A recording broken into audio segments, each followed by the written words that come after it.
We hear that your company has been licensed by the central bank. Before the system was there, it was insured by it was a self-regulation before. What does that mean? It meant that the money that's on the system was parked by our company's deposits in our own other bank, but this has changed, whereby now the central bank of Somalia comes in, they take the deposit, they held the deposit equivalent or more than the money that's on the system. What that means is there will be a guarantee from the central bank that no money will be lost or can be lost within the system, the digital system, EVC system. And that's how the license is given. And we complied with all the requirements to fulfill these criteria. And now it means basically more trust for the customers, more trust for the international bankers and NGOs who want to use our digital payment system. And we are fully licensed company, a digital system. And for Somalia, of course, there's been a lot of use of the US dollar in circulation on mobile money, all that cash. What does this mean for the shilling? Do you see it being able to be used within your mobile money app, allowing people all around the country to be able to participate in using digital money? The Somali shillings has been in a bad situation for the last few years. And the confidence of using the Somali shillings has been growing lower and lower, to the extent that some business vendors will reject even using it in some areas. So that can be reversed by the central government, hopefully, and that's what they're planning. The payment digital system that we have prepared, technological-wise, is ready both in dollars and in Somali shillings. So we have been using for the dollars for the last few years, and if the government comes forward and says, well, this is the time to use in shillings, we are ready and go. We are ready to go. Do you think that this will increase your subscribers or users that will join in now that there is this regulation? Certainly, yes. It will give customers more confidence to trust what company we are and who we are, and it will ensure more smooth running within the businesses, because the shilling, the dollars, and the trust, the international partners who were afraid before to use, especially the international NGOs, will be more than ready to trust the system and add more money, and without fearing or having that anxiety of not regulated. With no end of cash shortages in sight in Zimbabwe, the use of mobile money has become the order of the day in the southern African nation. As Columbus Mavunga reports from Harare, the central bank says it is happy with the situation and wants 90% of all transactions to be electronic. For years now, Zimbabwe has faced an acute shortage of cash that has forced people to switch to mobile money. An informal sector is booming in exchanging foreign currency for the local currency, or in some cases, the other way around. The process is known as RTGS, or real-time gross settlement. So people prefer to use the RTGS for easy movement of doing their business. Yeah, so that's why they're preferring the local currency in RTGS form. Also, it has a better margin when they get it from the streets. The process is profitable for traders, and some people have left their formal jobs, such as teaching, for it. It's a hassle which is technically criminal. That's why some do not want to be identified. Zimbabwe's currency is worthless. That's why people, even those formally employed, come to us in the streets looking for foreign currency. That's how we survive. In a statement to VOA on Monday, John Panonetsa Mangunja, governor of the Reserve Bank of Zimbabwe, said he was happy with the current setup where around 80% of the country's transactions are conducted electronically.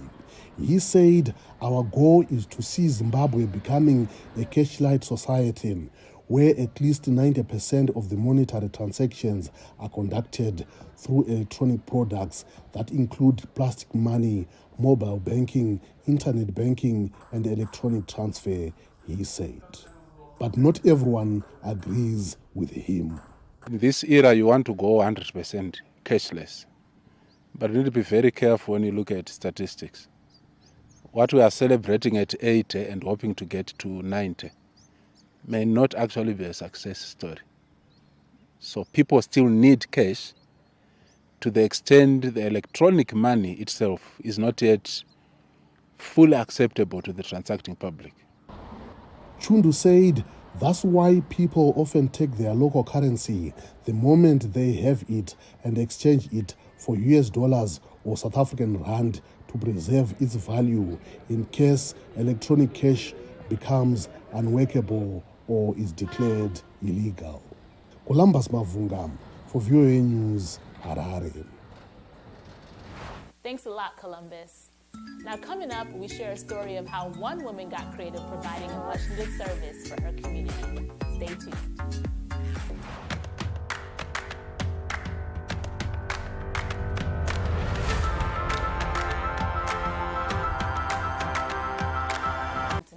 But mobile money requires an important component, access to internet.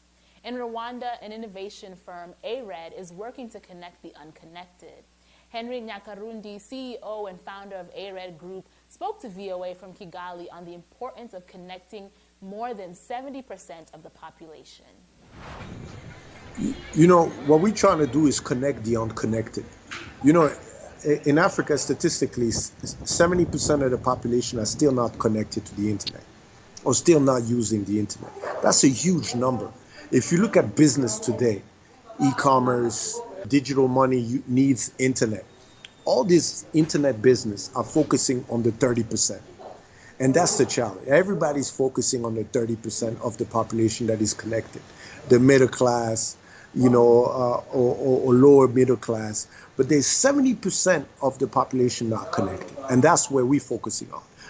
Now back to Nigeria. Like many countries in Africa, the onset of the COVID-19 pandemic changed the way many people conducted their daily business. From lockdowns to social distancing, here's a story of how one woman got creative providing a much-needed service for her community.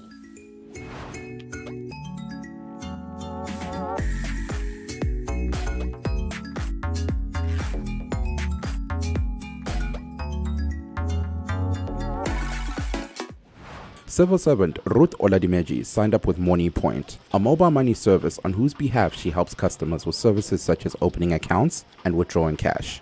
That was in May last year, as restrictions on movement were relaxed after around 2 months. Oladimeji has set up 6 kiosks in her community in just under a year, and in a country where most people live on less than $2 a day, she said she earns more than 60,000 naira, $160 every day. It has increased my standard of living. It has made my family, that is my daddy's side, my mother's side, it has given me much respect. So it has helped me to be able to support people financially. Mobile money firms across Africa are ramping up plans to bring banking to millions of people across the continent, after the coronavirus pandemic caused a surge in use of digital financial services. Firms in Nigeria say they have ramped up the number of agents to meet the demand. Solomon Amadi, vice president of Money Point, said the company's banking agents had increased from 8,000 in 2019 to more than 50,000 in February 2021. Demand has increased because of the influx of people coming into agency banking, and with that demand, we've literally grown like 900% in the industry. We've had like $3.9 billion in transaction revenue processed since the pandemic. And then we've also grown our agents by, I think we have around 50,000 agents now across the country. However, the preference for cash is deeply entrenched in Nigeria, with long queues into the banking halls, unserviced money dispensing terminals, and imposed COVID-19 safety protocols. Many are unable to visit traditional banking institutions, tagging it tasking and time-consuming. Engineer Taiwo Joseph has been visiting an agent for 7 months for his financial services. I like coming to an agent because it is very close to my house. And I also don't like going to the bank because of the crowd. And ever since when I've been using this agent, it has been very, their service has been very, very good. Standing in a roadside orange kiosk featuring a sign with bank logos, Oladimeji's thoughts have turned to offering more services. Since I see myself to have developed into a microfinance business, though I'll still be doing my agency banking, But I believe it would have grown to that extent of being a microfinance, maybe in a locality. If microfinance in a locality helping people to finance, getting their daily savings. Financial experts say there has been a steady increase in digital and mobile financial services driven by the pandemic and success of fintech firms such as local startup Paystack, which was bought by US payments company Strip for $200 million last year. Reporting for VOA News, this is Mike Ove. And that's our show this week. On behalf of my Our Voices colleagues, thank you for watching, and we'll see you next time. Goodbye.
Increase the reach of your events or business services.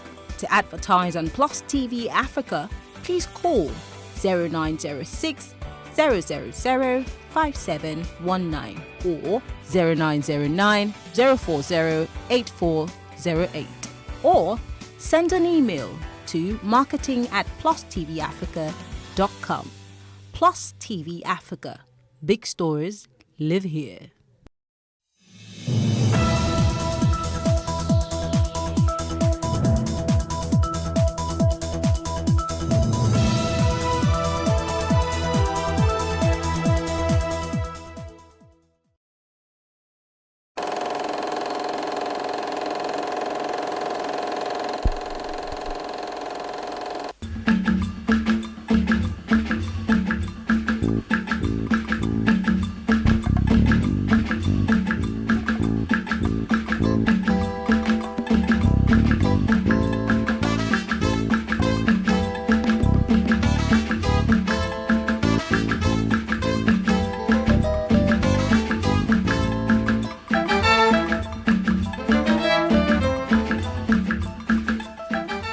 Hello, welcome to this edition of Timeless Conversations. Today the conversation will bring in a very dear friend and brother of mine, someone with whom we go back many decades. He is into our line of work. By that, I don't mean he appears on TV or radio, but what he does really brings to your screen in many ways stuff that will touch your heart. He's the founder and managing director of IBST Limited. It's a company that's into media and TV production right here in Lagos. I want to welcome Remy Ogunpito to Timeless Conversation. Thank you very much, Lekon. Yes. Nice to be here. It's a pleasure that you came. I know how busy you can be. Now, Remy, one first question I want to ask you is this. You have a very strong Ijebu background.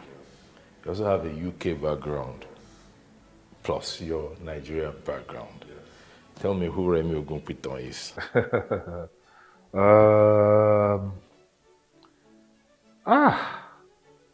I don't know. I think I'm a mix of various things. You know, I think our experiences in life and our exposure, the places we live, the schools we go to, the friends that we make, and various, all these potpourri of experiences make us who we are. But I went to school in England. I left Nigeria when I was 5. My father was a politician. And during that period, he decided to go to England with his wife to pursue his accountancy qualifications. And he took his wife along. We were young. And they left us behind in Lagos, myself, my sister, Yetunde, and my brother, Ladipo. Yetunde and I were living with the Adelajas. Okay. At CMS Grammar School compound. Yeah, Mrs. Adelaja is the senior sister to my mother. And Ladipo was staying in Ibadan with my mother's junior sister. When they settled in England, they sent for us. I was about 5 or 6. Yetunde was, that's my junior sister, was about 5. We went to join them. And we were with them there for many, many years. We went to school, went to university, started work.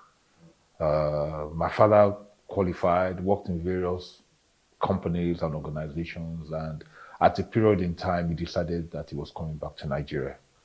And he decided to come and work with the company he was working with in the UK then, and they brought him back, and he was in Kano. What company was that? That Raleigh Bicycles. Oh, wow. Yeah. And he rose to become the managing director of Raleigh Bicycles. They came back with Yetunde. I stayed in the UK. I was then, by the time they came back, I had left school, I had left university. I was in the British Army. And I spent some time in the British Army, in the Ordnance Corps. Wow. And that was where I got the love for video communications and all of those kind of things, apart from the fact that I was a sportsman. So those were the two things I was doing. And when I left the army, I spent 3 years there, came out of the army, and I was looking at what to do. And I realized that in all this period that my parents had left me. My sister had left me, and here I was in England. And by that time, I spent like 16, 17 years in the UK. I'd never been to Nigeria during that period. That explains your Yoruba. Yes. So, yeah, why I don't speak Yoruba well, and why you love to hear me speaking Yoruba and like to laugh at me. It's okay, I understand. And yes, now. Yeah, and all my friends who are Yoruba love laughing at me and give me funny looks, but it's okay, I'm used to that too. So I decided I was going to come back and visit my parents and come and see what Nigeria was like. And I came, bought a ticket, and went to Kano.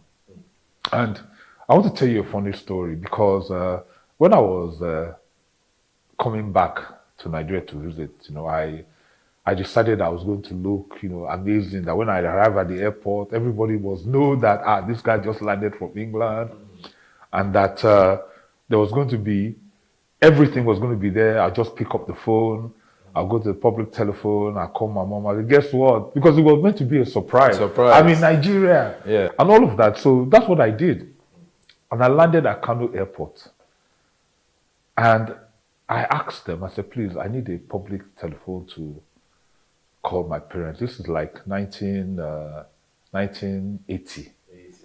And the guys were all looking at me. Who is this guy?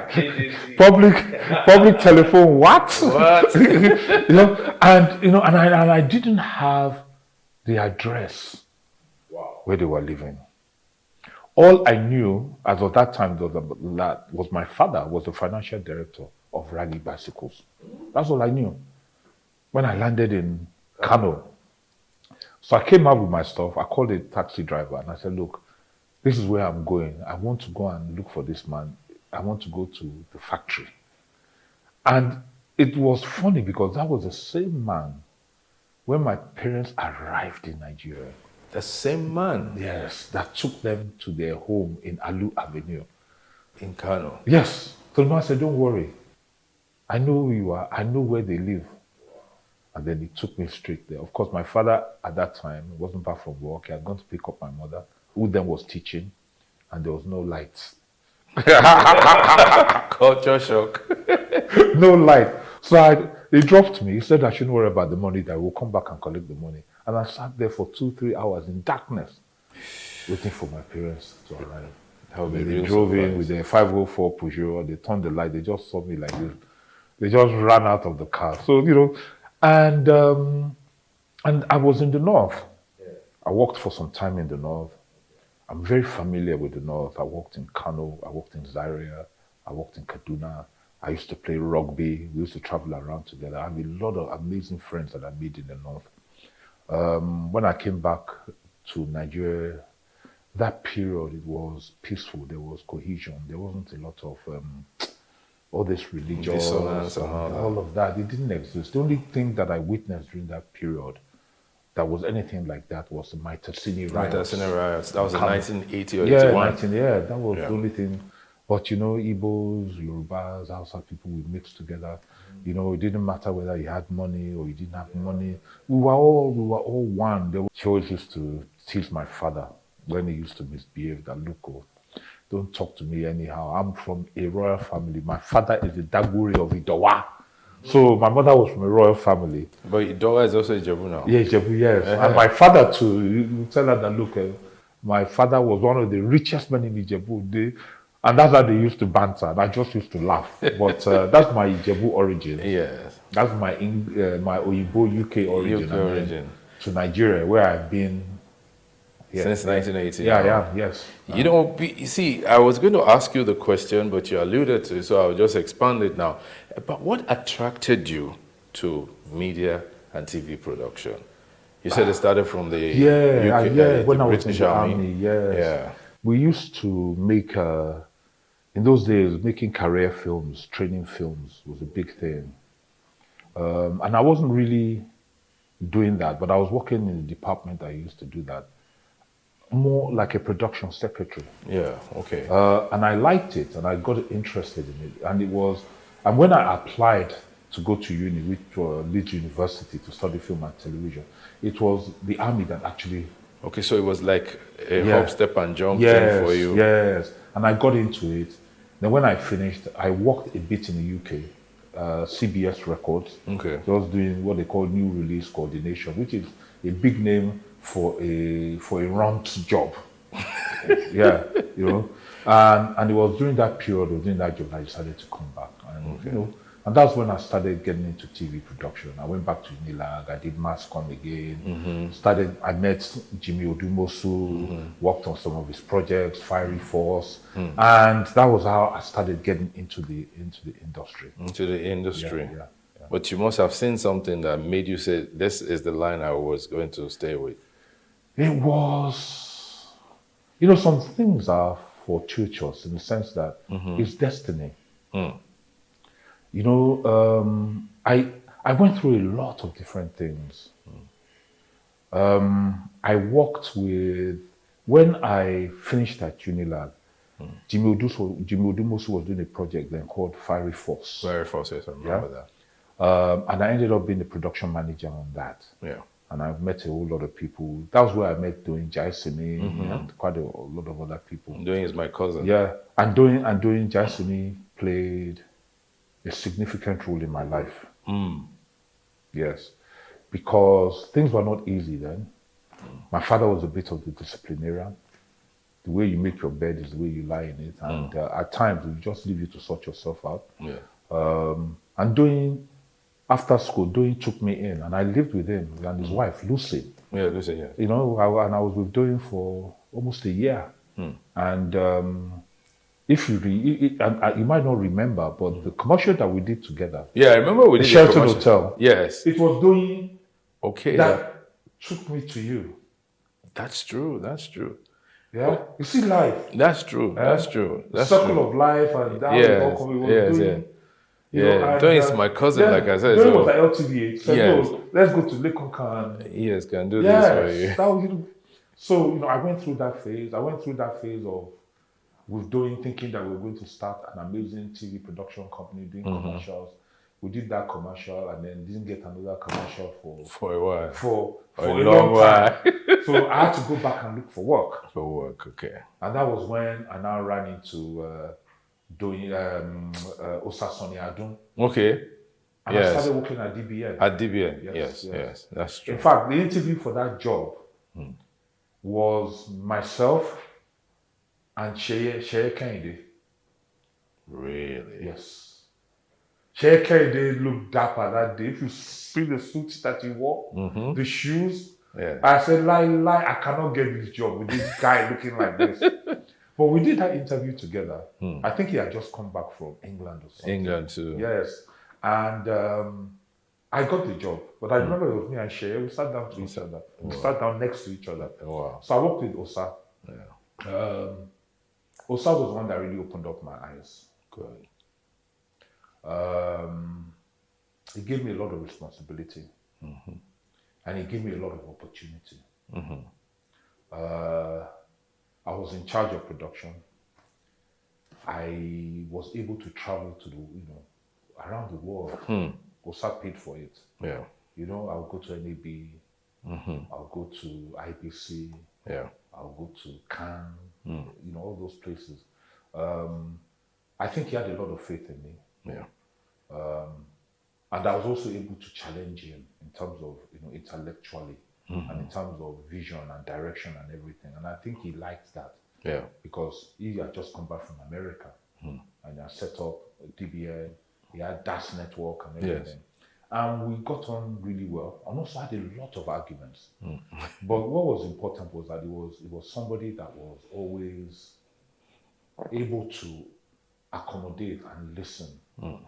And if you could come with a superior argument, even if it will go with you. So he gave me that opportunity. Not a lot of employers do that. He gave me that opportunity, and I traveled and I saw and I said, this is it. This is where I want to be. I became passionate about it. I'll read everything. I'll go anything concerning media, broadcast, equipment. I wanted to be there. You were just like a sponge. Yes, just taking it all in. Yeah. And I worked with him for, I think it was about 3 years. And then the American Embassy came along and offered me an opportunity that I couldn't resist. What was that opportunity? They offered me a job at the United States Information Service. Okay. Yeah, as the audiovisual manager. Oh, that's on Broad Street, USIS. Yes, when, I think the director then was a guy called Bob Lagama. Okay. And the director of communication was Carol Wild. And that was where I met the late Livy Ajunoma. Yeah, Livy Ajunoma, yes. He worked there. Yes.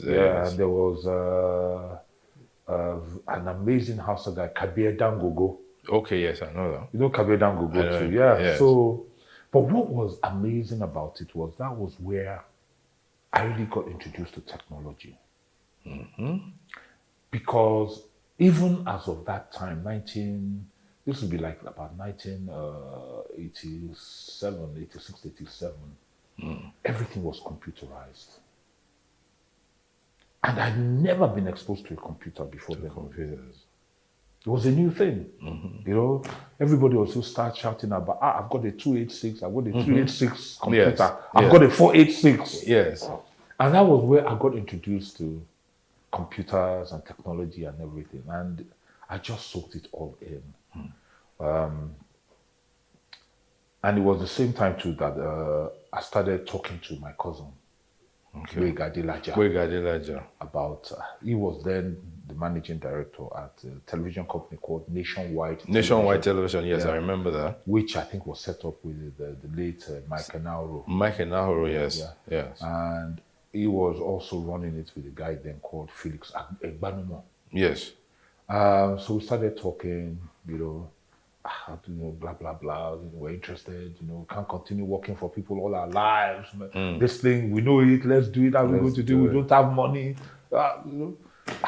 We'll talk, we'll see regularly. I was still at the USIS. He was at Tafawa Balewa. Tafawa, just next door. So we always see it, always talk. Lunchtime talk. Yeah, lunchtime, evening, we sit down, drink beer, pepper soup. What are we going to do? So after working there for some time, I was approached by an American called Lloyd Weaver. Oh, Lloyd Weaver. He died recently. Yes, sir, it is. Yes. That's another of my... Yes. Lloyd. Yeah. He's so rest in peace. Amen, amen. He was an amazing man. I get emotional when I think about him. Yeah. Lloyd approached me. They were setting up a company there called Swift Studios. Swift before this, after CDW. CDW. After CDW, yes. instead of Swift, yes. There were some Nigerians that came around and gave them money. I don't want to mention their names. Oh no, we don't need their names. They gave them money and they set up Swift Studios and they asked me to come and work for them as the executive producer. Okay. The unfortunate thing though was that during that period, Wig and I were already running around trying to see where we can get money, you know, doing proposals, you know, budgets, business plans, and all of that. And as I started that job with them, that's with Swift. With Swift, yes, a lot of things started coming through on the other end of on the other end, okay. And we approached Otumba Shubomi Balogun. I thought you said you didn't want to mention names. No, I must. These are the ones that are important. This one must be mentioned. Yes. Okay, let me take a break now. Okay. We'll come back. Don't forget Thank where you you very are. much. We're taking a break now. We'll be back with you shortly.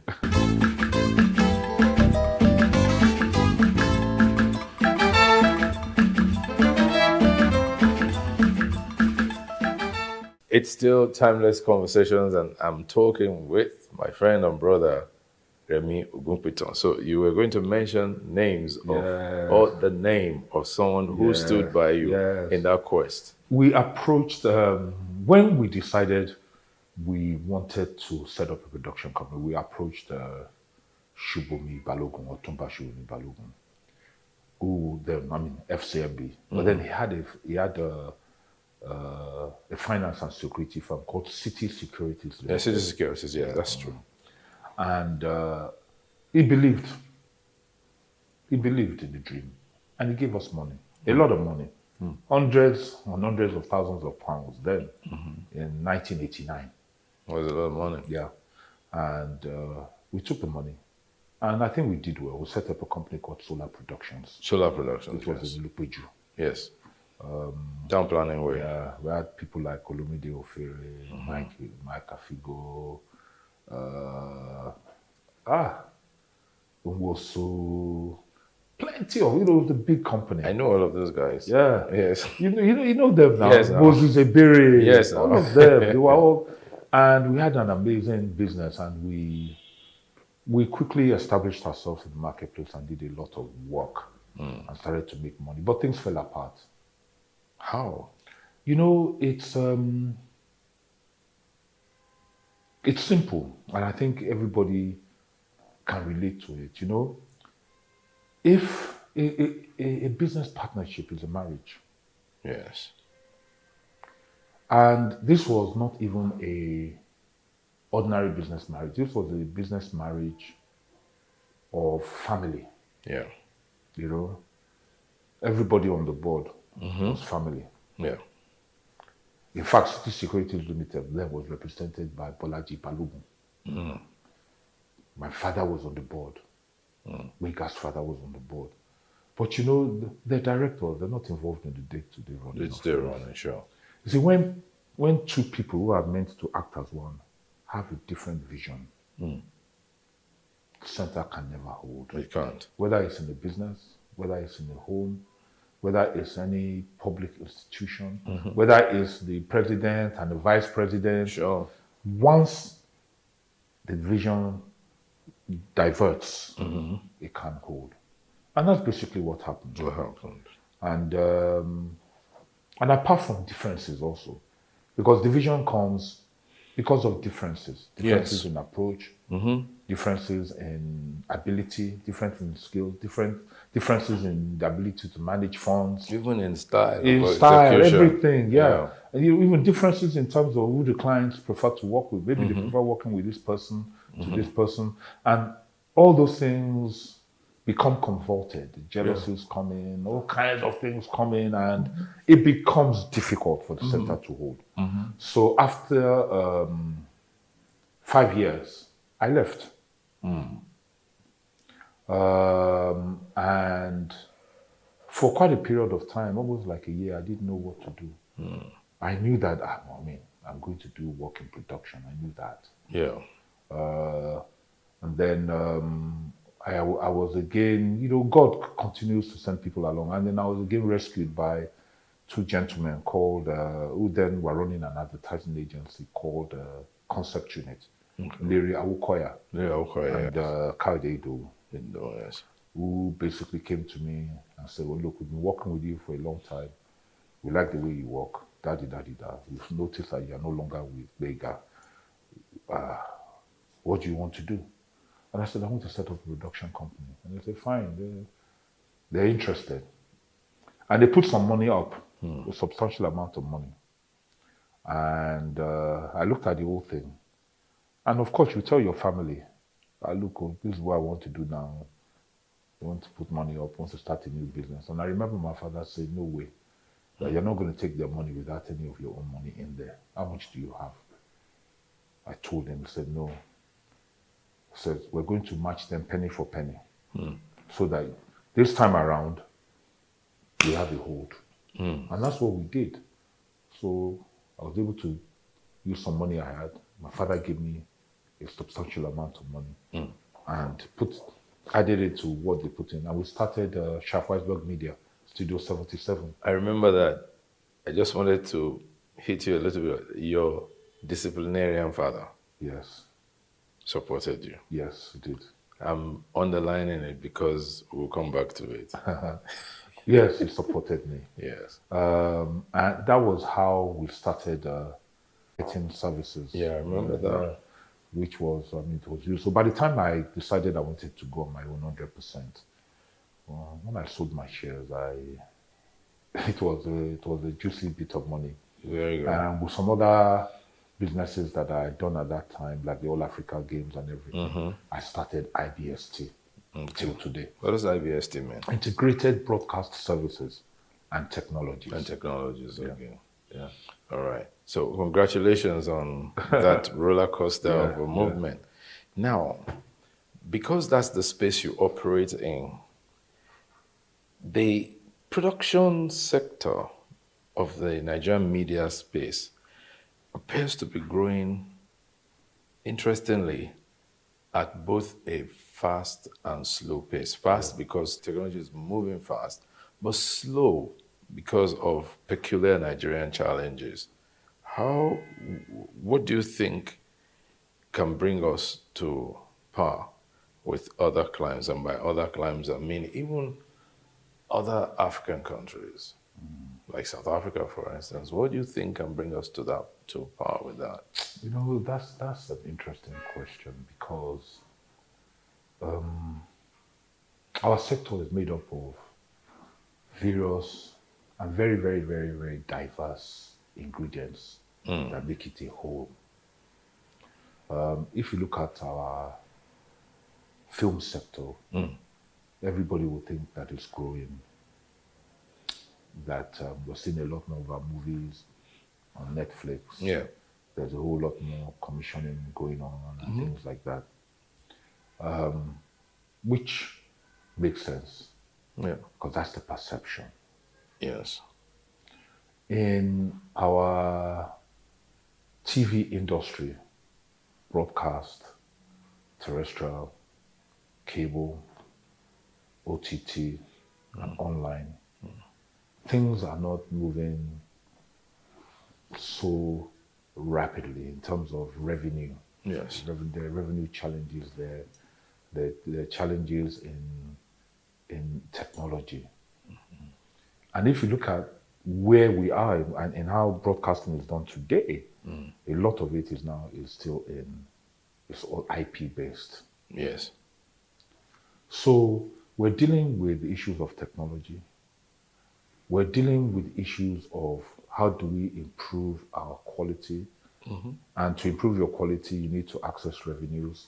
And for revenues to come, you need to have quality. So that one is like, which one, chicken or egg? And then we have what I talked about before, the movies, which everybody is talking about. The government, Nigeria, and all of that. The fastest moving sector in Nigeria is all of that. And as I said, it's just a perception. But they say perception is everything. Yeah, it's just a perception, because what you have to ask yourself is that, what is it doing to the country as a whole, economically, socially, and all of those things? Is it really having an impact? And for me, I think that we're not really making that impact yet. The challenges are multifarious, but I think a lot of it has to do with the enabling environment, which is one. It has to do with access and education. And then it has also to do with the people who actually are in control of the industry. Okay. If we look at a lot of the people that are in control of the industry and have made investments in the industry, the question is, who are they? Where do they come from? You know, what is their stake? What's their long-term goal? So all these things, when you add them all together, the position that I have taken is that you can't, if you try to change everything, you can't change it. Yeah. One person can't do it. No way. So I just figured that the only way to really address it is decide where you want to play. Decide, do I want to play here? Do I want to play here? Or do I want to play defense? Do I want to play midfield? Do I want to play attack, left or right? Decide where you're going to play, and then carve out a role for yourself and try to become the best at it. And through that way, also influence people that come into contact with you. Try to create revenues and opportunities in the areas where you can influence.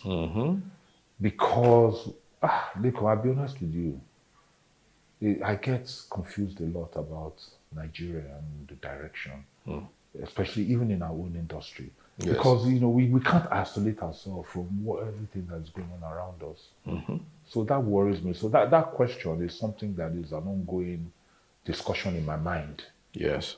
And at times the answers and the solutions change from day to day as the environment and as the equation changes, as it always does. Yes, it must. It has to remain dynamic. Yeah, so, you know, you've got to, if you're a computer geek, you'll understand what DHCP means when you're trying to network.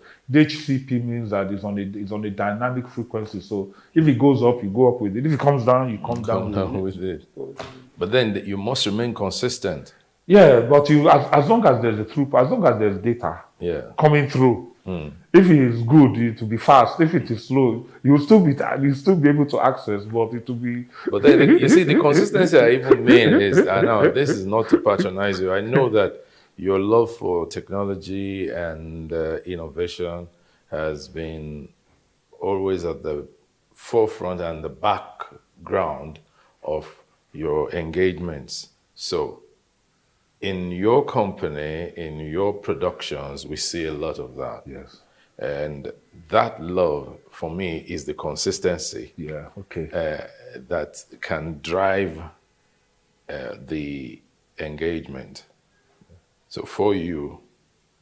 Yeah, you know what? You know, like, really, you know what? The way I thought about it really is that, you know, for me, the focus has always been on value. We work in a very, very competitive environment because I work in the private, all my clients are in the private sector.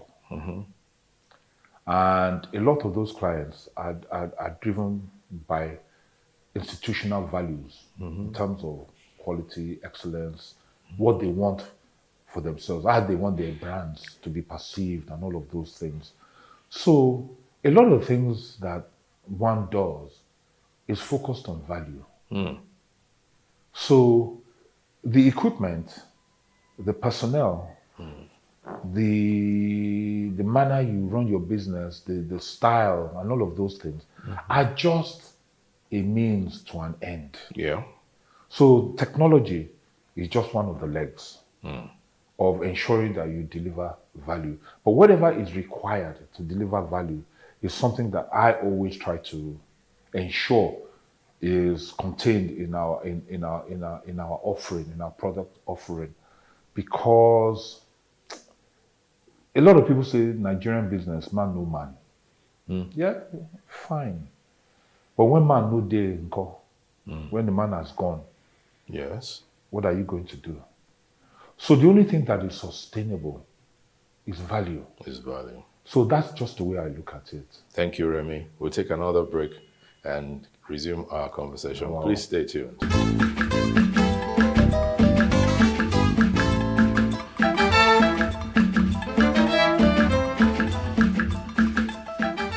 All right, welcome back to our program. Remy Ogukpito is still my guest, and we just during the break we were saying he'd never been interviewed like this before, and I said, well, it's like they say, it's the person who knows you that knows what to ask you now, and don't be too humble. I know who you are, don't I? I do now. I do. Now, value is the soul and the heart of the business that you run. If you deliver good value, then your clients will come back. If the value is bad, they take a hike.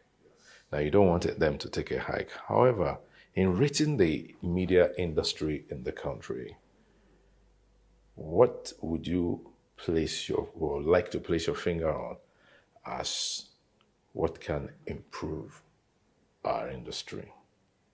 People. In what sense? People. We've got to train people. We've got to invest in people. We've got to expose our people. We've got to support our people. We've got to grow them, talent, in knowledge, in their networking skills and everything. You know, we talk about technology all the time. Technology is technology. Garbage in, garbage out. So give anybody, people talk about DOPs and cameramen. They talk about all these kinds of people. But if you give, I always, this analogy is that give a 60,000 pound camera to a cameraman that's not trained, and give a $5,000 cameraman to a DOP who has been trained and has experience and has exposure, and tell them to go and shoot the same thing. The guy with the $5,000 camera who is trained and has exposure will shoot you something better than the guy that had the 60. Very true. Yeah? Very true. Yeah. So it's all about people. I think that we don't invest enough in our people. I think business owners take people for granted. And I get it all the time. They say, look, if we train people, they will just go, they will come, they will land, I think that's all bunkum and rubbish. You know, in life, when you invest in other people, it will come back to you. It does. Whether they leave you, they've got to leave. Doesn't matter. But what you are doing is that you are feeding an industry with people who are talented, who have knowledge, and they're coming from you. And they will impact others. They will impact others. And that impact they have on others will come back and impact you. Sure. So that is a very critical area. I think in terms of technology and all of those things, all that is money. Okay. If you have the money, you can buy it. But I think it's people. People. Yes, you asked me what areas I wanted to cover, and I said, don't worry, I'll ask you any question. You reserve the right to answer or refuse. Now, you said your dad was a politician. Yes. Are you a politician? No way. Why? No, I'm not going to answer that question. Kai, politics, no. Okay. Ọlọ́run má jẹ́. Ọlọ́run má jẹ́ o. Yes. Now, how do we solve the problem of low voter turnout in our country? I vote. You vote? I vote. You do? Yeah, but just I will not be a politician. Okay, very good. So then let's expand the question so that you can answer it. Let's look at it this way. How can we get more Nigerians involved in politics, especially the younger one? And by involvement, I mean them voting, I mean them participating in the process of canvassing for votes, of changing the society.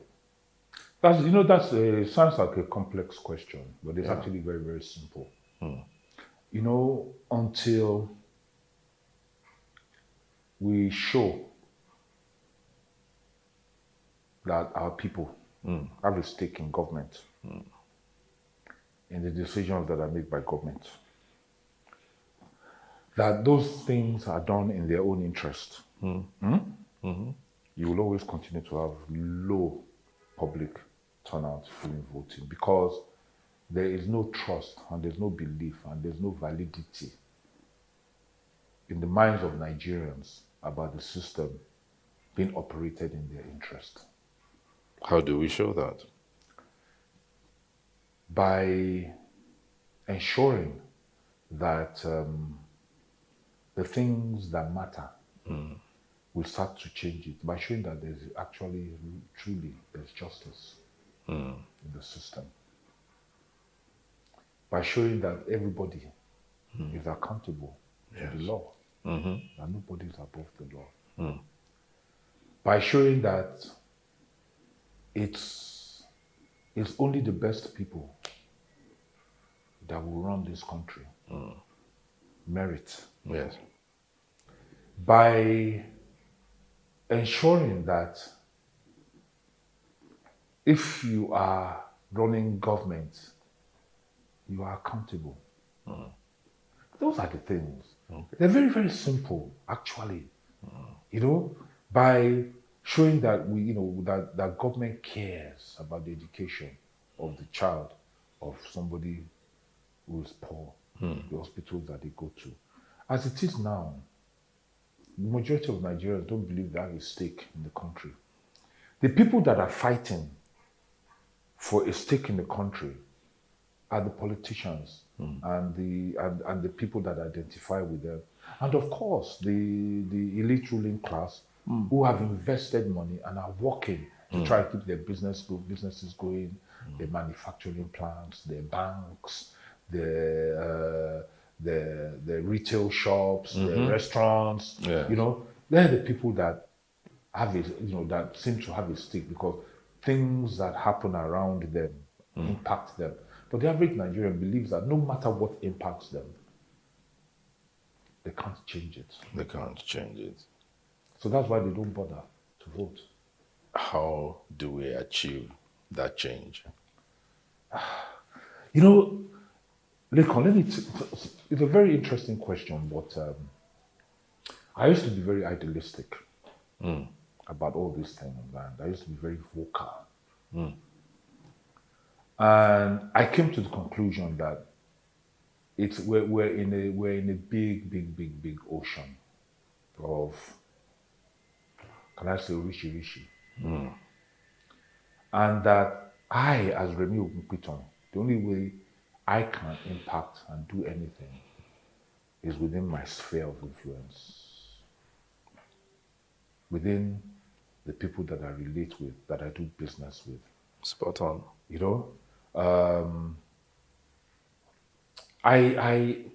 talked about people before and training and everything. Do you know, Lincoln, I have staff over the years. I have staff that have worked with me. I've had a driver that worked with me for 23 years. From the time I was at Solar. Yeah. And he's retired now. Yeah. I have people that worked with me for 7 years, 8 years, 10 years. I have 3 of my staff. I know that, because that was the way I was exposed and I was gifted. So when I have money, I send them. Yeah, go to America, go to NAB, go to Dubai, go to CAPSAT, go to this, go and attend this course, go and do this. Some of them have gone, some of them have left. Yeah. Many of them, one of them that has left was a young man that I found in Computer Village. He worked with me for many years. And I originally brought him to come and do cabling for me, cabling. But after 7 years, he left, set up his own production company. And he's doing amazingly well. Fantastic. So we have the ability to influence people around us. We have the ability to uplift people around us. And I believe that, when we do that, the more people we uplift, the more people we expose, the more people we teach, the more people we mentor, Yeah. When they look at us, they will see that these are the principles, these are the values that have made this man what he is. And hopefully they will emulate us, imbibe some of those values, and also teach other people. Teach other people. So hopefully to be like a ripple. Okay. But we need a lot of people doing that. A lot of people doing that. A lot of people able to stand up, for instance, and say like there's certain things they won't accept. Yes. Yeah? Yeah. And principle. And for you to get to that level in this country where you are saying that there's certain things you don't accept and you be principled, you know, the tendency is that you must have either been through a lot and you are not comfortable to be able to say, I'm not going to take it. Because you can't ask a man to be principled and not steal and not take an orange you put on the table there who has not eaten for 1 week. Well, he could be. It could be. It could be. Yeah. He could resist it. He could say, I want it. Could I? But the tendency is that most Nigerians, they don't have. They are in need. They are in want. So they take shortcuts. Because at the top, you don't get dealt with if you take a shortcut. So who am I not to take a shortcut? So we need to strengthen our institutions, right? Institutions like the police, like judiciary, we have to. Yes, we know now. We say this all the time. Now. Yes. We all know it, but but then we have to keep saying it so that it can be relevant. We have to. Change does not come when we keep quiet. People in leadership don't know that. Well, some of us will get into leadership too and not change from what we used to be. Well, that's the truth. Well, you know, the thing is that individual change can change yourself, can change you, can change your life. But what we're talking about is a change for a country of over 200 million people. Yes. And that's something that when I think about it, I won't lie to you, it baffles me how you do it all. Because I ask myself, how do you galvanize into a cohesive force of the same power, the same thought, the same vision, the same drive? 200 million people or so of different interests, of different backgrounds. It's leadership. Different. It's leadership. Well, yeah, even from your own analogy, it's leadership. Yeah. It's if they start in their own spheres, yes, right, then others will emulate. They will produce people and all that, and some of those people will get into that position of leadership. I think at times when we look at leadership as being from the top down, at times leadership can be from bottom up. It actually should be from bottom up, so that when you find yourself at the very top, you already are known for something. That's it. You're known for something. But it can be very disquieting. Yeah, well, it can be. We're going to take another break now. Don't worry, it won't be too long. We'll be back shortly. Thank you.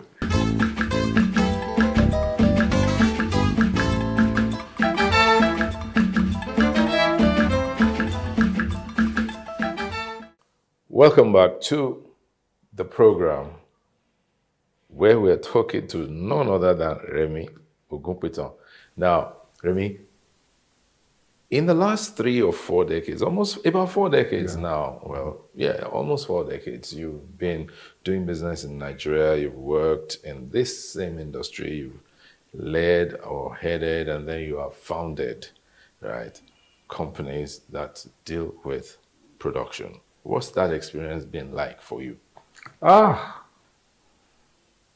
If I died and I had the choice of coming back again, I don't think I would have changed. I don't think I'll change my. You will come back and do the same thing. Again, I'll do the same thing. Okay, fine. So let's start being specific about your experience. For instance, traveling around the country as a result of working. What was that like? Okay, let me tell you. It's been interesting. When I came back to Nigeria, the 1980, I was in Kano. What I did was I bought myself a Volkswagen bus, a Kombi bus. A bus? Yes. So we have that in common. Yeah, and I equipped it with a bed, a kerosene fridge, a kerosene cooker. Are you kidding? And I spent 1 year traveling around Nigeria. You did that? Yes, I did, yes. My first 1 year back in the country. There was nowhere I didn't go to. I traveled from...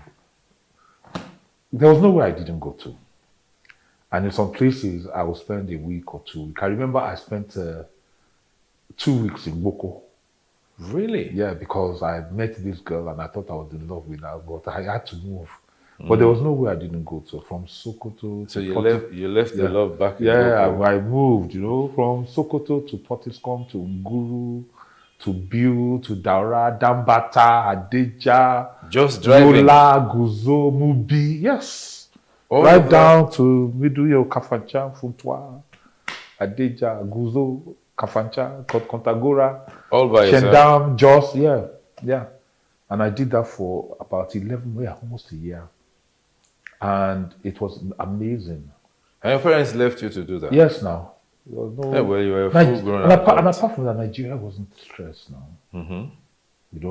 Yeah, there was still armed robbery, but it was not like the way it was now. You could move. You could drive at night. Yeah, that's true. You could drive at night. And police were friendlier. Yes. You could get somewhere, park and sleep and wake up in the morning and the villagers will come out and say, well, okay, look, you want food? Nigeria was like that.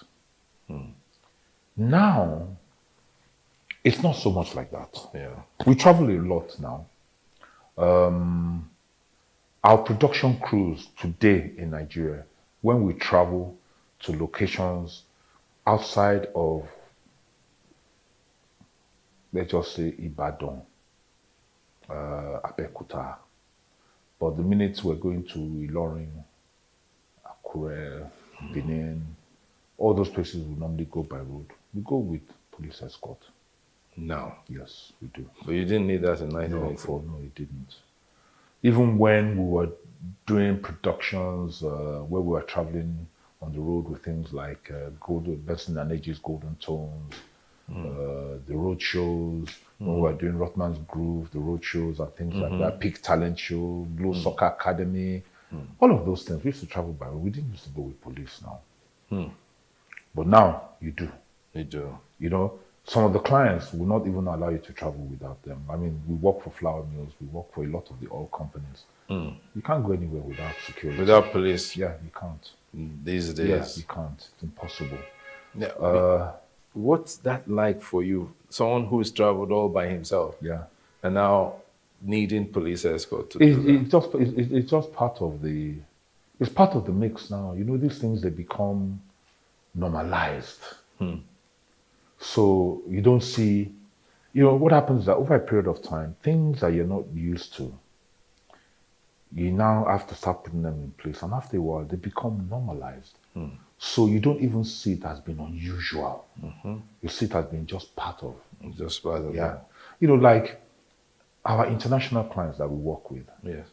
I'm not going to mention their names, but there's not one of them that comes into this country without security devices, which maps and tracks their every single movement, right up to where they are, with an accuracy of 25 meters.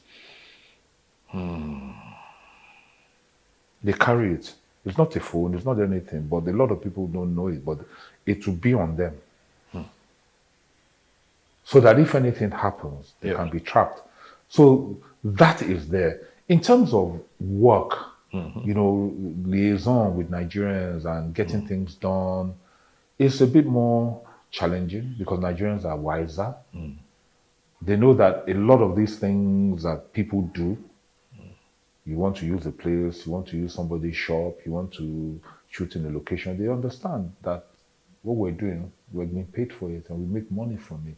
They're smart.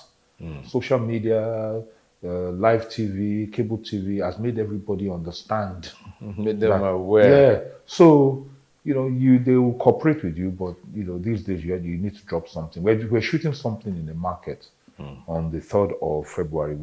We have to pay 250,000 naira to enter the market. And I was going to ask that. Yeah. How do you acquire your sites and location? Yeah. Because it's been like, We pay. and then even shooting within communities. Yeah, communities are easier because the shooting within communities, what you tend to do is that you identify who the key leaders are within that community, whether it's a traditional Oba or a chief or whatever. Identify them, tell them what you want to do. At times, some of the things we want to do is actually to their advantage. Yes. And when it is, they might even end up being the ones entertaining you. They'll cooperate, and we're Africans, and we're Nigerians, and we have a culture, which is not this is not a corruption culture. No. But this is a culture of you show respect. Yes. I accommodate you. I thank you. Yes. So the experience has been a mixed one. Yeah, it's mixed, but nothing nasty, nothing horrible. Okay. It's something in the last 3-4 No, years. we can always get over that. Yeah, walk over each other. We've never had anything nasty like that. So finally, let me ask you, you did some tourism content, some of which you even graciously passed to us and we're using. What inspired that? Was it that your... Yes, it was. 1980, yeah. 81? Yeah, it was. And the fact is this, is that, you know what? Road trip. You did a road trip. Yeah, road trip, yes. Yeah. And that's what opened your mind up to, I need to And it still keeps on, and my mind still keeps on getting opened up every day. We've had the opportunity of traveling around Nigeria. To so many places, and at times some very obscure places. And the more that you travel, the more you see, number one, how beautiful we are as a people. The average Nigerian that you see in Lagos that is hustling is not your typical Nigerian. When you go to some of these obscure, remote areas, and you see the land, you see the topography, you see the potential of the opportunity that there is, you start to say to yourself that I need to do something about this. And that was what inspired us, basically starting to put that kind of content together, because we just felt that, well, look, it's our country. Yeah, there's a lot that is wrong with it, but we still have one or two things that we're proud about. And at least if we can't get there, let's show people the beauty of Nigeria. When I traveled around Nigeria around 1980, in Jos, in places in Jos like Shendam and all of those things, then I used to go into, they have a lot of tin mines there, which were then being run by expatriates. Yes. And most of the tin mines then had orchards, they had gardens. I used to go into those orchards and I used to pick fresh strawberries, blackcurrant, pomegranate, apple, peaches. But now, you can't do that. But the thing is that we are able to do those things if we put our mind to it. But they're in, was that in Jos now? They're in Plateau? Yeah, they Plateau. have started cultivating strawberries on a large commercial scale. But then it wasn't a big deal. It was everywhere. You just pick strawberries, you pick blackberries, you pick black currant, anything that you want, you just pick it. Yeah. Those days you go onto the farm, you give them like, I don't know how much you give them like about 20 naira. And then you can just take. That's a lot of money. Maybe like 2 naira. I don't know. Maybe about 2 naira, or maybe 1 naira or 50 kobo. You just go and you pick everything that you want to pick, and you go. When you go. Yeah. So now, that's like your own way of giving back to society? No. The tourism content? No, it's not. I think you get to a stage, you need to give back. Yeah. So what I try to do now is I try to give my services free of charge to churches, for instance, who want to do media training, to universities. Okay. We're doing something now with NIJ, Nigerian Institute of Journalism, where every Saturday they come across to our facilities and we give our time and our equipment to train their students in the area of broadcasting and production.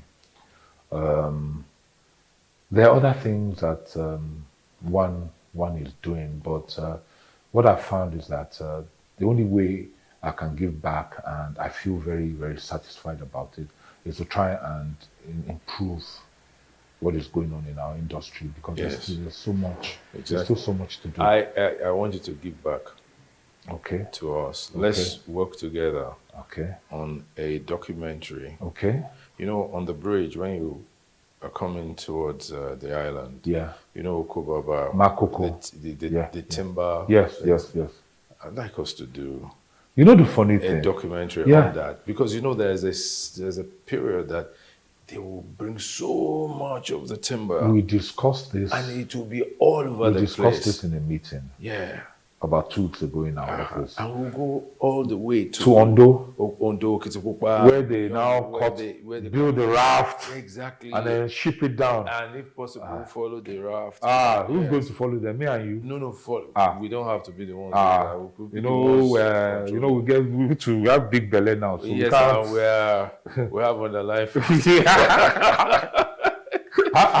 have underlying issues. Even the children will say, "Hey, Daddy, where are you going?" but let's do that together. No, I would love to do that, because you know that would be that would be an amazing. It's a good way, film. and it will be something we'll put in the public space. An amazing film. Right, to tell the story of the timber industry. Okay.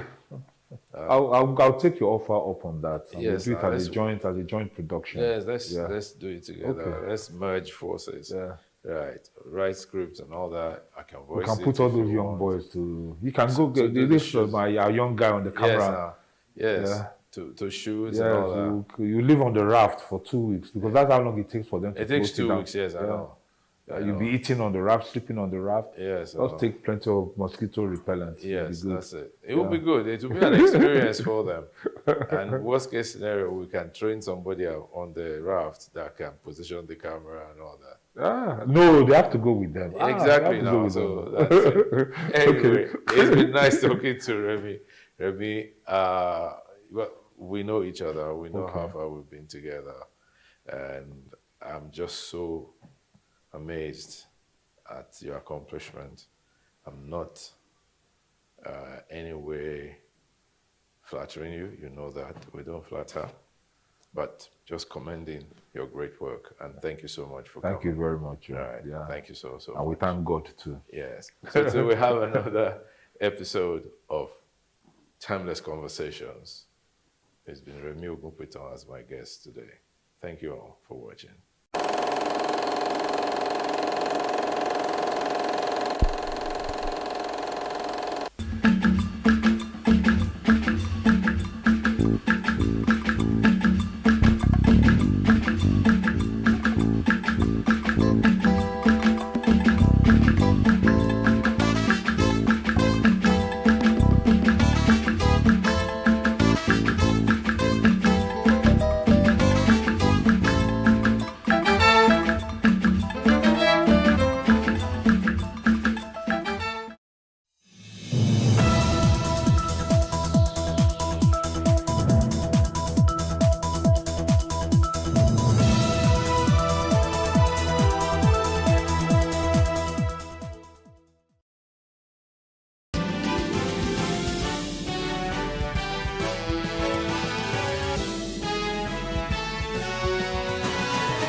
And I am Emmanuel Olubobokun, and this is the news brief. Our President Bola Tinubu has appointed Abdullahi Bello as the new chairman of the Code of Conduct Bureau, pending confirmation by the Senate. In a statement by presidential spokesman during Lali, the president expects that the new CCB chair will lead the bureau to realize its mandate of maintaining high standards of public morality. By the presidential pronouncement, Bello replaces Liu Kankai, who has been the acting chairman of the bureau. And also, the president has also called on religious leaders to refrain from vilifying or denigrating the nation in their sermons. Speaking during Ramadan Iftar with traditional rulers and religious leaders at the State House on Thursday in Abuja, The president emphasized the importance and important role of religious leaders in shaping public opinion and fostering a sense of unity among citizens. Now, he urged the leaders to be more constructive in their criticism of those in elective positions. President Tinubu also declared that his administration is determined to turn Nigeria's challenges into prosperity, as he reiterated that no terrorist can defeat the collective will of Nigerians, no matter how hard they try to prey on innocent citizens. He hoped for the all traditional religious leaders to forge a strong bond with the government and together defeat terrorism, banditry, kidnapping and other forms of criminality in the country. Now, the Defense Headquarters has declared 8 persons wanted in connection to the killing of Army personnel in the Okwama community, Delta State. The 17 Army personnel were killed on March the 14th during a peacekeeping operation in the community. Among those declared wanted are Akiwiru Omotibono, now Andoe Bakrikri, and also we have Carter David, Sinclair Oleke, Clement, and we have Ruben Barrow Igoli Ebe, the only female on the list, and Alter Ekpebo, a professor of physics at the Delta State University.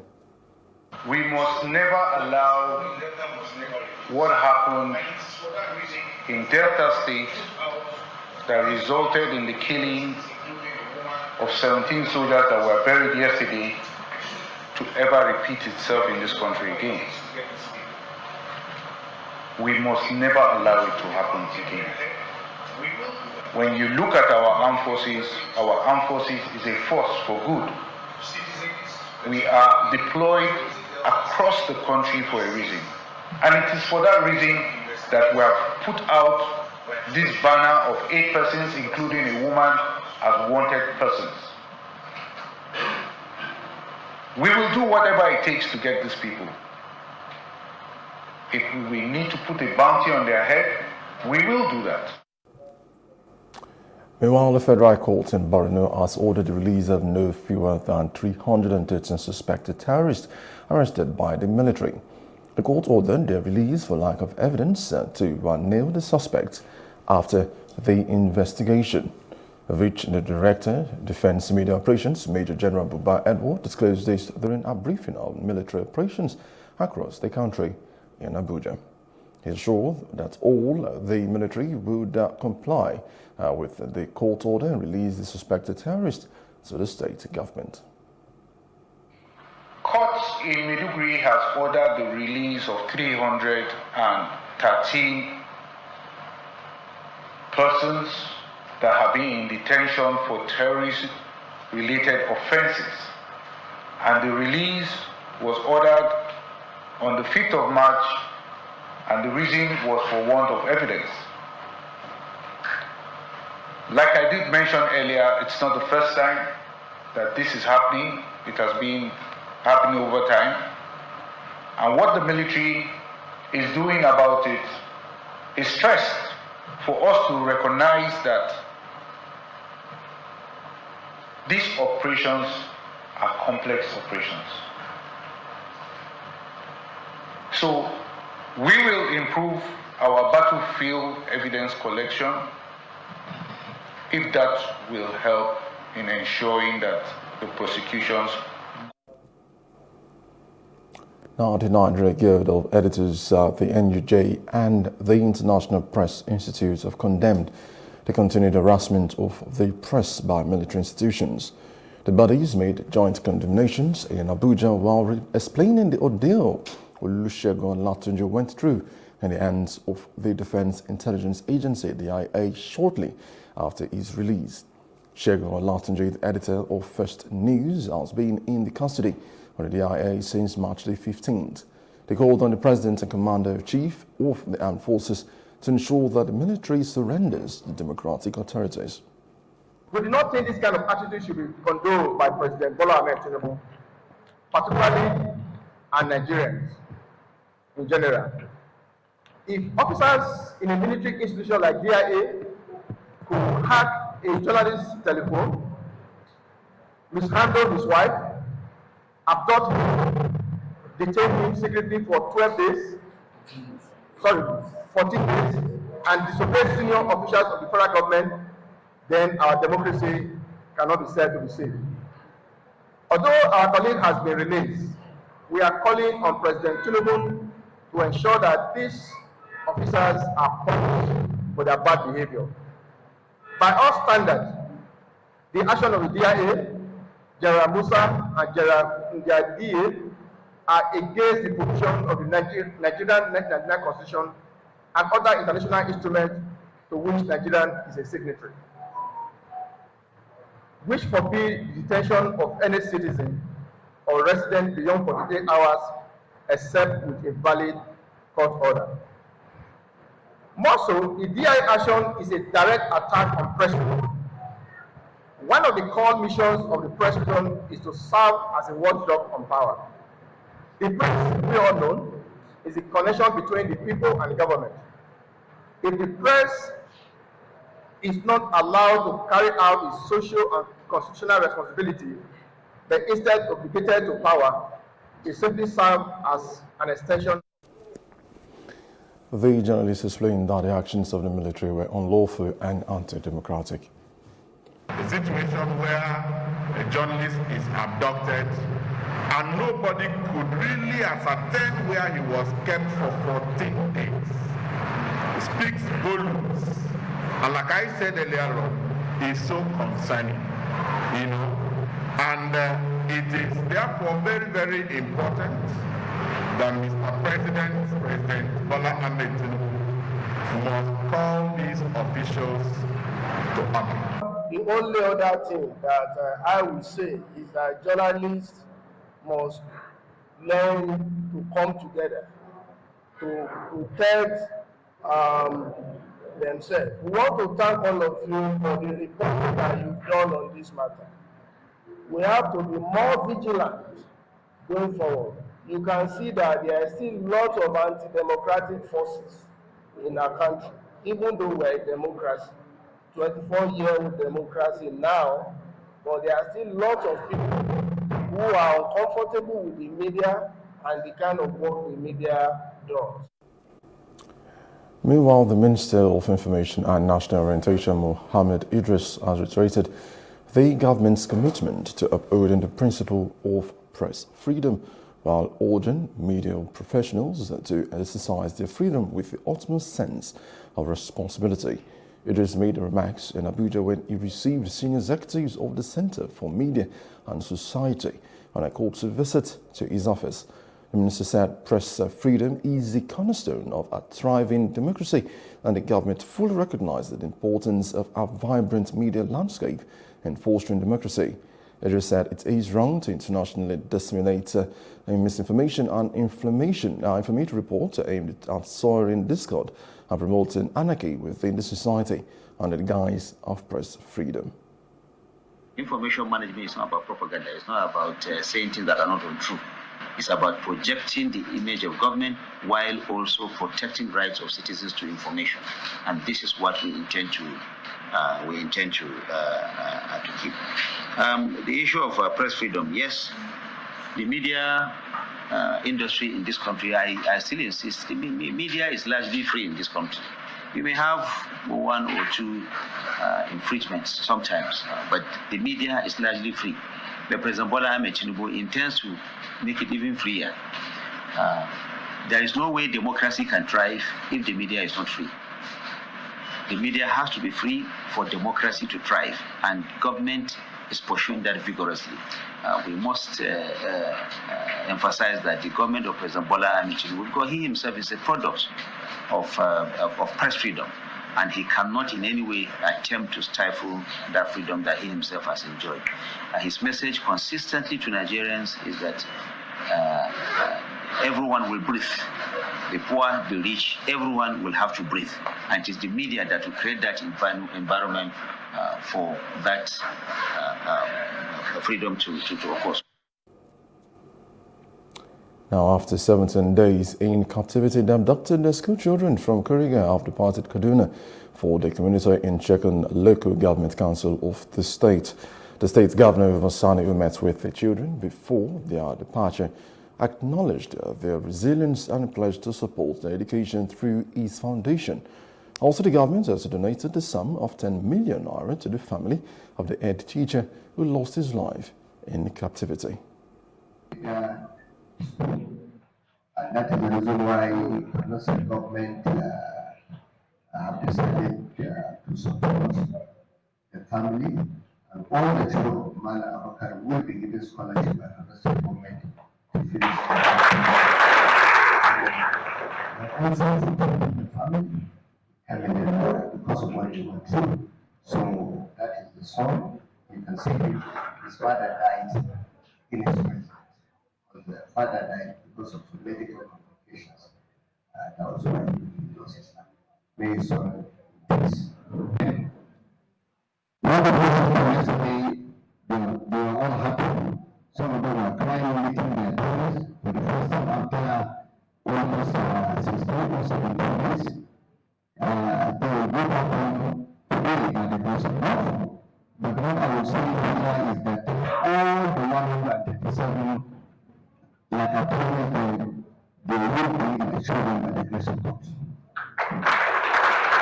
And at the they are not with different foundation. My foundation has been resistant for. Now, Hoodlums numbering about 30 and 30 bands are part of the Onitsha local government headquarters in Nene, Anambra State. The Hoodlums, who were said to be heavily armed, also set the Nene police station ablaze. It was gathered that the attack occurred between 3 a.m. and 4 a.m. on Thursday. The state command's police public relations officer, SP Tochukwu Ikenga, confirmed the incident. According to him, although the Hoodlums attacked the police station with improvised explosive devices, they did not in any way take away any arms and did not also abduct any police personnel.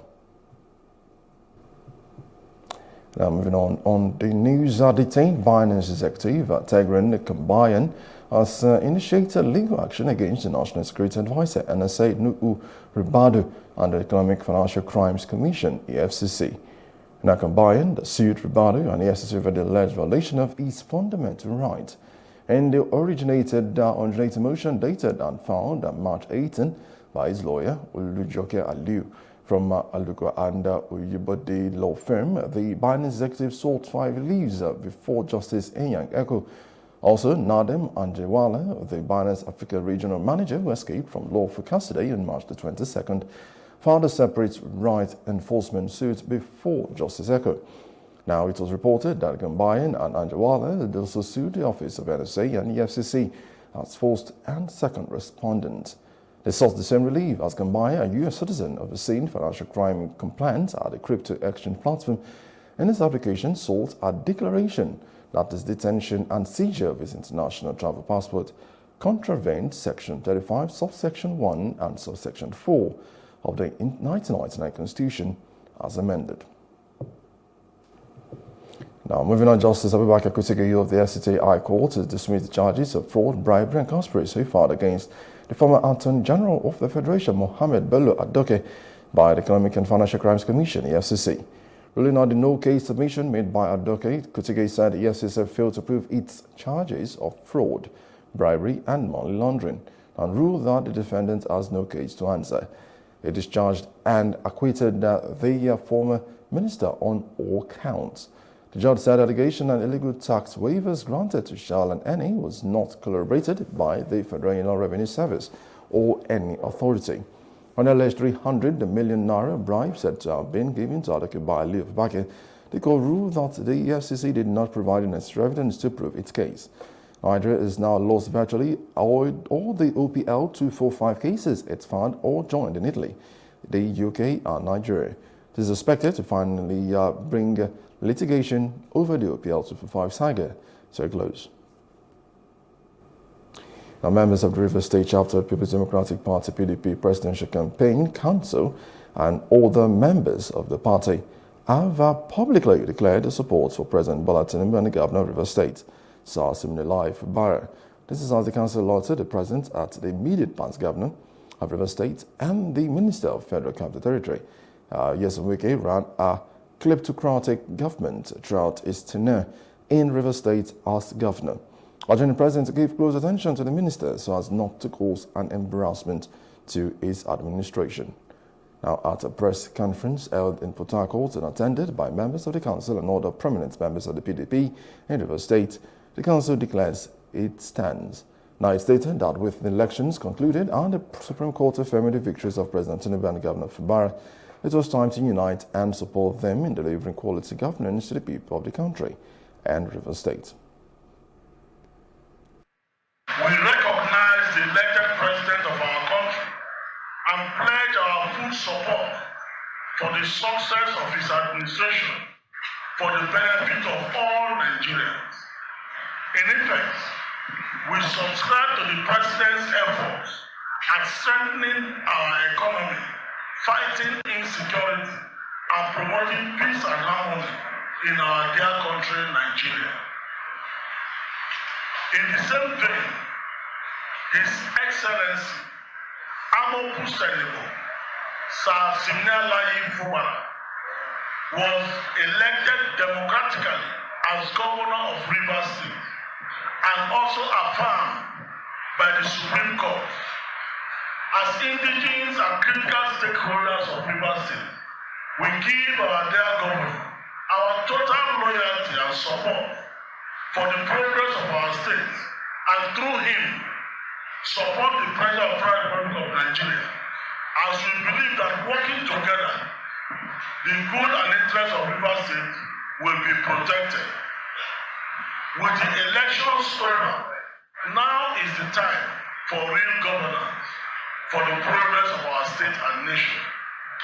It is for this reason that we call on all our supporters to give total support and unalloyed loyalty to the governor of Rivers State and Mr. President. We call on all Nigerians, irrespective of party, tribal or ethnic affiliations, to rally round the President Tinubu administration so that working together we will collectively overcome these hard economic and security challenges facing us all. Now, Forum of Aggrieved candidate of People's Democratic Party (PDP) in 2023 general elections has instituted a suit against some leaders of the party, including Olabode George, now Koforola, Buckner Akirili, among others, who are alleged anti-party, alleging that some party chieftains worked against their victory during the last poll exercise in the country. The group, comprising 24 candidates who contested various elected positions in the 2023 general elections, is led by PDP candidate for Lagos West Senatorial District in the said poll exercise, Otumba Shegun Adewale, popularly called Aeroland. Now, the suits filed before a federal court in Lagos was instituted against the PDP, being the fourth defendant, and 6 others, including Chief Bode George and Senator Koforola Buckner, who are billed members of the main opposition party. Addressing a press conference in Lagos, Otumba Adewale, the Lagos West Senatorial candidate for the party, called on the PDP national leaders to reprimand all the leaders that had worked against the party and its constitution. A life member of the Board of Trustees and member of the National Executive Committee went on here to endorse Labour Party few days to our election. Same with Senator Koforola Buckner Akirili, also a member of BOT and NEC, to further compound our problem. The state chairman, Ifoji, sent out a message. I still have the text message on my phone. Out of a message in the evening of our election, asking the party members and the public alike not to vote for us, but for the opposition. He also said it to me. They all did this in flagrant disobedience to the party constitution they all swore to uphold. We have therefore instituted a suit first to the court to compel the party to expel all the actors who openly work against us. Also, we are also asking the court to compel the party to pay damages in the range of billions for obtaining from us false pretense. We believe this case will reshape the behavior of leaders in our party, as we are determined to leave no stone unturned in ensuring that they bear the consequences of their actions. Though related new will further strengthen our party and give hope to those who will be coming after us. We have to trust that the result into the law court to help us. We need to get justice We can't, some people cannot come out every 4 years, make money from APC, and still come back to the party, you know, and during the before the election, they will come to the party again. During the election, they will work against the party. After the election, they will come back again, and the national is not doing anything about it. So we have to take the bull by the horn on our own to seek justice. Away from there to other parts of Africa, a slow-moving cyclone that unexpectedly turned towards Madagascar has killed 11 people on the island nation as high winds ripped down trees and torrents of water rushed through villages, washing away houses, according to officials.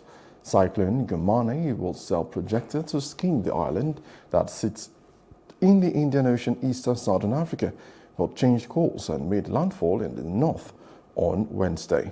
Now, the National Disaster Management Office said on Thursday morning 6 people have drowned and 5 others were killed by collapsing houses or falling trees.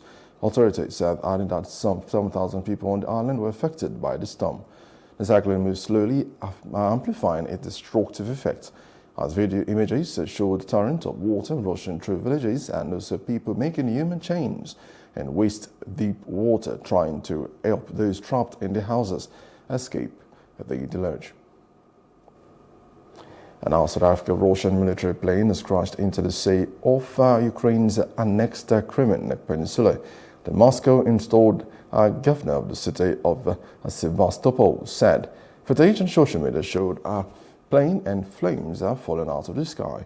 As Sevastopol, the historic headquarters of Russia's Black Sea Fleet, sits on the southern tip of Crimea, the Crimean Peninsula annexed by Moscow in 2014.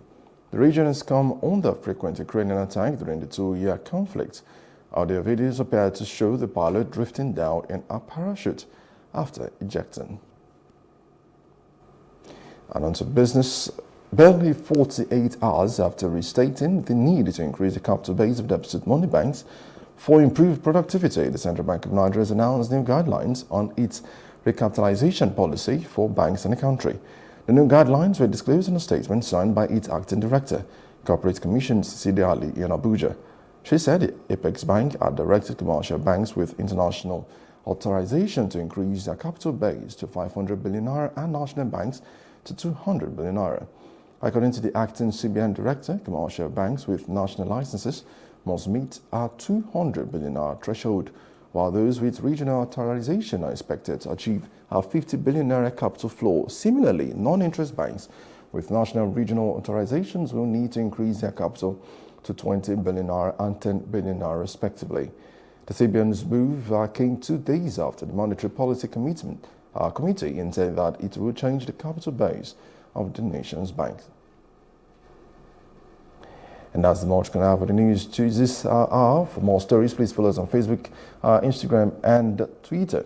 And do follow us on our Facebook page, which you can follow us and subscribe to our YouTube channel at Plus of Africa and Plus of Africa Lifestyle. And you can view us on LimeMix TV and Glow TV apps anywhere in the world. I am Emmanuel Olubobokun. Many thanks for watching.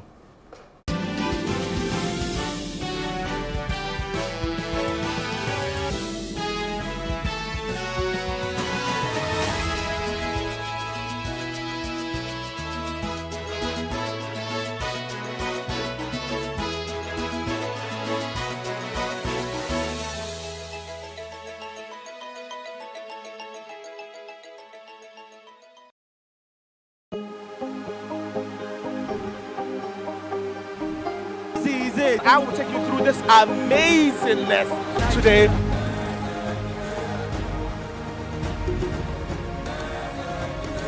Welcome to Plus Trending.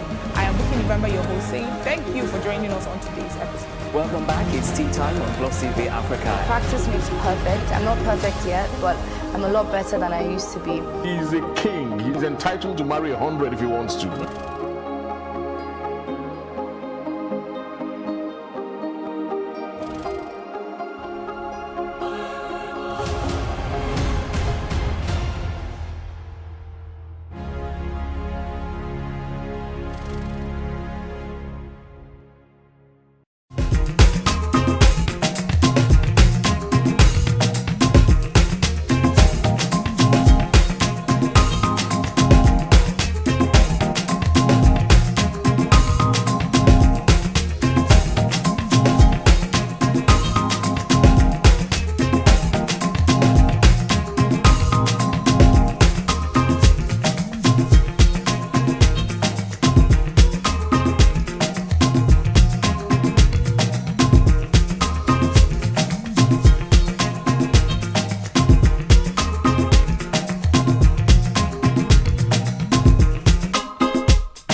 True Nigerians, Heroes of Our Time, a program where we celebrate Nigerians as a people and Nigeria as a country.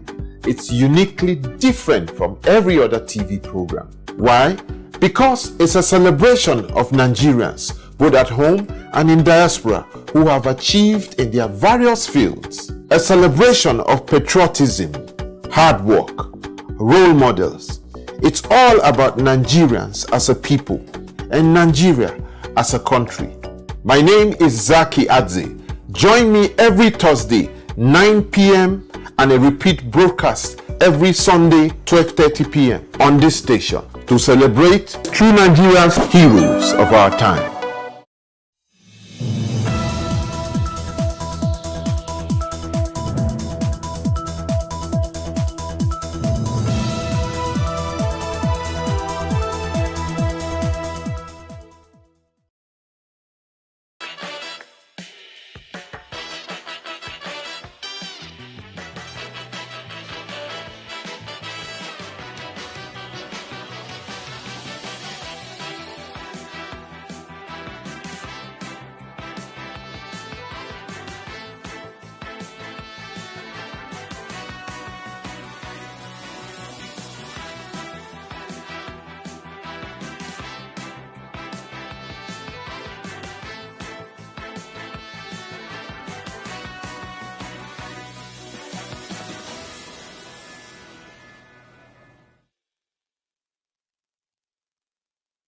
Hello and welcome to What Are You Saying? #Ways, where we talk about topics in the news as it affects us all. And I am Chinelo Anene. And tonight in the studio, we're supposed to be 4. Well, we're 3. Well, we will still be 4. Hi, ladies. Hi, Shay. Hi, MJ. How are you doing? Hi, MJ. How was your day? Are you excited about the long holiday or the long weekend? No, I'm not excited. I have Why? things to do. So Yeah, you have things to do. You're not going to work. Well, I'm not going to work, but I'm still even if you're working going from out. home, at least you're going out, Yeah. but then you're not waking up with that consciousness, oh, I have to be at work. Yeah, well, that's true. That's true. For people who still have to work during this holiday, I mean, we feel your pain. We love you. We wish you love and light. You'll be fine. Don't worry. Okay, Angie, how you doing? I'm good. I'm good. How's the week been? Well, it's been a good week. Yeah, we've gotten some nice deals coming. So it's been a good week. So that's more money. So yeah, so I love the sound of that. I love the sound of that. And interesting that tonight was talking about Yudne Karapat versus. I'm sure that's we have a whole lot to uncover with that, right? Anyway, here's what we found as today's quote: "You can't be successful in business without taking risks. It's really that simple. You cannot be successful in business without taking risks. It's really that simple." And this is by Adena Friedman. So over the internet, we came across a tweet that reads, 9 to 5 with a high salary is better than owning your own business. Being a business owner just means now you have 100 or 1,000 bosses, because now you'll be working to stay successful to all these people. Now, the big question is this: is earning a high salary better than owning a business in Nigeria? It's our ladies' night out. And tonight, Sherry, Mary, NJ, and I are here to discuss the topic, pursuing a lucrative career versus entrepreneurial ventures. And when we open our phone lines, we'll love to hear what you have to say. But first, let's take a break to see what we found in the news.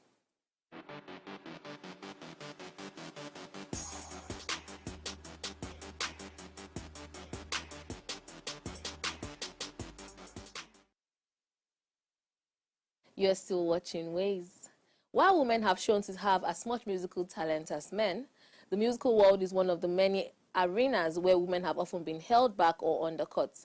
The purpose for the day encourages the promotion and showing appreciation for the women who have made an impact on the music world, despite what is often a glass ceiling that holds them back. The world can be a harsh place for women, but International Women in Music Day is here to honor the talented women who have so much to offer and who often have to fight harder to get noticed.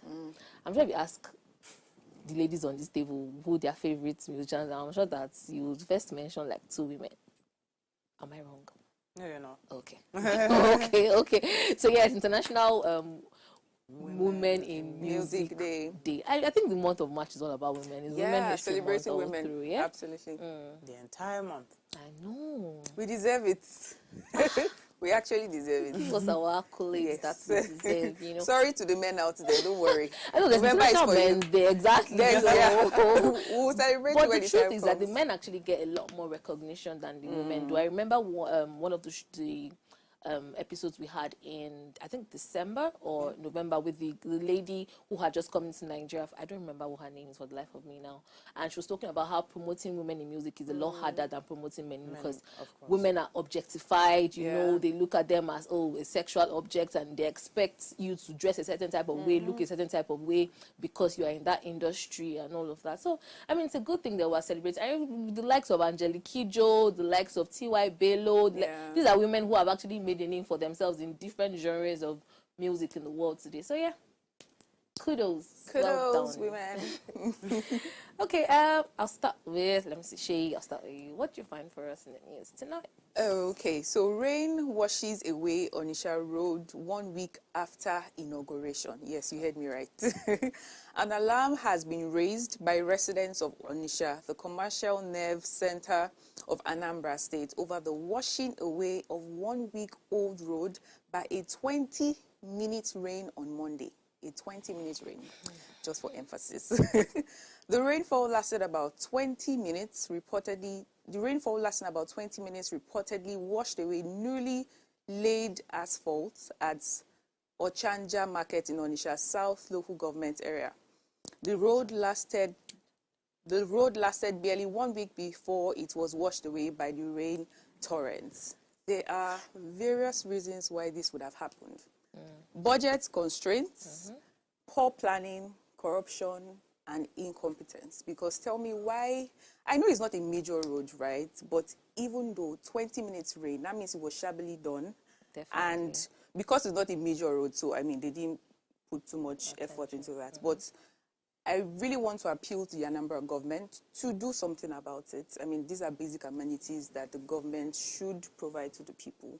So yes, I mean, reading the news, it made me like roll my eyes, like 20 minutes rain and the road went bad. So yeah, it's not exciting to read, but yeah, that's what it definitely is. In this case, in fact, I need to even cover my face in shame because this is my state. I think this is no. You're supposed to take this story, please. I hand it over to you. Look at that. Just look at that. Look at that. And oh wow. I'm not with you. Well, it's okay. I'm not going to deny my state. My state, you know. And this is the thing about us. We're so quick to call the government, but remember that this contract was awarded to an individual or an organization, a construction company, right? So how about we blame them first before we blame? Because I saw the story, and everyone on the internet kept shouting Soludo, Soludo, Soludo, and I'm like, hey. But they should not give the contracts to just anybody. So that's the thing, right? The contract might have been awarded to someone who was trusted, and then this is what came out of it. And probably he gave it to somebody else. Do you understand? Because it's not a major work. Yeah, they always try to cut.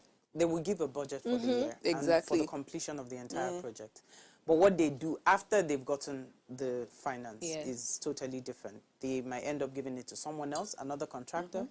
And then that's why this thing keeps going bad this quickly, because obviously they used substandard materials for this project. Absolutely. Because for it to get bad so quickly. There was a video, 20 minutes, and the road was bad. It's too quick. That's quite pathetic. Anyway, my story tonight is the U.S. federal agents raid Diddy's homes. So homes belonging to Sean Daddy Combs were raided by the federal agents on Monday, with the U.S. hip-hop mogul in the center of a sex trafficking claims and sex assault lawsuits.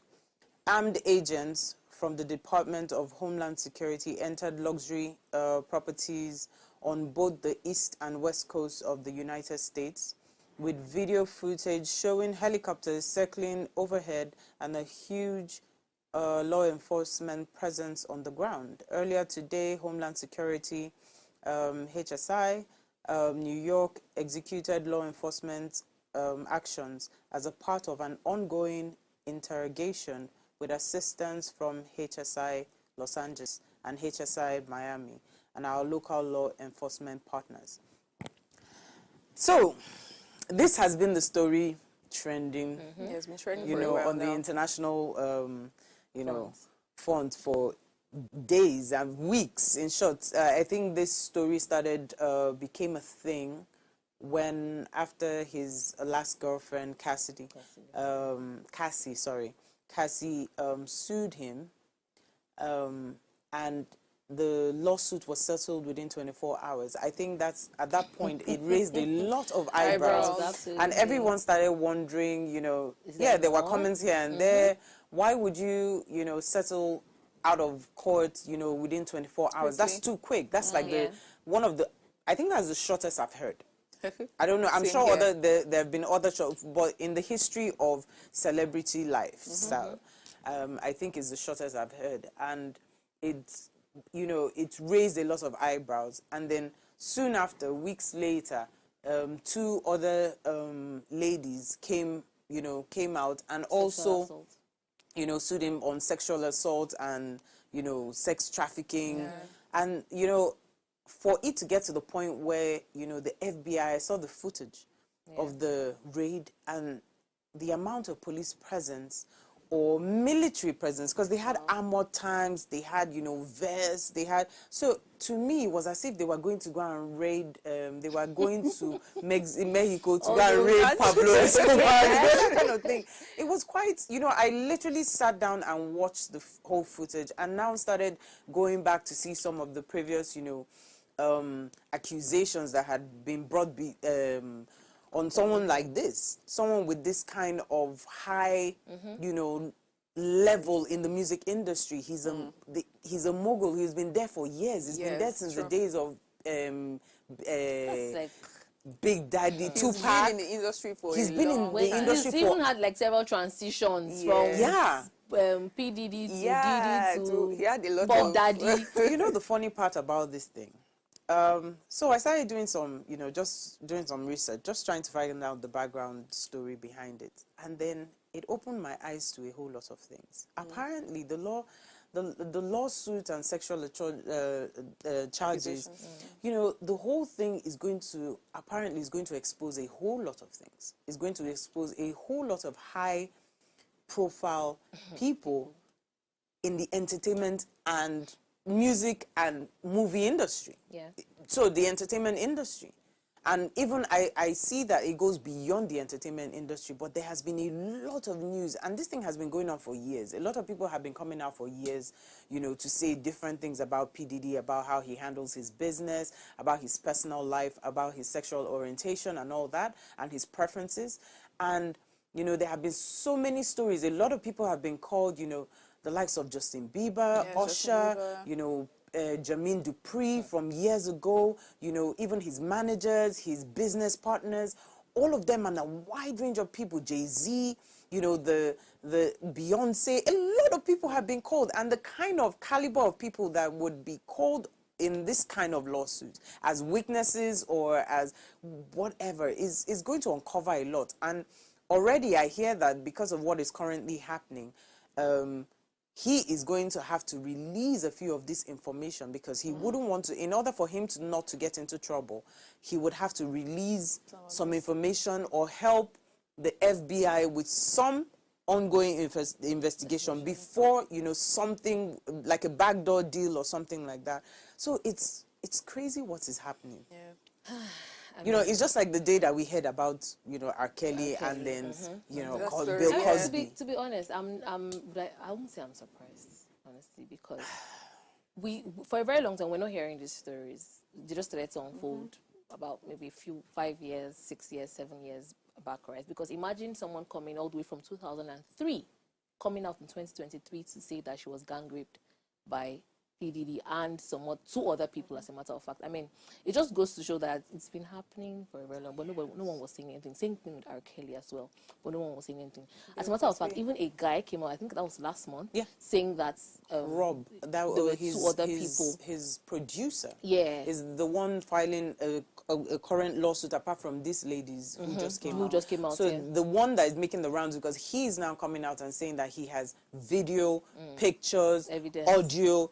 And I came across one of the audios, And it wasn't fantastic listening, you know. I think for me, I'm just glad that people are coming out. They have the boldness to show their faces. I think it's just technology that is bringing all this out, because now people can, you know, then you take pictures, you know, all those, you know, one snap pictures and everything, and you just keep it aside. But now you have phones that do recordings, you have all sorts. So even if someone has been there or with him or within the industry with him for years, because now there is now social media and a way to either monetize or bring this to light, a lot of people are taking advantage of that because he hasn't changed. If he has changed, then that's different. You know, unlike R. Kelly, there were not enough, it was just hearsay and people that were actually there, physical evidence. But this, there's a lot of audio, there's a lot of video, and I hear that with the raid, they were able to capture, they gathered a whole lot of evidence, because I hear that PDD records everything in his house. TMI. I can't wait to see what's going to come out. Really, I can't wait. Okay, so for me, coming back to what's happening in our immediate environment, I must say, the brakes of a truck failed and destroyed 3 vehicles on Ojuelegba Bridge today, and I cannot even begin to imagine the amount of traffic that this could have caused. I mean, I saw these pictures and I'm just like, what? The red car is an total write-off. There's nothing that I don't think there's anything that can be done to redeem it, because front and back gone. So completely gone. Literally pushed them. Yeah. So and then it affected 3, or it was a multiple accident. So the Coaster, the gold vehicle, and then this red one. So who's going to fix what? We don't even know at this. I just hope no lives were lost. I don't think so. I don't think any Ojuelegba every time. There's always because, one story or the other about you know, trucks falling or trucks hitting somebody. And something really, needs to be done. Yes, because actually now that the 3rd mainland, because I'm sure this happened because the 3rd mainland bridge was locked, and the only way to get to the island is coming through Ikorodu Road through the Ojuelegba Bridge. Yes. So that means there's a whole lot of traffic. And this, I always say it, I don't know why these tankers or these trucks function during the day. Yeah. I can never understand it. Anytime I see them, anytime I see them during the day, I'm like, what are these people doing on the road at this time of the day? At least wait till what, maybe 11, 12, 1, and then you can move at that time. At least the roads are free. There are a lot of people. If you're going to have an accident, you and your tanker that one there. Leave other innocent people. And another thing out is, of it. sorry to interrupt, another thing is these trucks shouldn't climb the bridge. Sure. There should be a barrier. I remember there was one time, because I frequent that road a lot. They created a barrier. It was on a Sunday. Like I went to church, I came back, I didn't see it again. They remove it. They removed it. No, they don't have to remove it. Someone will knock it over. I'm like, why? Because someone is not expecting it to be there where society... And after they removed this, nobody came back to do anything. That's it. End of story. Oh, well, I mean, we've spoken about all of these things happening around the world, but then we still have a whole lot to discuss tonight, considering, or rather, talking about pursuing a lucrative career path versus an entrepreneurial venture. Let's take a break, and then when we come back, we'll continue the conversation.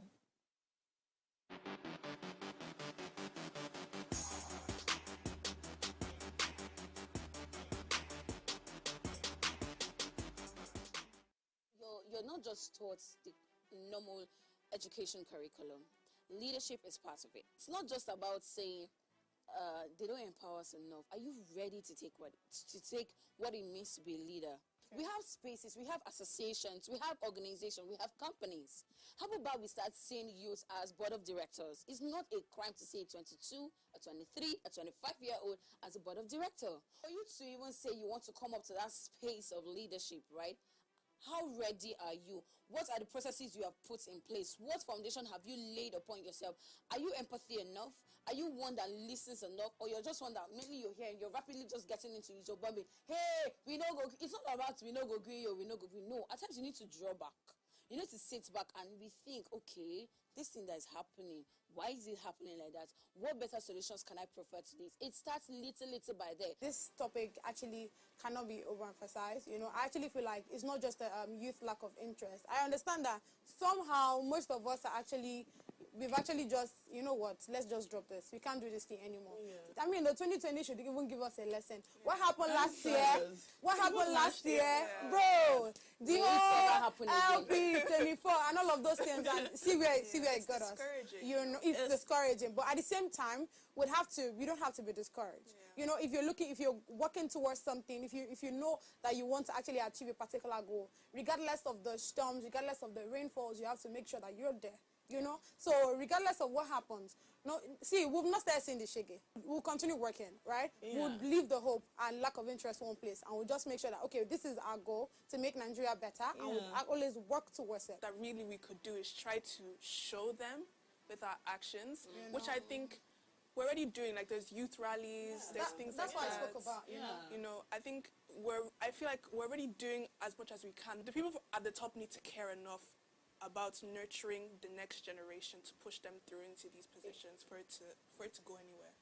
Taking care of the people who have no one to take care of them should be my #1 responsibility. Making sure that they have access to food, water, school, good jobs, welfare, you know, whatever they need to build them up. Because by building them up, their next generation have a good, at least, foundation to start on. And that way, at least, the level of poverty in this country will reduce. As a government, even if things are getting expensive, we should still be able to take care of our people, the people who can't take care of themselves.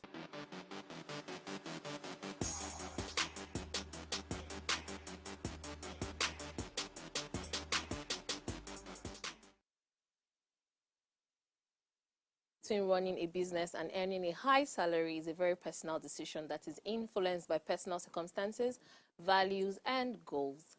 A large income could bring stability and a healthy work-life balance, but being a business owner offers independence. The ability to build money, and the possibility to make a lasting impact. Regardless of the path selected, attaining long-term success and fulfillment in one's career journey requires thoughtful deliberation and smart planning. So tonight we're comparing lucrative careers versus entrepreneurial ventures.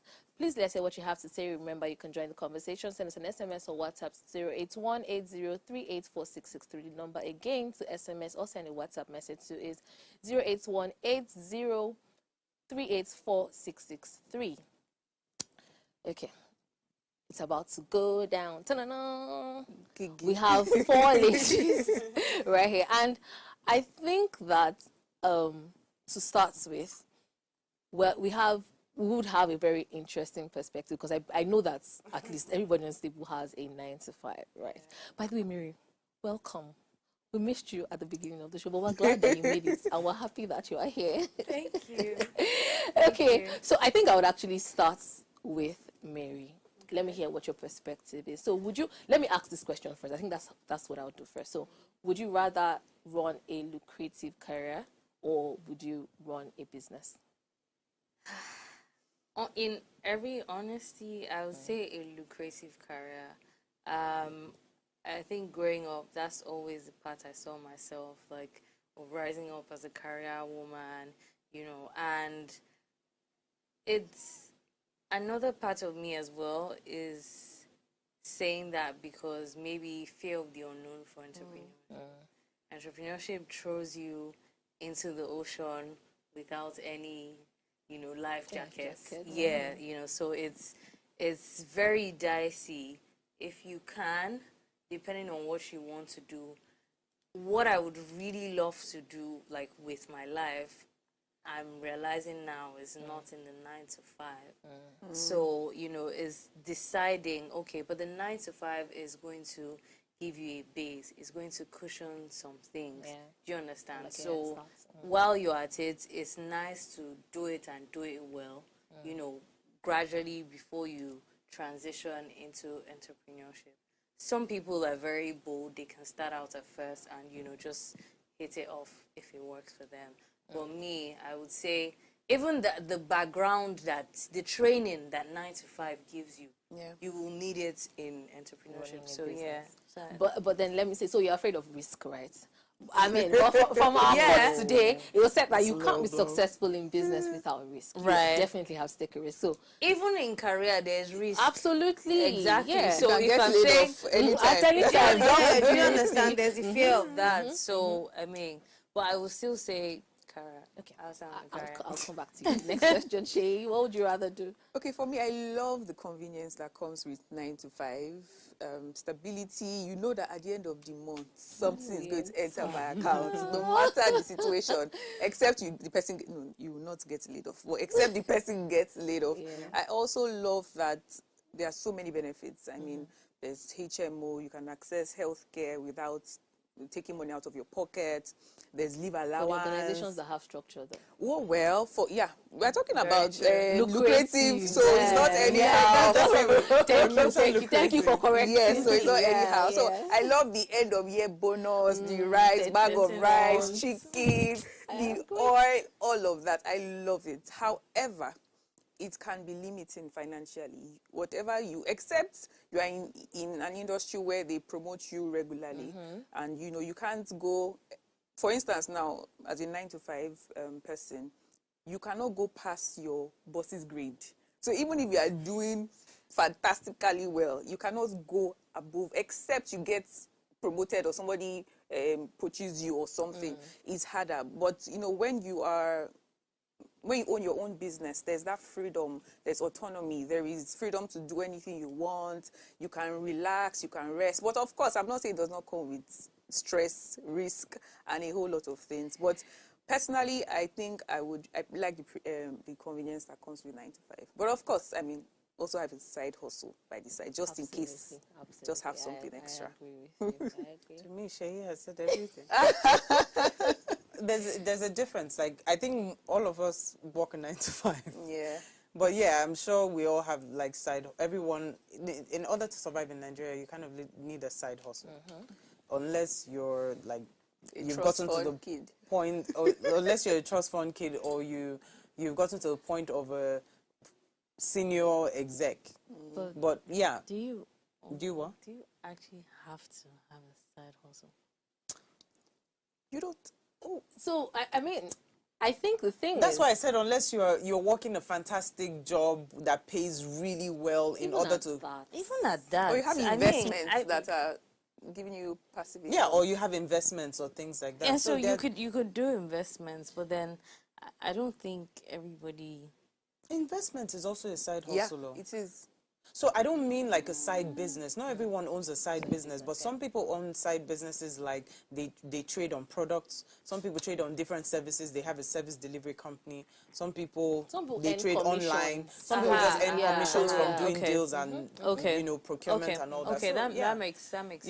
But for an entrepreneur, I feel like the difference is, to add to what Sheyi said, there's a lot more growth. And why is that? Because you're working different positions at the same time. You're the CEO, you're the owner of the business. So you're the one to look for the opportunities. You're the one to market your business to other people.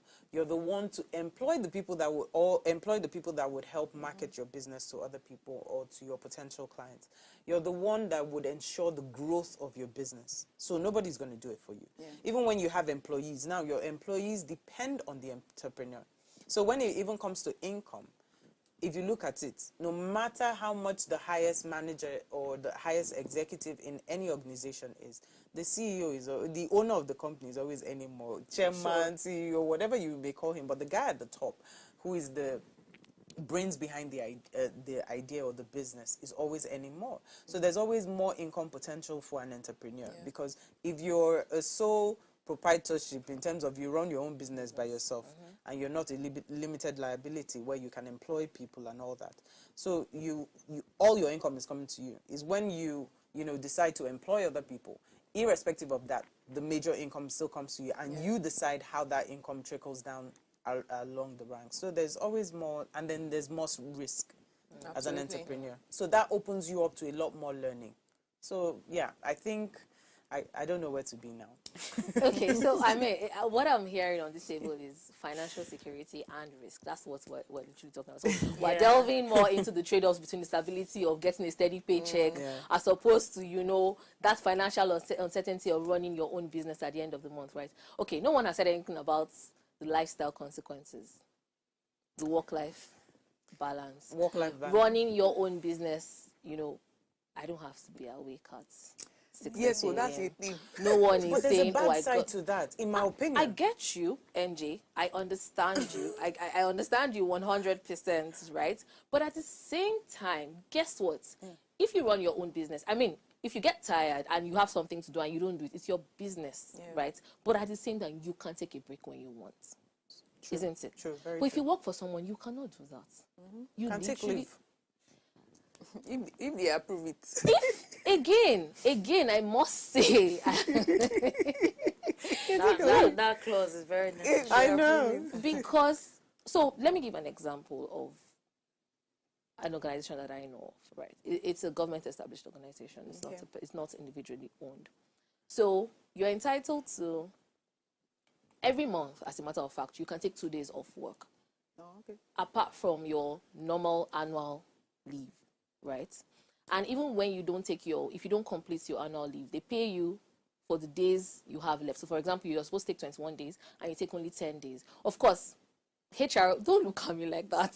HR would push for you to take your 21 days. But guess what? If you don't take your 21 days, and I think that's what we mean when we say lucrative, because I believe we're not talking... That's very lucrative. That's very lucrative. Guess what? If they run something called Rave Awards or sports bonuses as well. So what that means is everybody in the office nominates someone or 2 people or 3 people. You just write out the person's name, what the person has done exceptionally that month, and go put it. Nobody needs to know. Go and put it in the box. At the end of the month, the line manager picks up the box, looks at the names in the box, and you get about £100 every time that you win. And no one is coming to say, oh, I want to do that job over and over again. I don't want to go and run my own business. But the flip side to it is, anytime I think about it, my passion matters to me. And for me, that I consider myself a very multidimensional human being and an idea generator, my head is always popping every other time. I always want to do something else, right? So in as much as there is the, in quotes, career path that is probably paying or, you know, something like that, I also want to do my own thing. I also want to be able to say, oh, this is what Chinelo did, or this is what this person did, right? But then, in this country, like Mary said, not everybody is cut out for that whole side. And as a matter of fact, how many people have access to these lucrative careers, as a matter of fact? Because that's another thing. Most of the jobs out there are mostly individually owned, where the people are not even paying their staff as much. The benefits are not there. They're not getting the HMO, like you said. They're not getting pension. Some people even struggle to even pay tax for their... They struggle to take that money out. They take the money out of the salary, but guess what? They don't do their tax returns. They don't file their tax returns.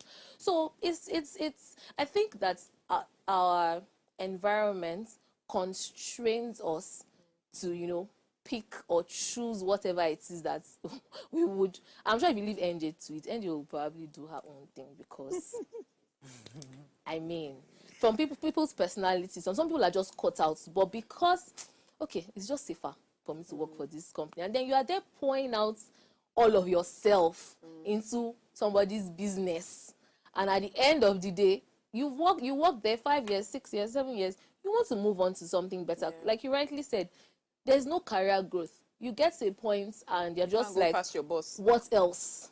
What is left? Okay, where do we go from here? I'm not going to earn more than my boss. This is what I'm going to be stuck with. So what do I do next? So I think that these are also things that we might also want to, you know, consider. But I'm going to ask another question, but I think we should take a break. And then when we come back, we'll also open our phone lines. See you in a bit.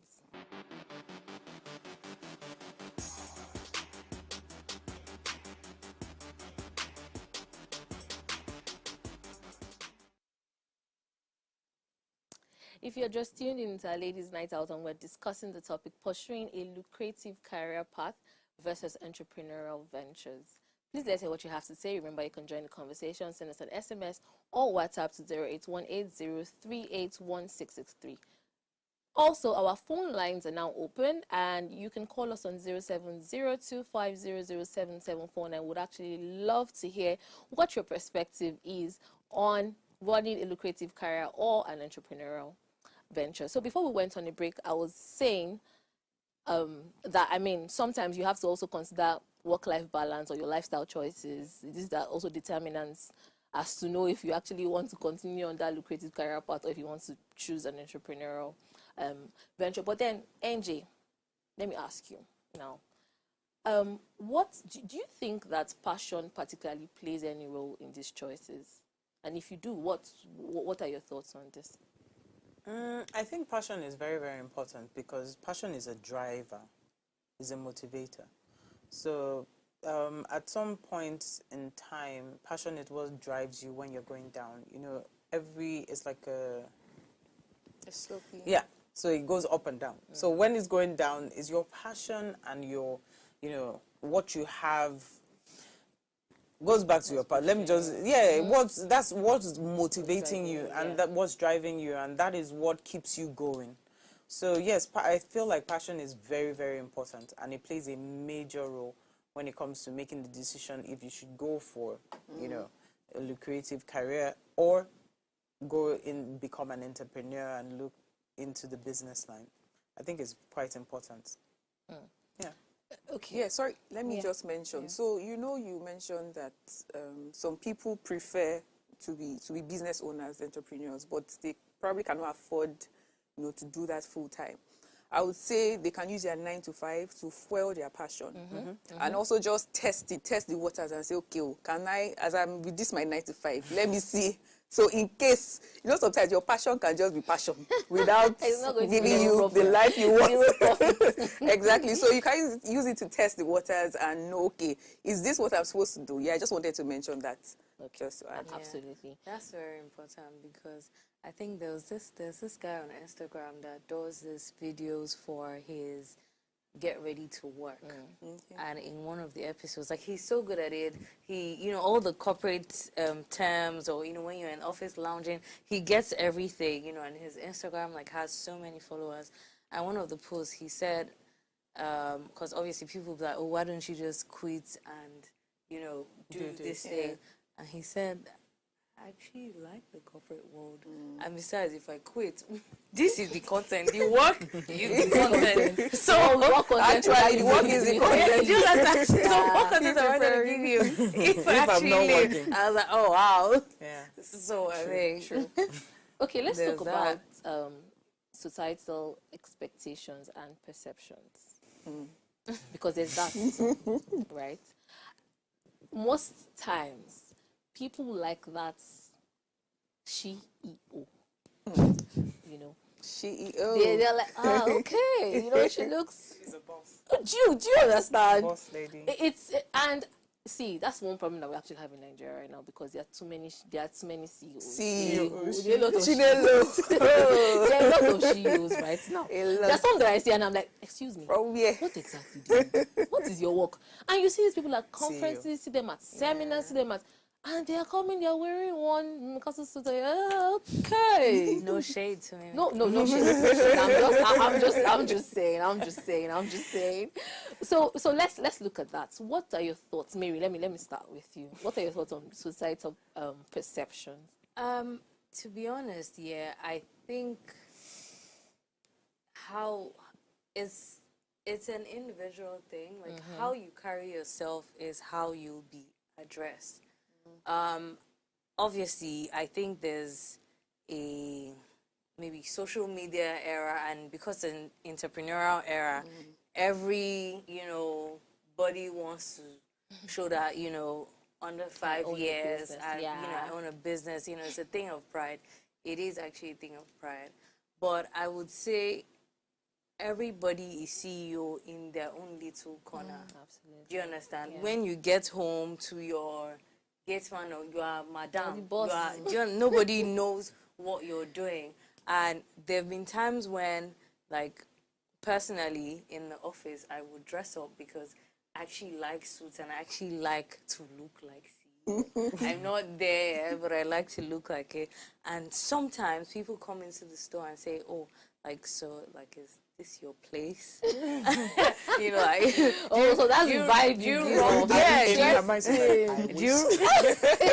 So you know, I think it's a good mindset. I mean, however, it shouldn't be bastardized, like, you know, just any little thing. But it's a very good mindset if you show up to where you are now like you are the CEO. Eventually, you will arrive there. You know, so I wouldn't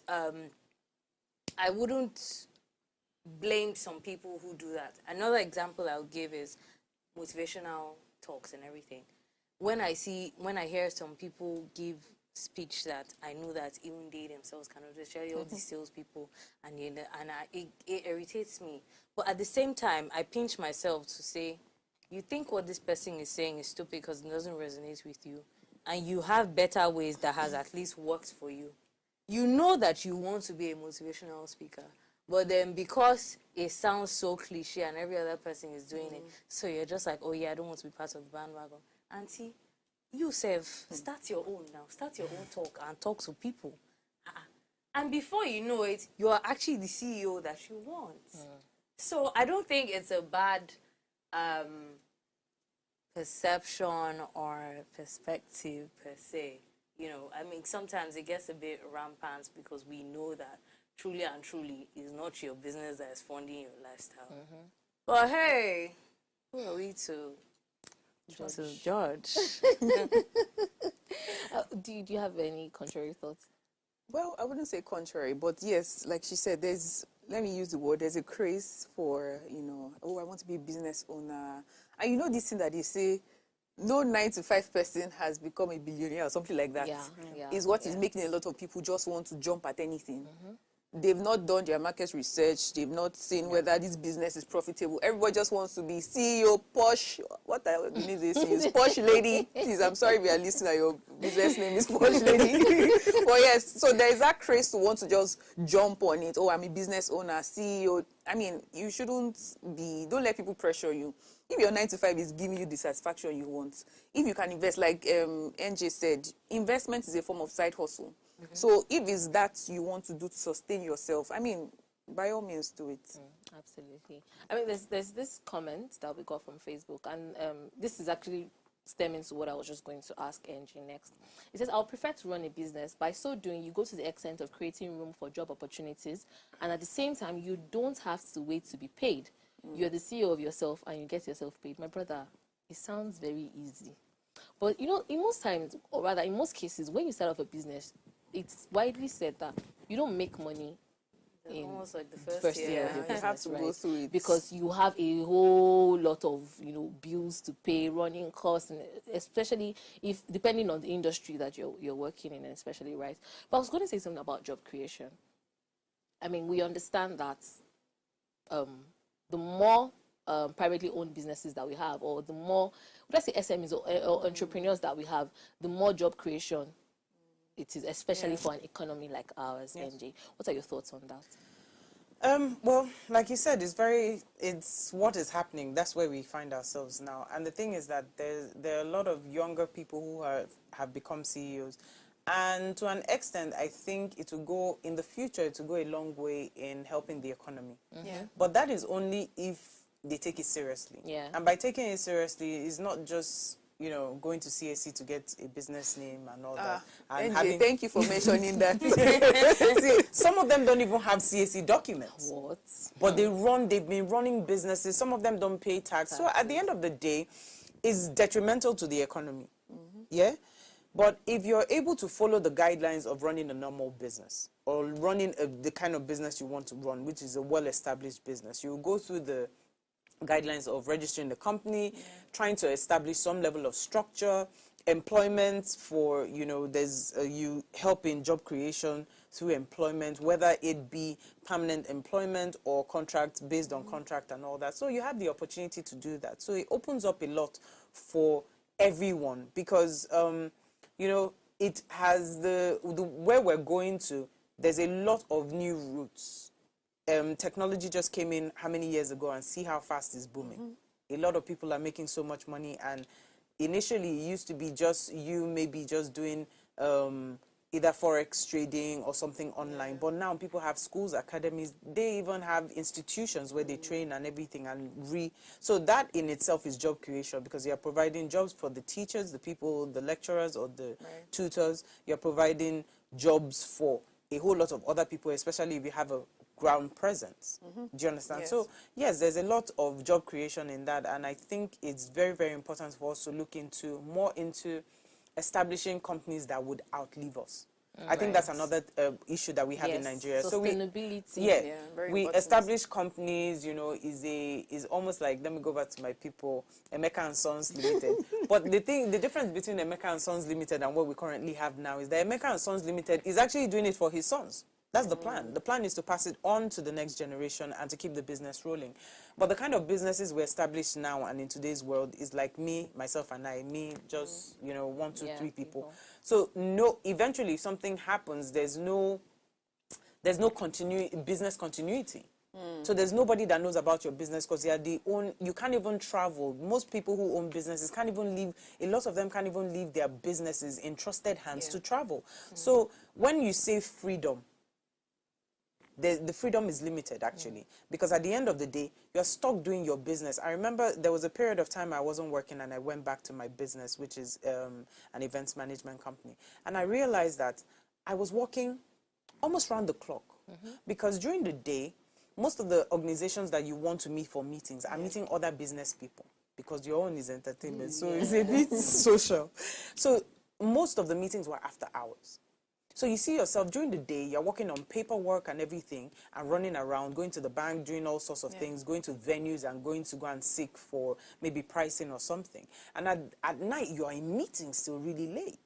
So at the end of the day, unlike a 9 to 5, where you just go to work in the morning, and, you know, at 5 o'clock, you start looking at your boss. Now you like, carry the work home, you continue. But I get what you're saying. But yeah, there's a lot more. The system is opening up now for a lot more work-life balance, and a lot of organizations and businesses are taking that into cognizance. So it's a good way, in my opinion.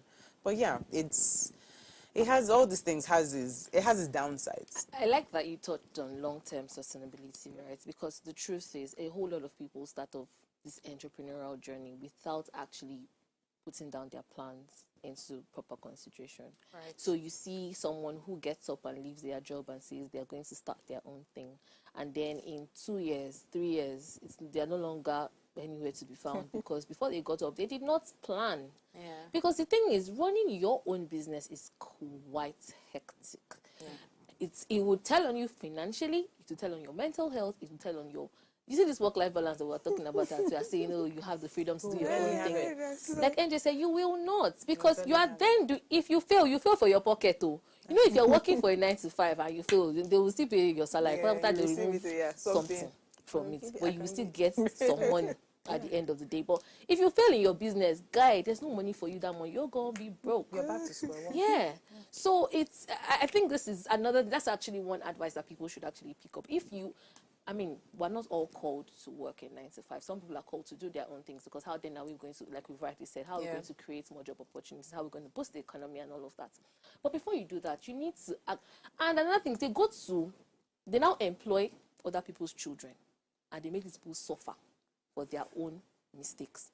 Because then you've employed people, and, you know, they are going through a whole lot of work stress, because you haven't planned out how your company or how your organization, how your business is supposed to run. So you literally have one person doing the work of 10 people, and then they are so worn out. And guess what? When that happens, your productivity level is then 0. So you now go back and you're like, okay, where do we start from? So it's okay to want to do your own thing. It's okay to run your own business, but please have a proper plan. What's that in the DCC?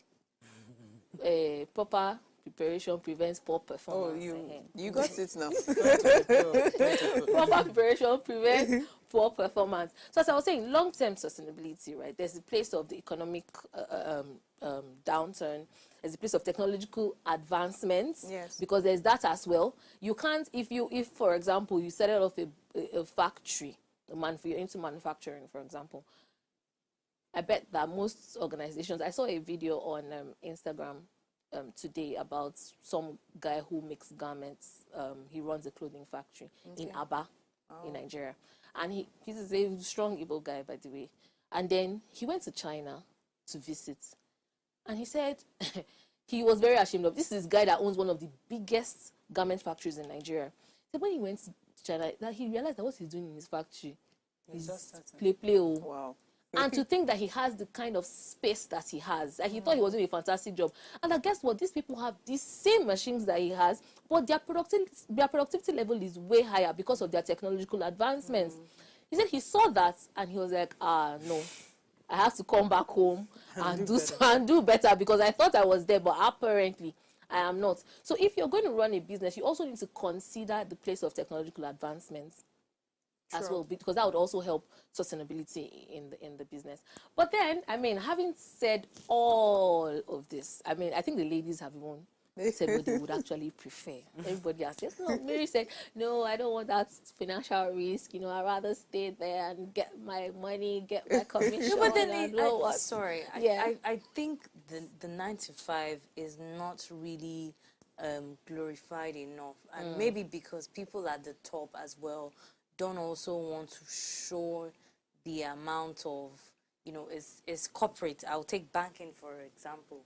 You know, if you're meeting an MD, you know, they're very conservative, but because of the industry I work in, I can tell for a fact that they're quite a couple of successful people who have made their money, a large chunk of their money from 9 to 5. But it's sort of they can't really come out and you know. Have you seen that? Sorry, have you seen that post recently? I don't know which CEO said that. You know, who said it and said bankers are not meant to be billionaires. Have you seen that? Yeah. That post. I think I started seeing it yesterday. So I think that explains. Yes. And they're I think that explains. They're the biggest. Thank you. That's because of all of the under G roles that they're doing. Aside from the under G things, I feel like if you go through the ranks, I mean, look at oil companies. You can't tell me that you've worked, you know, in an oil, as a professional in an oil company for about 10 years or 15 years. Come on, you would have amassed a good, career. Yes. So, I mean, what we should say is, let's have better quality jobs. Do you understand? That would make people, because not everybody can be a CEO. True. Do you understand? And everybody behind the scene is needed. True. Everybody for the production of this show, you need the people who are not, they don't care about the being seen, but they're the brain work. You know, so definitely you can grow through those ranks. Absolutely. You don't have to be out there. We should focus on the quality of jobs. Is way better. I think the truth is, well, what I would say is that whether you're in 9 to 5, wherever you find yourself, let your money work for you. Like she said, people who have worked in industries like this, you can't tell me that they don't have like good money. No, of course. Is based on, you know, the investments they made, you know, delayed gratification and all of that. Promotions will come. Yes. You know, you'll be giving some certain benefits to high. Absolutely. Well. I agree with you 100%. NJ, any final words? Well, I think we've said a lot, and just like we continue to say, it's both are very, very important depending on what choice you decide to make. But there are things that you have to table before you make that decision. Yeah. There's the financial part. There are lots of things. How much freedom you actually want. Do you really have a plan for your entrepreneurial life? Or do you want to pick up a job and have a 9 to 5 and then think about an entrepreneurial life? So it depends. There's a lot that we can take out of today's conversation, and I think everyone would benefit either way. I think that there are two things we did not touch on, which I'm just going to touch on very quickly. We didn't speak about government policies and regulations and how that can actually frustrate business owners. True. Because someone was saying, I don't know who, I think it was a guest we had on the show, was saying that, oh yes, I remember it was Dr. Johnson. And he said, oh, how you'd have 5 people from Lagos State come to your office. One will tell you radio and TV license. One will tell you one thing. One will tell you, and you're just like, bro, what's going on? What's going on here? And I know, right? And there's also, as with everything, actually, there's always a con. There are always cons to it. But then there's also the place of resilience. There's the place of personal resilience and well-being. Thank God Mary is here, the mental health queen. We cannot take that away, because strategies like work-life balance, stress management, prioritizing your mental health is actually very, very important, and you cannot rule that out. And trust me, if you're not a strong person, your leg will shake. It's not easy to be a business owner in Nigeria. Not even in a country like ours. Okay, we have a comment here. I was just asking today, I was saying I've not heard anything from Daniel in a while, and here Daniel is. Good evening, my dear beautiful sisters. What are you saying? #Ways, pursuing a lucrative career versus entrepreneurial ventures. My dear beautiful sister Nwajaga, he had to say that, made mention of owning a business, employing people and getting income from the business. But on the other hand, the income coming has to be monitored for business growth. Absolutely, yes. Has to be monitored for business growth. There are people who combine pursuing lucrative business with entrepreneurial ventures. My dear beautiful sister Chinelo made mention of the hardship in opening a business because it is not easy doing so. She also said that people employ people's children and the business ends up dying. And this is not good for business owners. You ladies look good and beautiful. Thank you so much, Daniel. My dear sister Chinelo, nice to have you back. Thank you so much, Daniel. It's always a pleasure reading from you all the time. We love to hear from you. Thank you very much. So, after all being said, it's a case of choose wisely. Are you ready to take the risk? Like Mary said, there is risk everywhere. In your 9 to 5, there's job security risk, because you can have one manager tomorrow that will wake up and say, I don't think that she's even doing what she's supposed to be doing. And before you know what's happening, chaos everywhere. That's right. Yeah. You can also run your own business and things will not particularly go well. The government can frustrate you. You might not be resilient enough. Market trends can even affect you. So in any venture that you decide to, whether you decide to do a lucrative career path, for people that don't have a lucrative career path, and I put lucrative in quotes, because in our Nigeria of today, lucrative is quite relative, considering what is going on in Nigeria. But in all, make sure that you make the right choices.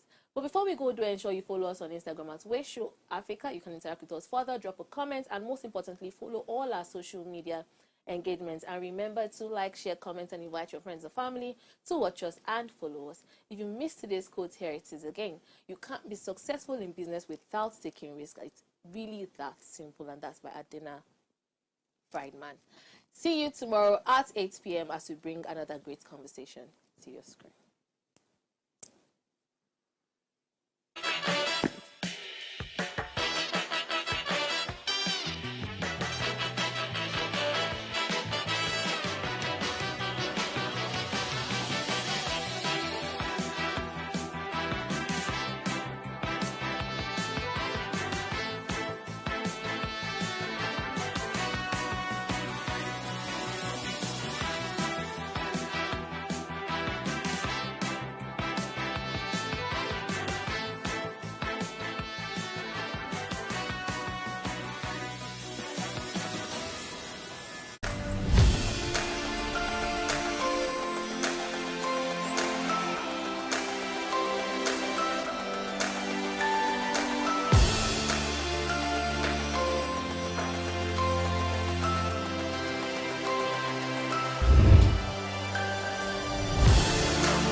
Comic Republic is a Nigerian startup where we tell African stories. We push the African narrative forward through a traditional art form that is popular all around the world, which is comic books. We kind of write stories that everybody can find a bit of themselves somewhere in there. You know, when you read our books, you will always be able to find one book that you are able to connect with, even if you are not an African. It's not just for Africans alone, but it's the African narrative. That's really what we do. We take the process of telling our stories, you know, making our comic books engaging. We do it professionally and we take it as a business. We're growing bigger every day. You know, we try to make sure that all of our comics, all of our content has a positive message underlying them, even apart from all the action, all the punching, and all the superheroics. Right now we have close to 48,000 downloads per comic book. We get between 5,000 to 7,000 unique visitors every week. Nigerians have been really excited to see people in Nigeria creating heroes from Nigerians, telling Nigerians that we can be everything we need to be if we only try. The comic business actually has a wide range. One of the major things that actually helps us to move forward here is the fact that we are more than just a team, we are a family. And family is everything. We understand ourselves, we know what we're meant to do when we're meant to do, and we get them done. The first and foremost vision for Comic Republic is to take control of the African narrative. Who are the biggest superheroes you know today? You're looking at Spider-Man, Captain America, and Superman. If you look at the colors of their uniform, they're all the colors of the American flag. If you look at where those people come from, they come from America. This is a way that a country has from generation to generation, you know, programmed their people to believe that they are strong and they are efficient. We want to do the same with Comic Republic. That's what we want to do at Comic Republic. That's our vision. And until we're number one at that in the world, we're not going to stop.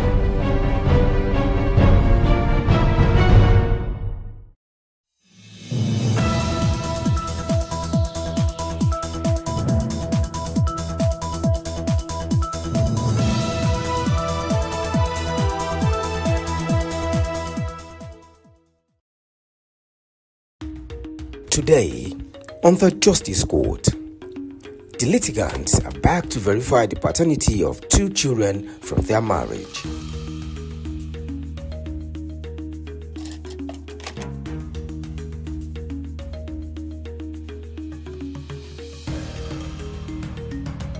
All rise. Court in session. Honorable Judge Fumi Asaolu presiding.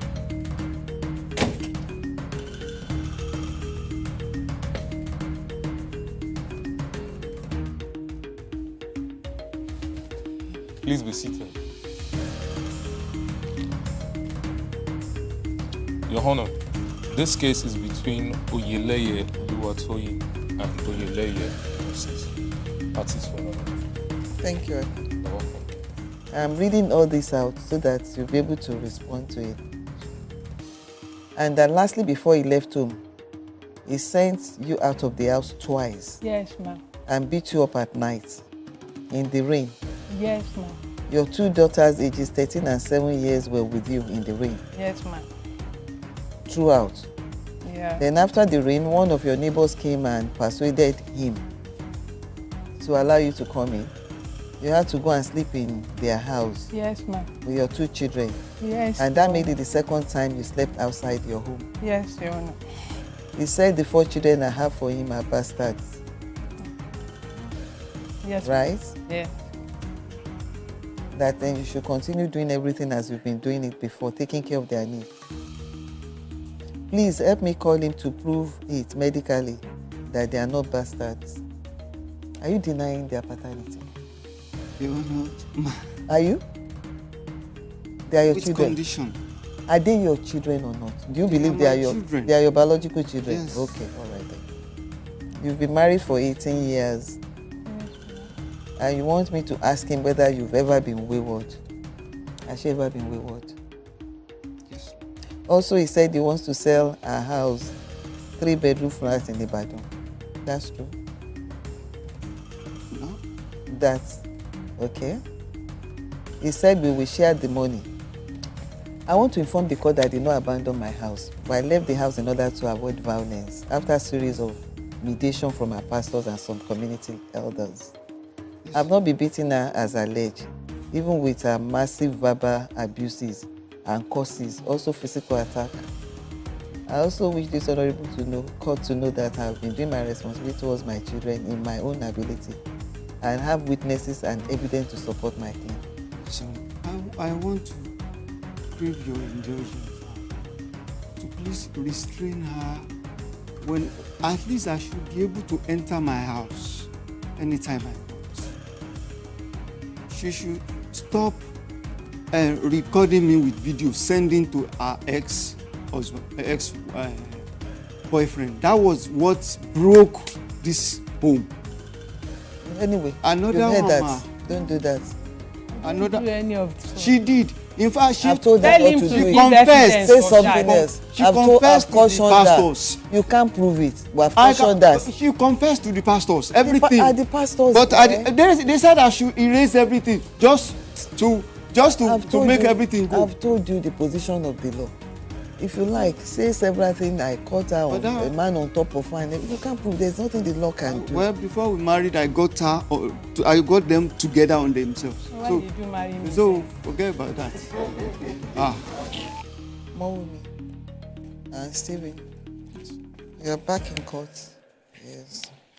So can you outline why you're back here? I came with the issue of DNA test. After last court session we attended, you want to have the results? Yes. Of your DNA test? Yes, I opted for DNA results. And why I opted for DNA result was after the court session, she started harassing me with, in fact, a lot of calls, voice messages, threats. So, to the extent that when I couldn't take it again, I had to forward some of these messages to one of the baristas here for her to know what is happening. Because there was a time they called us to mediate again concerning the issue. And since we have agreed that we go our separate ways, I think the best thing for me is to do whatever the court asks me to do. And I've been doing all that. Only for me to, most of the time I will not even talk with her on the phone. So, some of the time she will just call. She will start abusing me on the phone. So since we got home, I've been trying to get back to the court. I've been calling that the food of that 20,000 naira was not just enough. What I have the pictures with me here, what the woman sold to us. So it only lasted for, everything only lasted for between 8 to 10 days. The highest was 12 days. I've been the one doing it, and I do call him. You know, he doesn't pick my calls. He doesn't pick my, and that has not started today. Ma, when we were here the other time, he said he only left home a month. You know, I wasn't opportune to talk. I mean, this is the 18th year that he has been living and coming in, living and coming in. Anyway, that one is not, it's still part of it. But what happened was that, what I was calling for before was that the food was not enough. I've been the one doing it. So I was trying to get in touch with him that, see, what you are bringing, I don't know, because what we were told was that I should just go and take the food. I don't know what is transpiring between you and the woman, but all I'm saying is that this is not enough. It is either 6 Congos. The last one we got was 4 Congos, ma. I have it here with me. 4 Congos of rice, 3 Congos of beans. And I've been the one doing it, and I will pay for their transport. I will give them upkeep, 500, 300, 200 for the 4 of them. The first child now, one of our pastors, because that one is back at home now from school.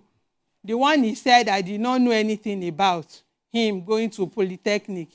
What happened really was that when that boy was about going to that school, I was not informed. He told that boy not to tell me anything. You can call the boy.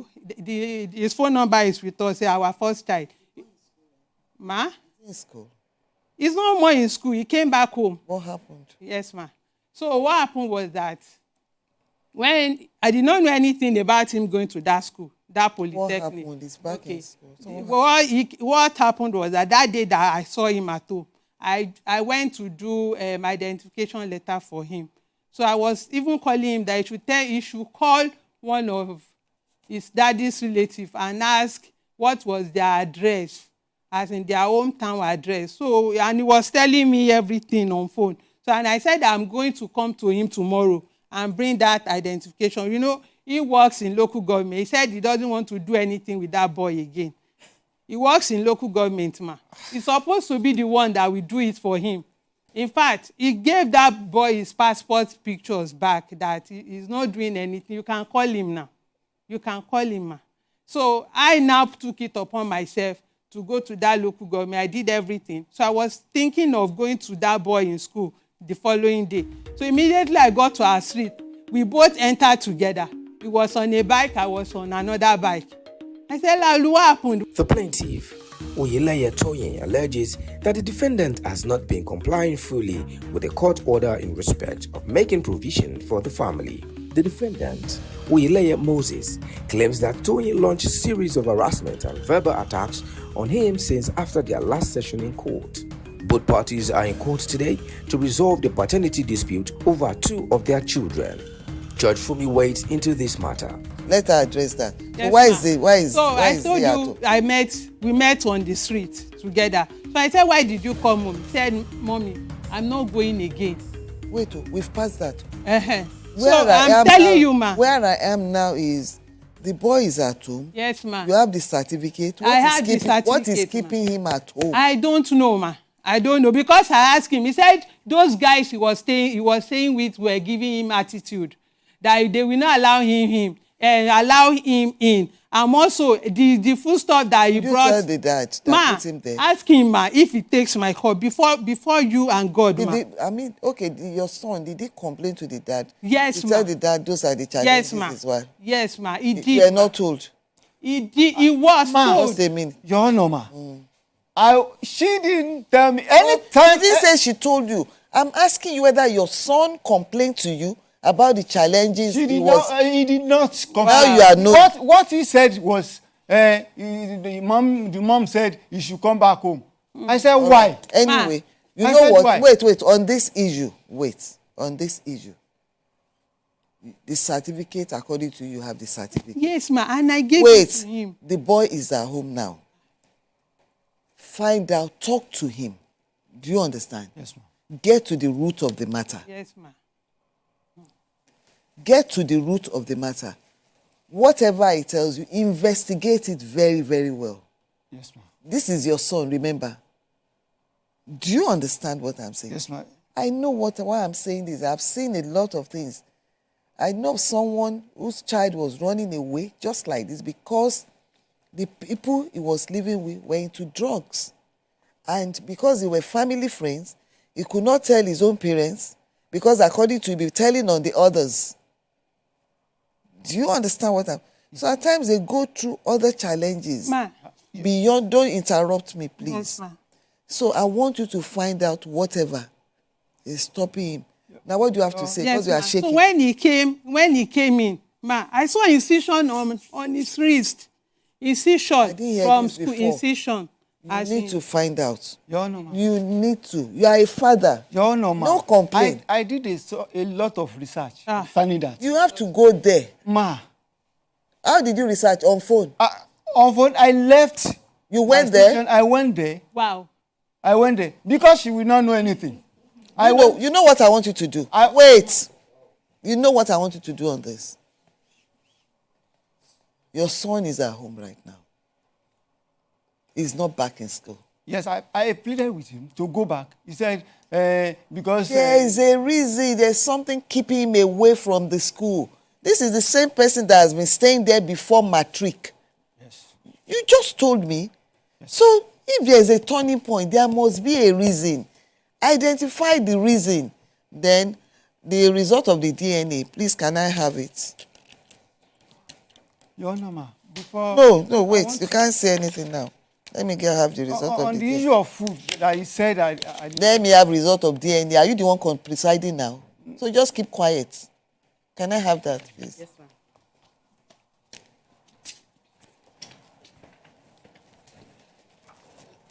So this was presented by Linz DNA Laboratories.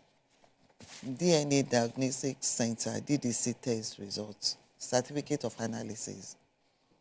Paternity, maternity, forensic test results.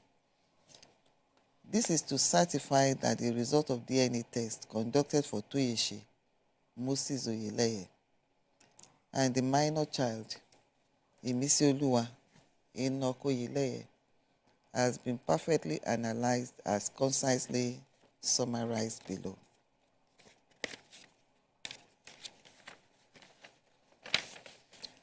The probability of paternity, 99.9997%. Imisioluwa Enoch Oyeleye positive. So, is your son. And the result for Olaoluwa Michael Oyeleye by the same Linz DNA laboratory. Yeah. This is to certify that the result of DNA test conducted for Toyeshi, Moses Oyeleye, and Olaoluwa Michael Oyeleye has been perfectly analyzed as concisely summarized below. Probability of paternity, 99.999%. DNA analysis is positive. Olaoluwa Michael Oyeleye is your child as well. Concerning this DNA, ma, if you know what those boys have suffered because of it anyway, that is it. So now, ma, I am here specifically because I want your judgment, ma, to be bounding. That was my initial reason of calling. Because I'm not satisfied with what he was bringing for food, and the transportation, he did not do anything about it. The last child that he was paying his school fees, he told the proprietress that he will only pay for school fees, and he will not do anything concerning stationaries and textbooks, and he did not. So I had to be doing all that for the four of them since that time. Is that still your position now? No, ma. Are you telling me that you will not pay for the books, school fees, uniform, and every other thing? I didn't say I will. So, wait, you didn't say you will not pay, right? Is that what you said? Yes. Did you pay? I paid. In fact, there is... The receipt for only Mom, listen to me. I'll throw out your matter now. Show me evidence of the payment you have made. That he made. He was supposed to make that you made, or you didn't pay? No, he later paid for that last child. I told you he only paid for that last child. The school fees, he did not do anything concerning textbook and their Has he paid for the textbooks? He did not. He did not. Textbooks and stationery. I asked the proprietress. He said every other thing has been settled. Okay, there's no problem. This is the receipt for the school fee, and I even sent more that there is conversation of me and the proprietress here. No, wait. It's here. Come. That you have 5 days. 5 working days. That's Monday to Friday. Yes, to get in touch with school, request for whatever sum of money you need to pay in respect of your own child. There's stationaries, school books. You pay school fees, so which books are they going to work with? I've been the one buying books, even pen, before I left. What is Even before I left, every one of them knew. You what about now? It's just a term now that you are talking about because of the crisis. Because of the crisis, and you did not tell me they have given you textbook. They haven't. When are you going to pay for it anyway? The proprietress did not ask me for that again. She's not proprietress. Wait, can you keep quiet? Because I asked her, Wait. Even wait. I said wait. Are you telling me that the proprietors have to go after all parents to come and pay school fees, to come and get bush up? Does that show that those parents are responsible? I do call them. I do go there. Even I'm telling you, if you don't know before, now you know. That's what I'm telling you. Go there and sort it out. What's this argument all over? Anyway, yes, ma. So on health, ma, on health. So what happened was that he said he had a nurse, and that nurse was just a friend in our environment there. So he said anytime that they are sick, that I should take them there. You're supposed to give them a hospital. We have. And if at all, if whether it's general hospital, whether it's private or HMO, you know this, Yes, you are literate. we have that. So one of them, you cannot just give them a nurse that will not act as a doctor. It's not possible. Yes. So no, ma. before you leave, you go to the legal team and put down details of the hospital that you want them to be using and the contact of that hospital. What else is there? Yes, ma'am. We'll talk. Another Let her thing finish. that is there is that he decided to sell our house. And I have the... Wait, the house, what's the name? You The said? receipt of payment. What did you use? We used Mr. and Mrs. Ma. Mr. and Ma, Mrs. what really happened was Mr. that... and Mrs. Both yes, of you. ma'am. What really happened, this is the... Just wait, that's not why you are here. You know you did not plead that. It is, ma. Wait, just a minute. noted You have something to say over the last issue. You were going to say something now, so I want you to be addressing everything one after the other. I have just... You can't remember. Concerning... So what happened was that this is the statement of Concerning what? account, ma. Let him talk. What is your problem? Because I don't want to forget. Yes, ma'am. Then you jot it down. You have a biro, you have a pen there, you have a paper. Jot it down. All right. Concerning the health, ma, we have a hospital that we use also, because the hospital is far, and one of the staff of the hospital happens to be the nurse she's talking about, and this has been the nurse we've been using if they have any minor ailment. So the bottom line, what you are saying now, just a minute, wait, because I have to understand you as you are progressing.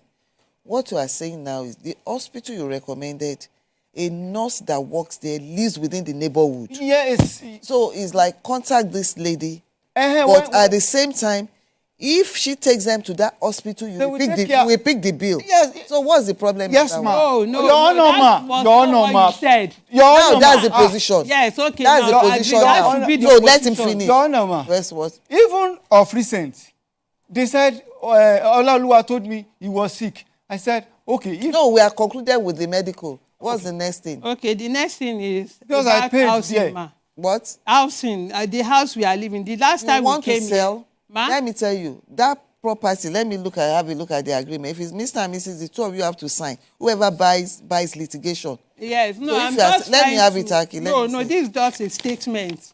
The statement of my account.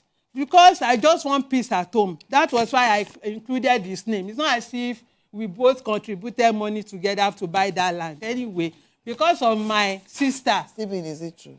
She used that money to buy it. We did it together. Eh? For You God's did sake, what together? she This is no, a judge, and God is here. God knows. She had larger part of the amount we Larger used to part? buy the land. Yes, larger. So when we want to do the survey, I paid. When we want to pay for when we want to pay for the you pay for the land. Ma. She paid for the survey. No, So that's what I it pay is. for the survey for anything, mommy. Ma. Where are the receipts? I in fact. Wait there. I have. She knows I have larger amount. Who brought the surveyor? Let me have it, Akin. Who brought the surveyor? Because, ma, what really happened was that, Your Honor, ma. I thought it's their receipts. Your Honor, ma. Statement of account. Yes. To show the way you were making payments. Yes, ma. For the land. For And the you land, did asterisk. You should have asterisk the one that There went is to a the... place, August 19. That was when I sold the land my mother bought for me in Lagos. She retired in NNPC. Ask him, when that time he was on level 2 in local government. I entered with level 4. Your lies are too much. So he now used the salary of level 4 to buy land. Collect wait, cooperative. Where are the documents, the original title deeds? It's with him, ma. He removed it from home. He removed the agreement. What is that? It's just the surveyor work. You know where the land is? Ma? You know where the land is? That's where we are living, ma. He just came. You want to sell? Ma, That's where you are built right? so where we are living. You want to sell it or not, ma? She knows I have larger. She knows I have larger contribution on the house. That's not the issue. Ma, in fact, the issue now, listen to me, keep quiet. When I'm talking, you keep quiet. And I mean it. Let it be the last time I warn you. Now, is it true that you want to sell that house? Your Honor, ma. Yes, ma. All right. With reason. No, I'm not interested in the reason. Now that you want to sell the house, you know you need a consent before you can dispose it. Yes, Your Honor, ma. Because So wait, I'm asking. So if you sell the house, which alternative accommodation are you providing for them? Because you must provide accommodation. Because, Your Honor, ma, why I say so? Because she has given me the go ahead that I should not come to the house. You ask him not to come to the house? You ask him not to come to the house? Ma, I did not. See, any little argument. There is evidence. Let me tell you one thing. There is evidence. Listen to me. The DNA paternity test confirms that Moses Oyeleye is the biological father of the 2 children in dispute. These spouses are not coming down to co-parent. Judge Fumi refers them to a counselor for coaching sessions on co-parenting. After the break, Judge Fumi rules. What's your name again? Stephen. What's up? Oyeleye. The 2 of you, I'm referring your matter to marriage counseling. You cannot behave like adults. You cannot communicate. You cannot relate. You cannot co-parent. So, what are you talking about? The DNA result is out. You have to co-parent. All those things that we listed earlier on, comply with it the way I've stated. And in the meantime, I'm referring your matter to marriage counselors. You must have a minimum of 4 sessions.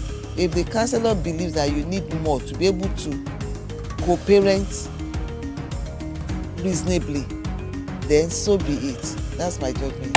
All rise. If your baby daddy is denying paternity of the child to avoid upkeep, or you suspect misattributed paternity situations, submit your case online at www.thejusticescourse.com for a prompt resolution of the matter.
treacherous body would have been manure for the motherland. Listen to the words of a corpse.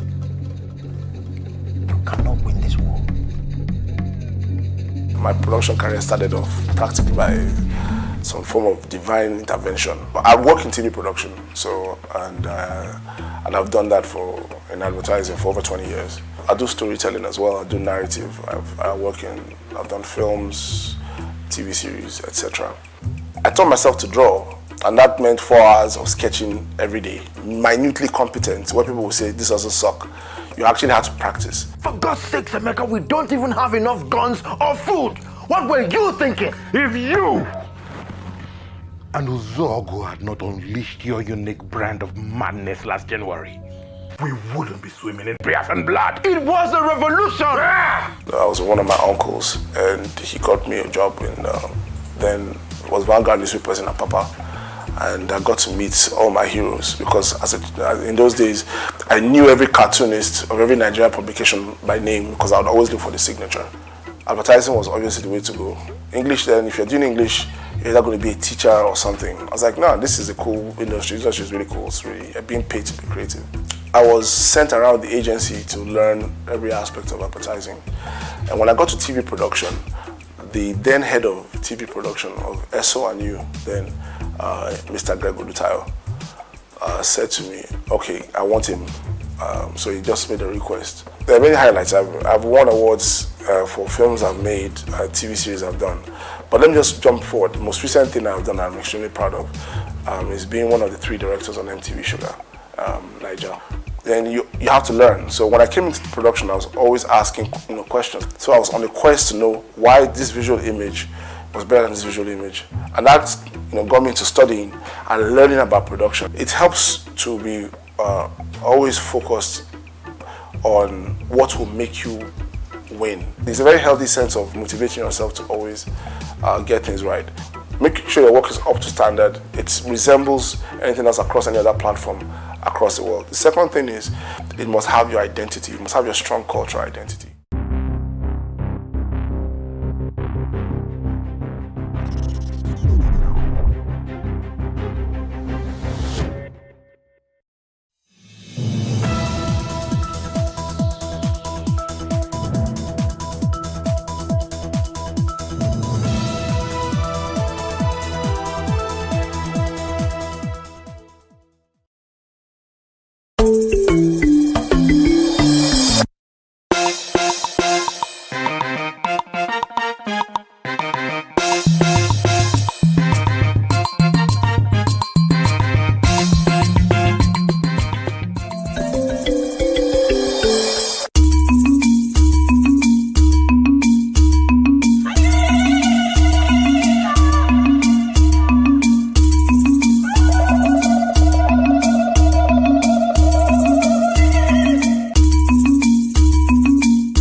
Very good afternoon. I am Emmanuel Olubobukun, and this is the news update. Christians worldwide are celebrating Good Friday, focusing on Jesus Christ's love who died on the cross to redeem souls. Reverend Dr. Anfro, LWF Vice President for the Nordic countries, emphasized the importance of expressing pain and despair when facing God's silence and absence. She emphasized the need for Christians to affirm their trust in God are seen in Luther's reference to a kind father who cares for us. The message is that Christians should now share the agape love of God who conquers all the works of the devil and his cohorts. Our President Bola Tinubu has called on religious leaders to refrain from vilifying or denigrating the nation in their sermons. Speaking during Ramadan Iftar with traditional rulers and religious leaders at the State House on Thursday in Abuja, the President emphasized the important role of religious leaders in shaping public opinion and fostering a sense of unity among citizens. He urged the leaders to be more constructive in their criticism of those in elected positions, as President Tinubu also declared that his administration is determined to turn Nigeria's challenges into prosperity. He reiterated that no terrorist can defeat the collective will of Nigerians, no matter how hard they try to prey on innocent citizens.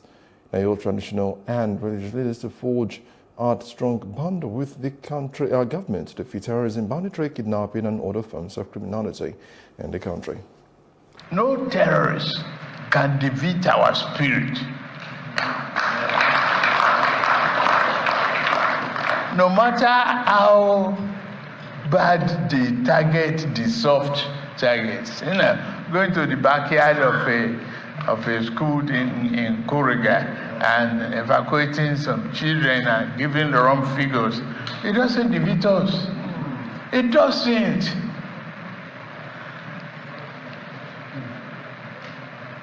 We have together, bond together,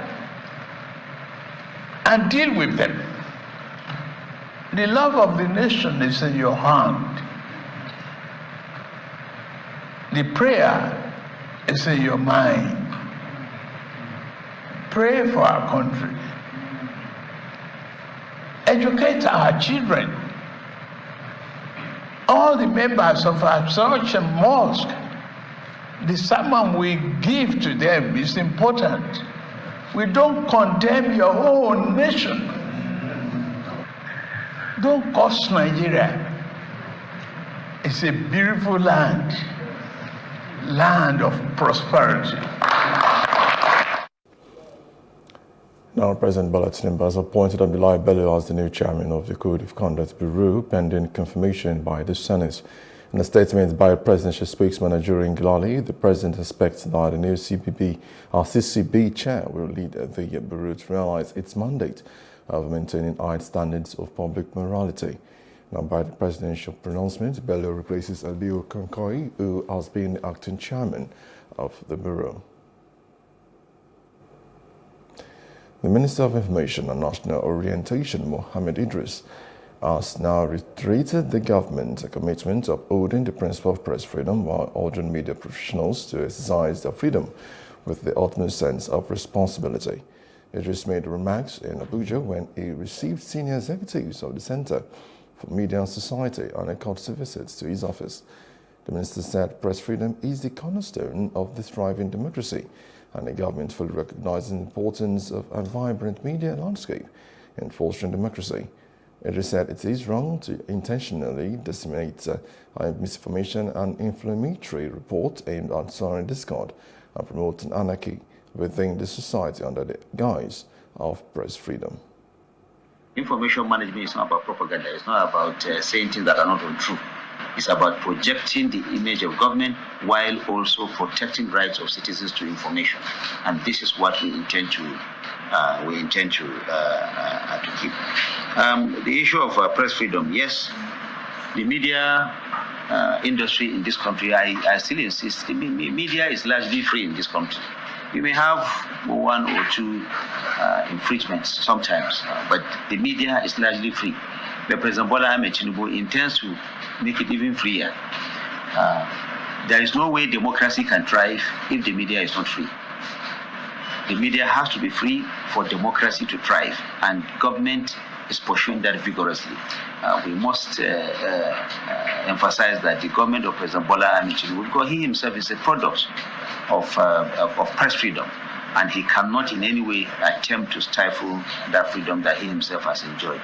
His message consistently to Nigerians is that everyone will breathe the poor, the rich, everyone will have to breathe. And it is the media that will create that environment for that freedom to occur. Now, after 17 days in captivity, the abducted school children from Kuriga departed Kaduna for their community in Chicken Local Government Council of the state. The state governor, Ibisani, who met with the children before their departure, acknowledged the resilience and pledged to support their education through its foundation. Also, the government has donated the sum of 10 million naira to the family of the head teacher who lost his life in captivity. What I will say here is that all the 137, like I promised them, they will be my children by the grace of God. And I've already directed Ubasani Foundation. My foundation has been in existence for the past 16 years.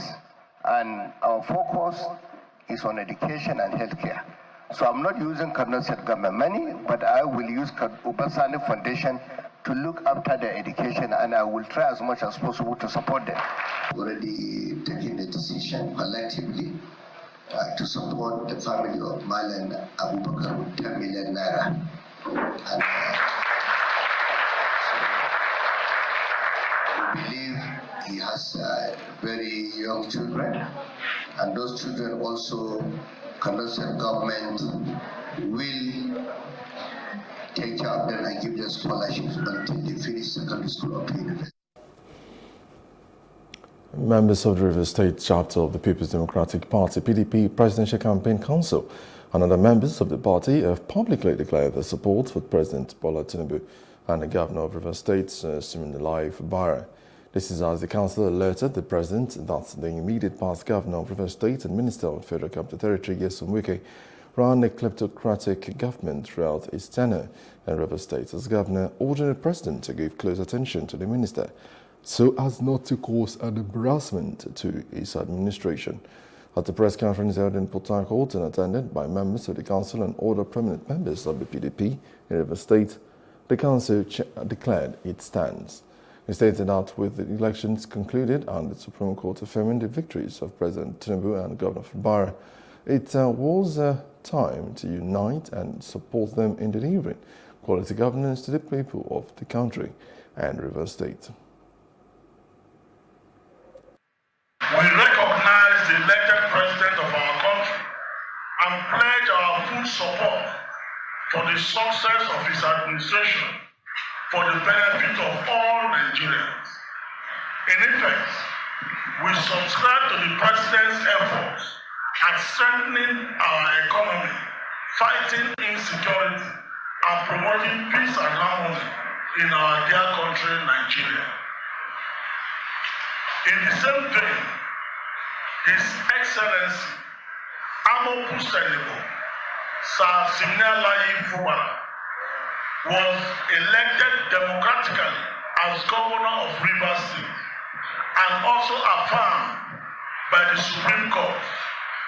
As indigenous and critical stakeholders of Rivers State, we give our dear Governor our total loyalty and support for the progress of our state, and through him, support the President of the Republic of Nigeria, as we believe that working together, the good and interest of Rivers State will be protected.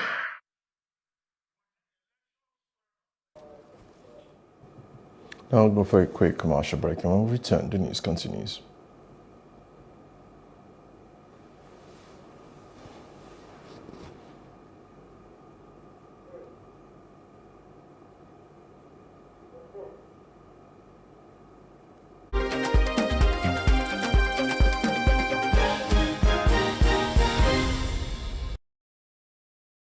Picture this. You're sitting at a table, ready to indulge in a mouth-watering meal. Stop. For many of us, it is hard to resist the temptation, especially when it comes to enjoying a juicy beef dish. But have you ever stopped to think about the impact of your food choices on the greater good? Our food choices have a great impact on others. The beef industry is one of the leading contributors to deforestation. As trees are cleared to make way for cattle ranching, it not only disrupts the delicate balance of ecosystems, but also contributes to climate change. We can make a difference with our choices. It does not mean we all have to become vegans overnight. Imagine enjoying fish and poultry a few times a week, indulging in beef just once a month, and filling our plates with plenty of plant-based goodness. Every little bit counts, and even small reductions in our intake can make a huge impact on the climate. By making smarter food choices, we're not only taking care of ourselves, but also the planet we call home. Remember, the choices we make today lead to a better tomorrow.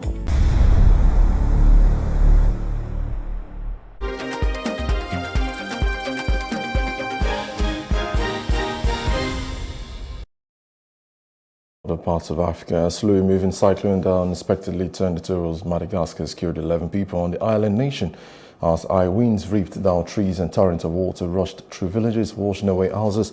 According to officials, Cyclone Gumani was projected to skim the island that sits in the high Indian Ocean east of southern Africa, but changed course and made landfall in the north on Wednesday, as according to the National Disaster Management Office on Thursday morning.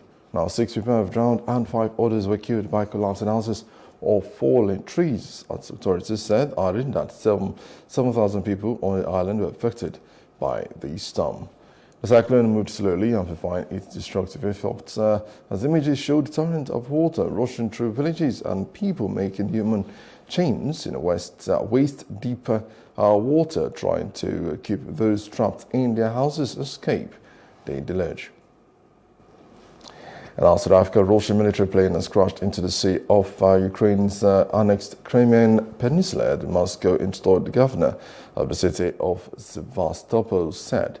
Footage on social media also showed a plane in flames falling out of the sky. At Sevastopol, the historic headquarters of Russia's Black Sea fleet sits on the southern tip of Crimea.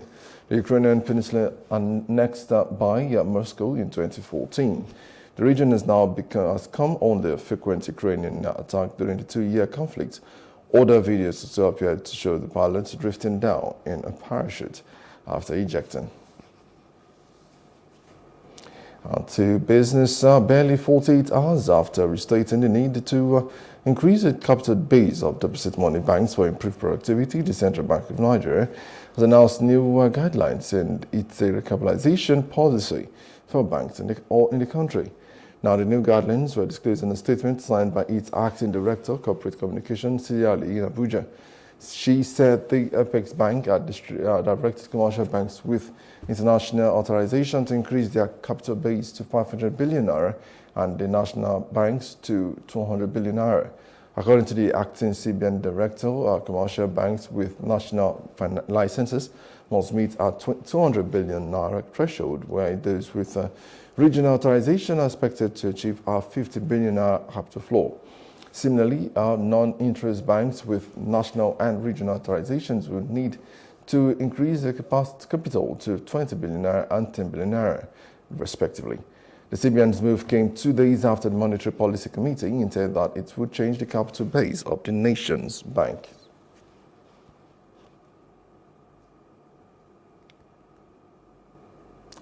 And that's the news updates. For more stories, please follow us on Facebook, X, and Instagram, and do subscribe to our YouTube channel, Plosive Africa, Plus Africa Lifestyle. You can also view us from LimeMix on LimeMix.tv and Glo TV apps anywhere in the world.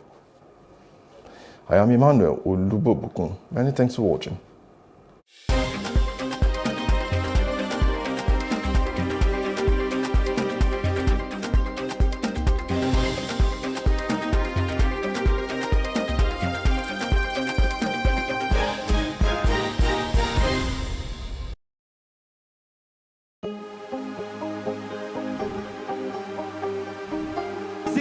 I will take you through this amazing lesson today.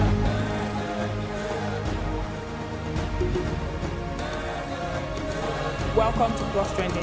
I am Buki November, your host, saying thank you for joining us on today's episode. Welcome back. It's tea time on Plus TV Africa. Practice makes perfect. I'm not perfect yet, but I'm a lot better than I used to be. He's a king. He's entitled to marry 100 if he wants to.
people are often in psychological conflict between individuality and societal expectations.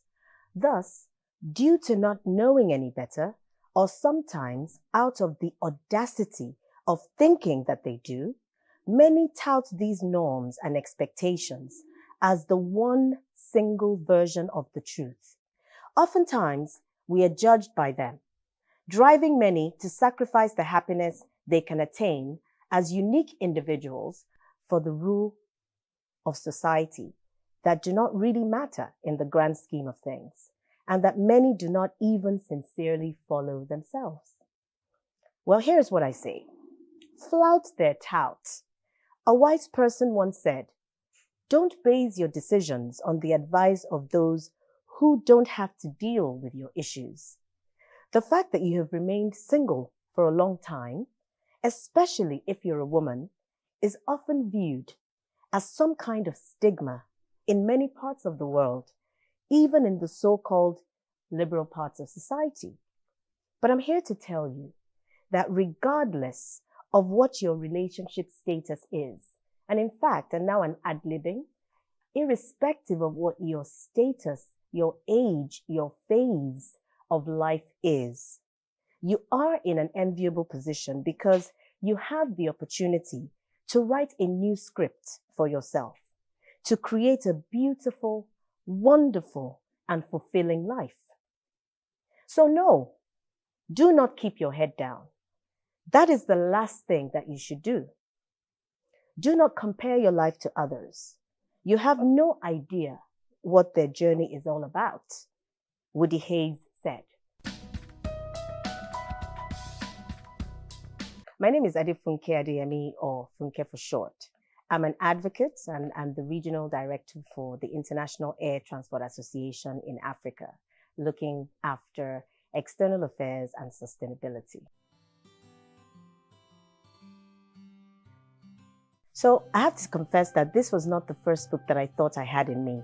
Many people who know me know that I can be quite academic, and the work that I've been doing over the years as a lawyer, I'm a lawyer, and also the work I've been doing over the years has lent itself to policy issues, economics, aviation, trends, and things like that. So I thought that I was going to write something academic. I'm also a Pan-African, so I'm really, really passionate about Africa and how we can seamlessly connect the continent and integrate it better. So I also have that in me. And yes, I will get there one day, but I didn't think that this was the first message that I was going to write in the form of a book. So it was a particular incident that sparked this off. And it was an issue that someone who was very close to me did that I thought was really disillusioning and somewhat disturbing at the time. Not going into details, but basically it was just a question of me not understanding that we were not on the same page, right? And so it became something that I needed to deal with and cope with. And typically, when I have something and I'm dealing with that's ruminating in my mind, I write.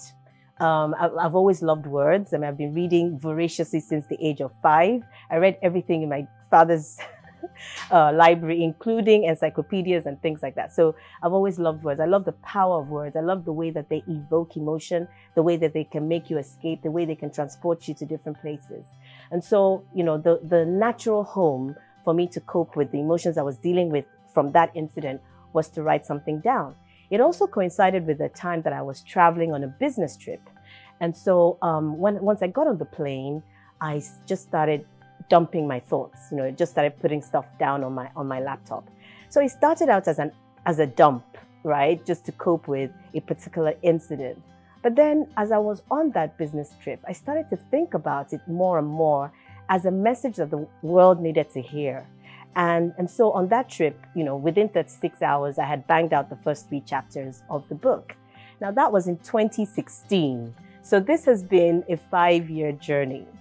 I launched it, I finished it in 2021 and launched, the first few days in 2022. So it took 5 years. So I have to tell you, it's been overwhelming and very, very surprising. And I know the question you're asking, I'm going to answer that. But it's been overwhelming. A lot of people who have read the book. I mean, even the most unlikely people. I was just telling someone in the store before we started that a 79-year-old woman, my friend's mother, read the book and said, wow, I'm so excited by this book. And it's inspired me to pick up my life again at 79. So I was really blown away by that. So many different reviews. Someone said, oh, I've given it to my mentees and they're raving all about it. So many people say that they can relate to the message of the book. And now, so to your question, the simple message of the book is this, that no matter what age or phase or stage or relationship status you're in life, it's incumbent on you to, first of all, be unapologetically yourself. Secondly, to live the best life that we're called to do, because we're not called here for anything else, but first and foremost to be our best selves, and then to add on to that, be doing other things. And the other thing is that we're supposed to be using the totality of ourselves, and this is my own personal firm opinion, that we're to use the totality of ourselves, our gifts, our physical abilities, our talents, our passion, our interests, our experience, our exposure, everything that we have the opportunity to experience to impact the world positively around us. And the catch is, why not do this when you're either, one, single from the lens of never being married, or that you have been down that road and you're not anymore, or from the lens of someone who is called singular, which is the title of the book. And what do I mean by singular? It's such a wide and broad category. Did you know that empty nesters are singulars? Their children have gone off to boarding school, or they've gone off to school or university, or they're starting out in life. And now you're home alone or home with your partner. And perhaps, you focus so much of your time and attention on them, which is a laudable thing and it's wonderful. But now what? What do you do? So you have time on your hands. And so perhaps you've put off some of your dreams, your own personal objectives and goals for your own life in order to do that. So it's now time for you to get back to it. Did you also know that it is for people who have been bereaved? You've lost your spouse, that relationship has ended. So what next? What do you do? My mom is in this category and I talked to her about it and she gets it. She understands what this message is about. And there's so many in there. But it's not just about women, it's men too. Now to the literary world, I'm so impressed, honestly. Like there's a boom of writers all around. I mean, before now, we know that some of the greats have come from Nigeria and Africa. We have, Chinua Achebe, Wole Soyinka, Buchi Emecheta, Ben Okri. There's so many of them that have been absolutely fantastic. One of my favorite books is So Long a Letter by Mariam Abba, a Senegalese writer, a forerunner of her time, a pace setter, a female writer talking about constraints of a Muslim religious society and how she survived that. So there's so many wonderful examples and legacy examples to choose from. But more recently, there's been so much going on in the literary space. And I think we have some of our very prominent writers to thank for that, like Chimamanda Adichie. She's done a great job putting writing by women and writing by Africans on the global stage. And I think that's really opened the door for a lot of people to think, well, I can do this too. If I feel like this is a passion for me or this is something that I'm interested in, then I can do it. So there's a lot of inspiration out there, but there can be a lot more. So I know that so many people have stories within them that they want to tell. A lot of people don't know how to go about it. And I guess the message there is, just start with your thoughts. Don't worry about the words, don't worry about format. Just start with putting your thoughts down, and then you can start to create, the structure around it. But if you have a story to tell inside you, go for it. Telephone switch on, light on. Switching command to internal. Expectedly back, TW. Fuel tank pressure. ETS 55. Your nav state with back in is perfect.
Nigeria's Niger Delta region, from where the black gold fuels Africa's largest economy, where the lines between wealth and poverty has never been thinner. Conflicts, poverty, insecurity, and environmental challenges daily confront the region.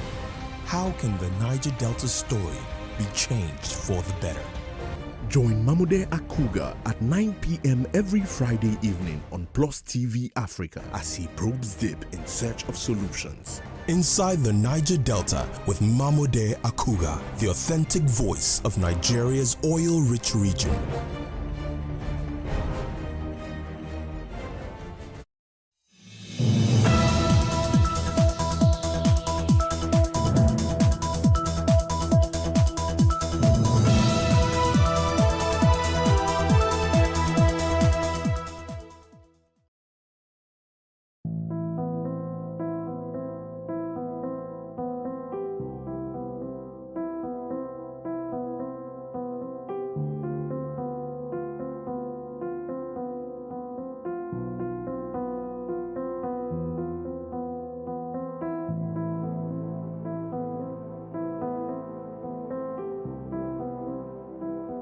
My name is Terietta Precious.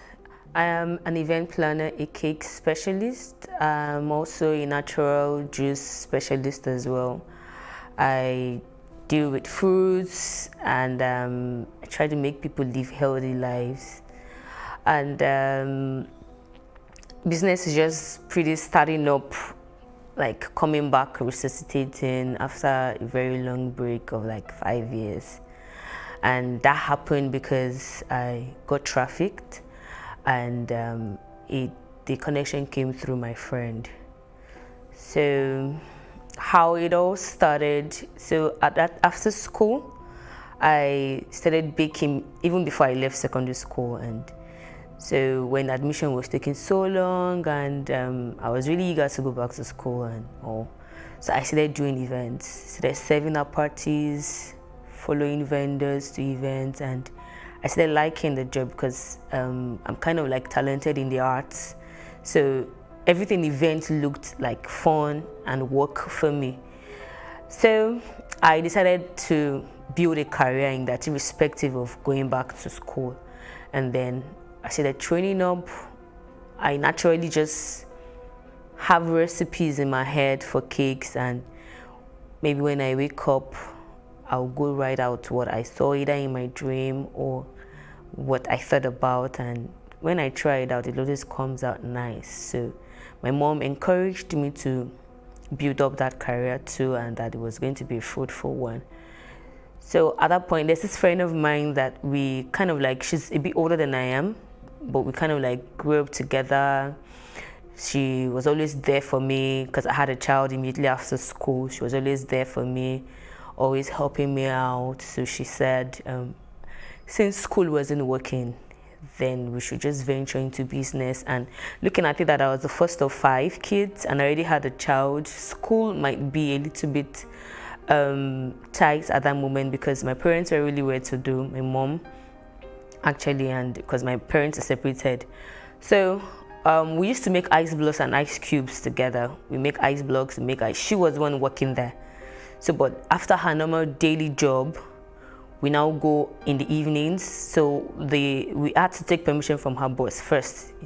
So we go in the evenings, we make ice blocks and ice cubes. We take to bars, restaurants, clubs, and most weekends when we get jobs as well, we get to supply ice blocks for events. So it started making me meet people. I started coming out more often. And people say they're liking my kind of person, like you're very intelligent. So sometimes my friend will just say, come, let's go to so place. She might not say anything, but we are certain that we're not living there without a new job to do almost every weekend. So it made me see that becoming very outgoing, and I did meet lots of people. So I knew that I was only going to do that for a short while. And then on one of the occasions, we had a very long discussion, and she was like, she's just going to be here for a main time. She was really building that up for me to like find a basis for me to start my event management career. And I took it that she was doing me a really good favor. So not too long from then, she introduced me to a friend who brought a job, and they wanted me to plan a particular event. It was going to be an opening, which I did, and it was fine. It came out well. It was quite big, so for me it was like a major big job for me, and I was happy at the pace at which I was, pulling up the shirts, and they were really looking perfect. So one of the guys who attended the event, a friend to the convener of the event, to the owner of the event, was like, "Whoa, I like your industrious. I like your person. You're smart. You're outspoken, and you know how to do almost everything and do it well. Like, how do you do it?" And I was like, "Well, it's just me. That's just the way I am." And he got really interested, and we exchanged contacts, and talking, and sometimes he just calls me, "Hey babe, what's up? What's your plan for the weekend? Any event?" And I'll be like, "Yes." And he's like, "Okay, drop location." He would just come around, just come and check up, like to see what's up, and always commenting, always checking up on me. So for me, I felt it was like a good thing to just have someone who you've not known from Adam, become close, check up on you, and they're after your progress. And after like about 6 to 8 months of that constant checkup, he then just dropped the suggestion one day, like, he doesn't know how I'm going to see this, but there's a traveling opportunity, and he feels this should be the in thing for me, since I already have plans to further education. Already I had started NCE. I was in my 200 level.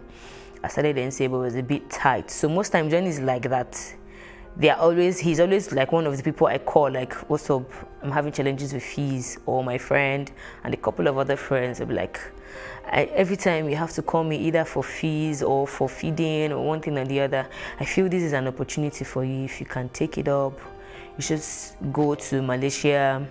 You're going to be working in the hair factory, because at that point, apart from making cakes and planning events, I just got talented with playing around weave-ons, and then I just started making wigs even without even knowing that wig was going to become something that's going to be in vogue. So when they saw it and they're like, "This is really beautiful, like, how did you come about this?" I don't know, I just see things and I do them. So he said that this is really good. So if you're going to a company where you're going to be working with attachment, weave-ons, and then you could get another job where you can work in a restaurant, maybe as a pastry chef or as an assistant baker, where you can shuffle in between both duties, make cool cash, and say in about 6 months you must have saved up enough. And then I was like, I don't have money. I know traveling out now, most especially going to Malaysia now, should cost so much. And it was like, no, that even if I don't have cash, I shouldn't worry about it. I'm like, how are you going to do that? And he was like, I should just leave all of that for him, that all he needs from me is my consent that I'll be willing to go. I said, but not without you telling me how you're going to go about it. And then he did explain that there are agents who are into traveling, and they help people travel either to go to school or to work.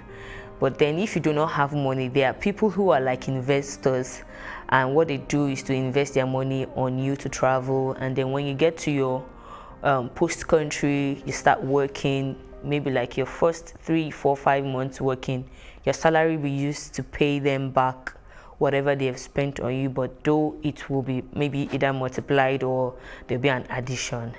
And then he was like, I think if you are that hardworking, this shouldn't be a problem for you. So I sat down and thought about it, like, okay, so how much are we looking at here? And then he did a plus or minus $3,500 then, and then if I was going to pay back, I was going to be paying back like $7,000, and I was like, okay, how much are we talking about in Naira?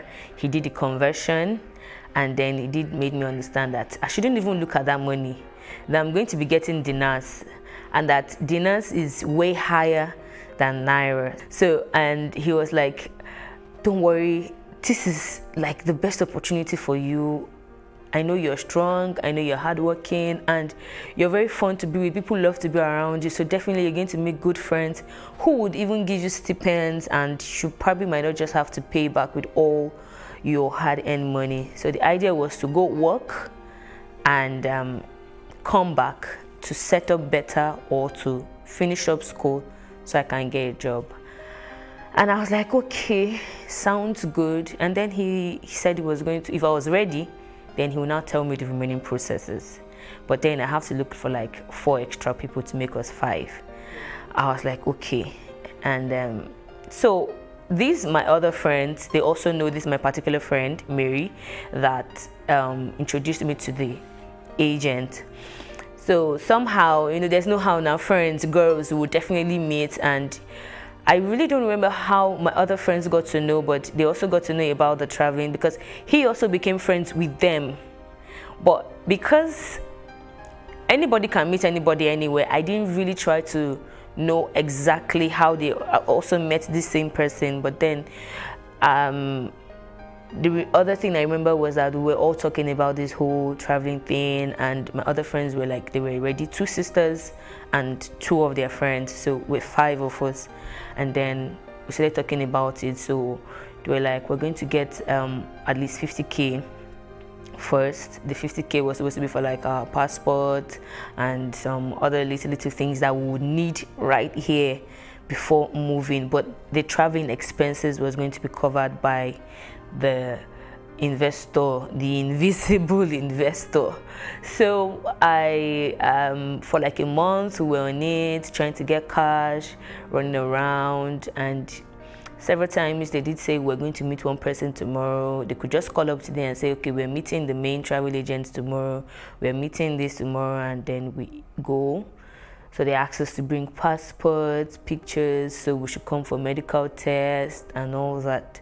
So on the day we went to Ikorodu to meet this other set of guys. That was the day we met a magician. So he is also part of the crew. And the magician happens to be the transporter.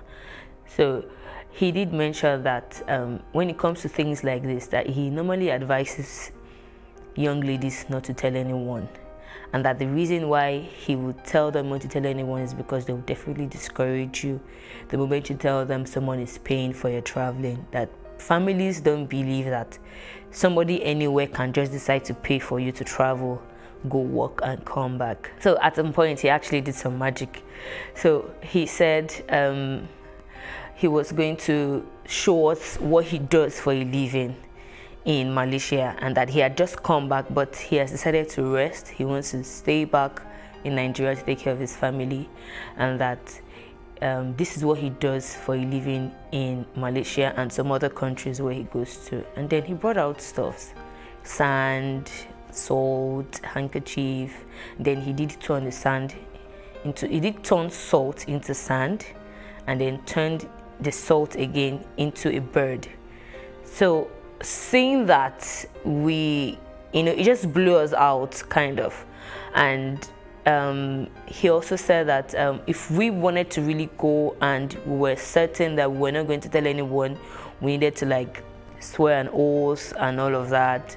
So they were going to make some concussion with new notes. So all of this is just to be secure that we're not going to be telling anybody. And at that point I was really not very down with everything, but one thing just kept sticking in my mind, which is, as far as I'm going to make myself better, as far as I'm not going to be leaning or calling or, you know, having to trouble family and all of that. And it was an opportunity for me to at least like do something tangible for myself. So I didn't really see anything, though I had doubts. I had very big doubts. So after that, they said they were going to let us know when we'll be leaving and how we will be leaving. We don't need to take anything, maybe just a bag or just maybe like a pair or 2 pairs of clothes, that when we get somewhere, we'll be going for shopping, we'll get clothes, and we'll get every necessary thing that we needed. So when he started mentioning that you don't have to tell anyone. So for me, I found it very difficult that, okay, I'll be leaving my child for my mom and I won't be able to describe to my mom where exactly I'm going to or what I'm going there to do. And why would someone say, it's supposed to be a good news. So why would someone else say, don't tell your family, because they probably will not like the sound of it or they will discourage you. For me, I feel that should be a good news and you should share.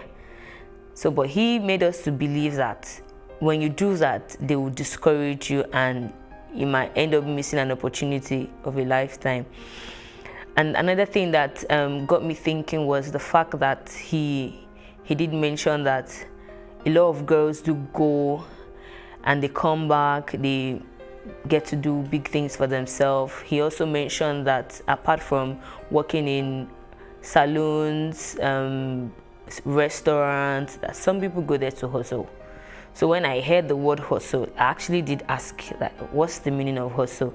And it was like, regular hustle though. I'm like, no, the way that word sounds to me, the way you're saying it, looks like there's a different meaning to hustle. And then he now expatiated and said, some girls do go there just to go and work in brothels and come back. I'm like, okay, so hearing that started making me think, like, okay, this means that there is something he's not saying.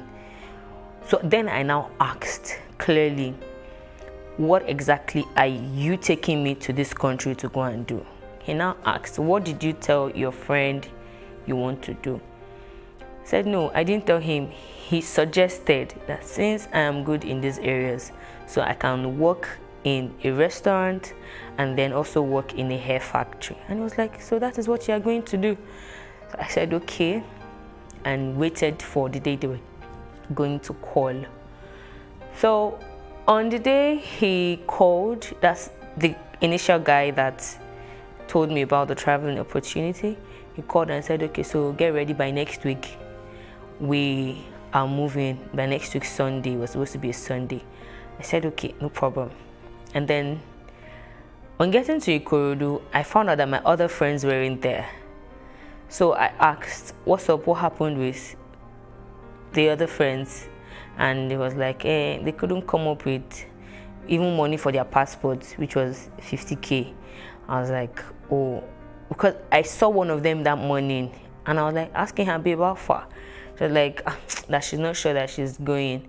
That's the one that has a sister. And that again, that their mom told them that it's not a good journey, that they shouldn't go. And that if she would advise me that I shouldn't go, for their mom to say it's not a good journey, I was like, why at the dying minute? So to me at that point, I just thought that, okay, maybe this is why these guys were always saying don't tell anybody. So I just went because I'd already packed my bag. So I went to Ikorodu, and then on getting to Ikorodu, we passed the night in Ikorodu. They said we were waiting for 2 other people to join us, and the next day he took us to Agbara. On getting to Agbara, it's a lady's house, and I met the owner of the house and about 3 other ladies. So he said, so this is the person that is your real travel agent. She's the one that is paying for you. She's the one that is helping you to travel to the person who sent money to her. And I said, okay. So what I told my mom when I was going to leave, I told her that I was traveling and that it was going to take me maybe like 6 or 8 months to come back. And she was like, what kind of a travel is that, and why are you staying so long? So I told her that it's a friend that is helping me out, and I really do not have to do so much just to pay for my passport. So she was even the one that even gave me like 35K out of the 50K that I gave those guys.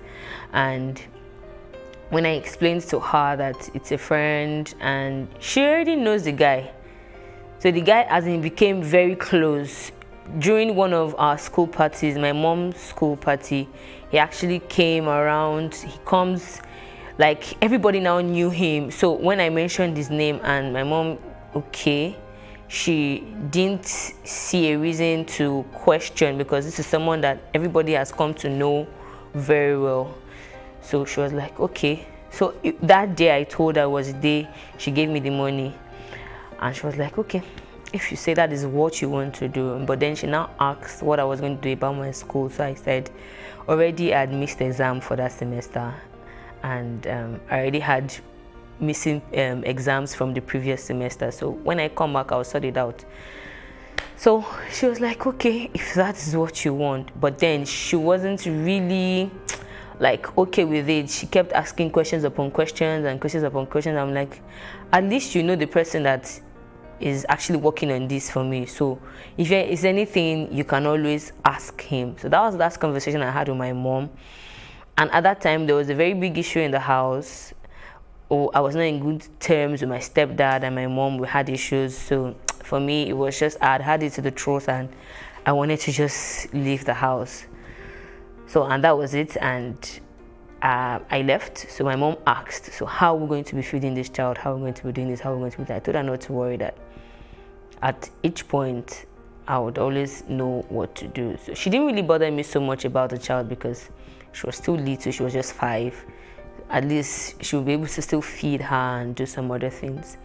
So that was how I left my daughter with my mom and left. So on getting to that house, seeing 3 other ladies, and then the lady in question that owns the house, she was like, okay, so first she gave me rules that I was not comfortable with, and no talking to anybody. You're on your own here. It's just you and your destiny. Like, it's just you and your destiny here. No friendship. The only business you're here for is for you to be taken to the country where you're going to. She too, she just came back. She's going to be joining us like in a month's time and all. So she said we're moving in 3 days.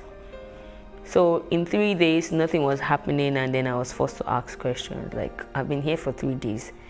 Nobody's going anywhere. What's happening? So she was like, we're waiting for 2 more people. I'm like, that was the same thing these guys said the last time. They're waiting for 2 more people. You're also saying the same thing. So she almost snapped out, like, I'm questioning her too much, I'm pestering and this and that, and that I should just take her word when she says you're waiting for 2 more people, or if I was the one that was going to pay the money. So I kept quiet. So that day was a day to my birthday that year, March 2nd. So I felt, okay, since I'm still around, let me just go home. So I went home, saw my mom, saw everyone, just got stuff. So my birthday, that was on my birthday, I went home, and feel like my mom was like, what happened? You've not gone? And like, we're waiting for 2 more people. And then my mom now aired out like, are you sure this thing is really genuine? And are you sure that you're not doing the wrong thing? She kept asking questions. So she asked me to call the guy that night so that she can confirm from him. So, but I called that night, his number wasn't going through. I told her that I didn't want to stay too long so that I can get back home, get back there on time.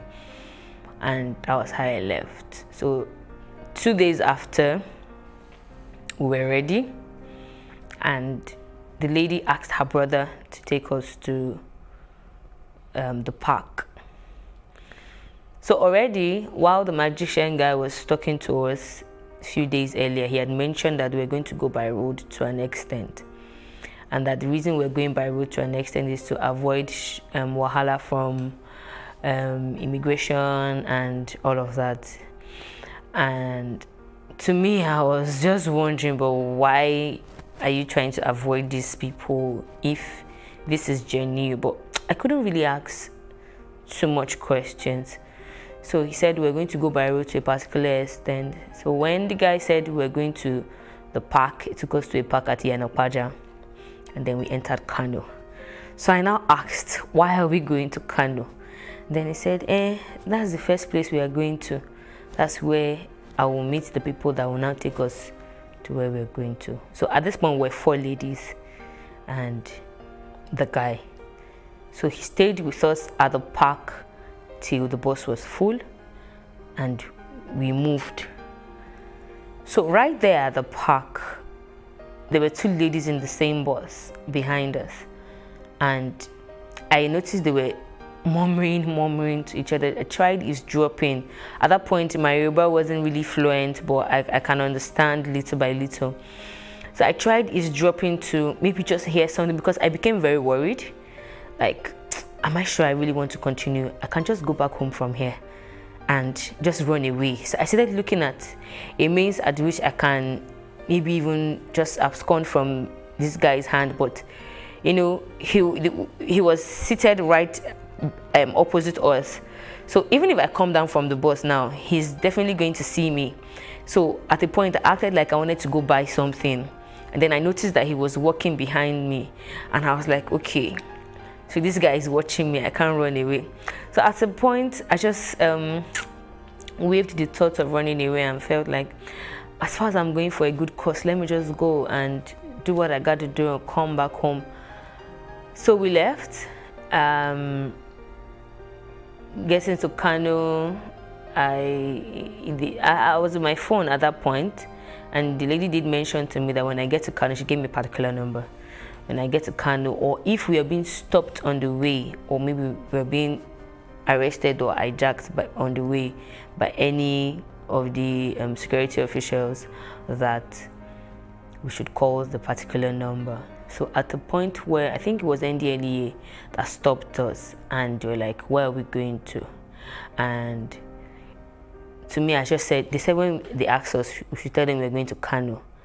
And if they ask us who are we going to meet in Kano, we should mention a particular name, which was what we did. And they did let us go. So getting there, I called the number, the man did come and asked us to stay somewhere, and picked us, took us somewhere else. And I was like, okay, so what next? And then he said, he now mentioned the lady's name. She wasn't that sent us to him, right? I said yes. So he told us, yeah, enter the car. And he drove off. So we drove for like 3 hours. Getting to where we were, to me it was like, why are we here? This place is looking deserted and all. So I started looking out. I remember looking out and I saw Sabongeri while we were driving. I saw Sabongeri. And I remember that at some point I heard about Sabongeri before, and I think I remember it being like an outskirt of Kano or so, thereabouts. So I was like, okay, but why are we going this far? I couldn't really ask the man questions because he wasn't even going to answer. And from there, they hipped us. The place he took us to, we met some other women and men there. And they wouldn't even allow you to say anything. They were just pushing everybody in. People must not see us and all that. So they like a hut, like it was a small hut, and there were people around. So they were trying to hide us. So at that point, I started becoming very scared, because why are you hiding us? Why are we having to rush into somewhere? You don't want people to know we are here. If they know we are here, they are going to come and take us away or something.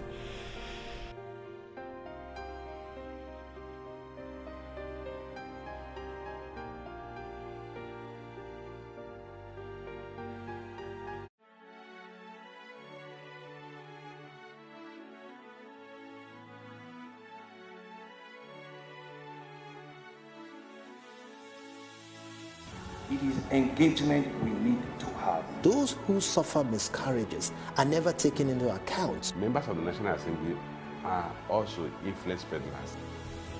You are sitting on Nigerians' money. From the barbing, I pay my rent.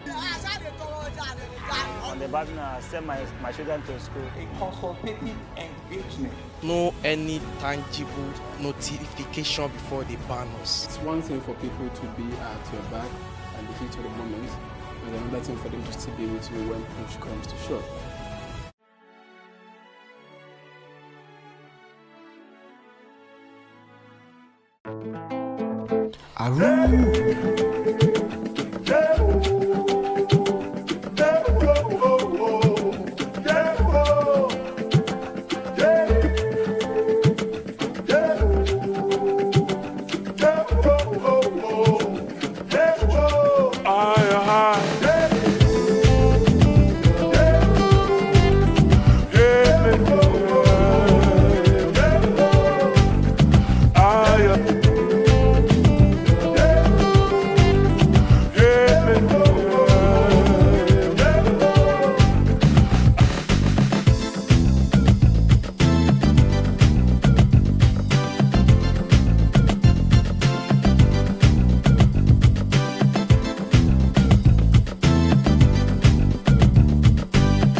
working with Buhari, I wrote my book to change false narratives about the president, Femi Adesina. I am Bola Oba, and this is Plus Politics.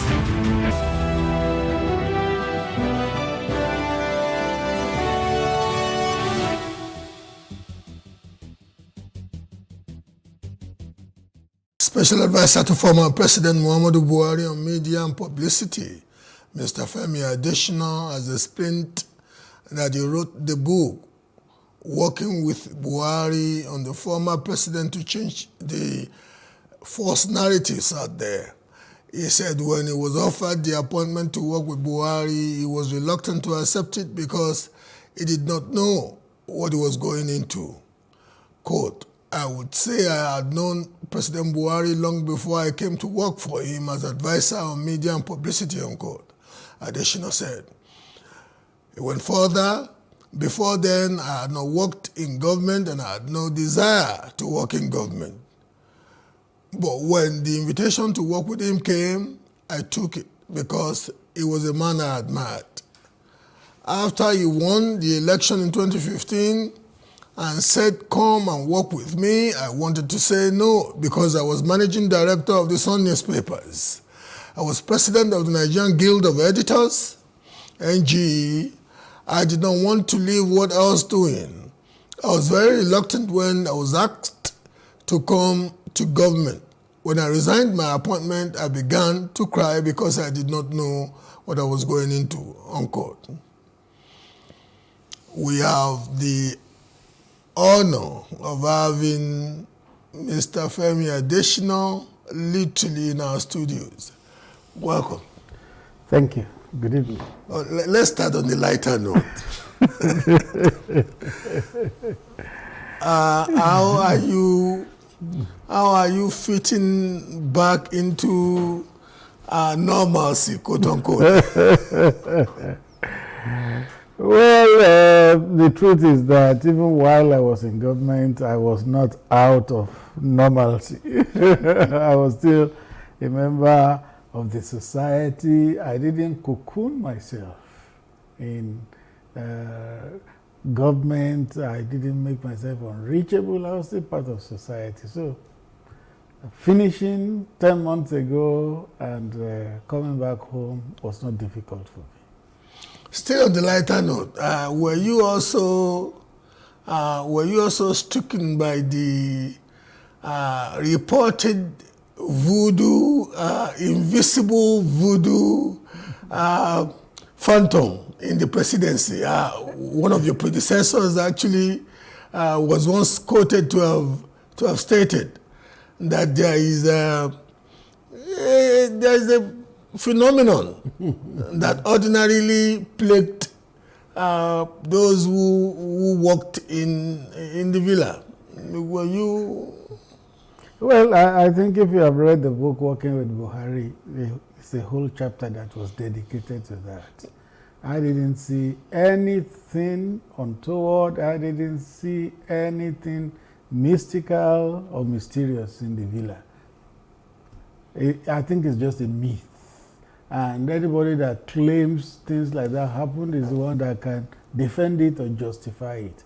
But I was there for 8 years, nothing untoward, nothing unusual. Would you not think that maybe when people think that those who are going into the villa would act in a particular way, given what they think they know about the antecedents, and they see them acting in seemingly contradictory way, maybe that's why they reason like the administration you served and the president you served was once thought to have subscribed to the idea of devolution when it was campaigning, especially in 2014. Was once thought to be a president that was going to bring about a more profound degree of sanity in public life. And so, people naturally would take to such an opinion from whoever may have served in the villa, that maybe when people get ensconced in the villa, there is a degree of detachment from the Nigerian public. How would you want to respond to that? Well, it will be a fallacy. And I'll give you this account. There was a time that things were quite difficult in the country. You know, now a lot of people say, being power, we are hungry, we are hungry. There was a time under Buhari that things were difficult too, and things were expensive. So one evening, I went to see him at home. And I said, Mr. President, do you know that there's a lot of complaint about scarcity of food and the prices of essential commodities and all that?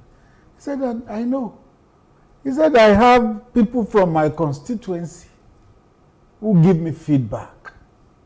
He said, so I know what is happening, and we will do our best to make life better for them. So that shows you that when you are there, there are different feedback mechanisms you can have. And unless you shut all those avenues, then that is when you become closeted from reality.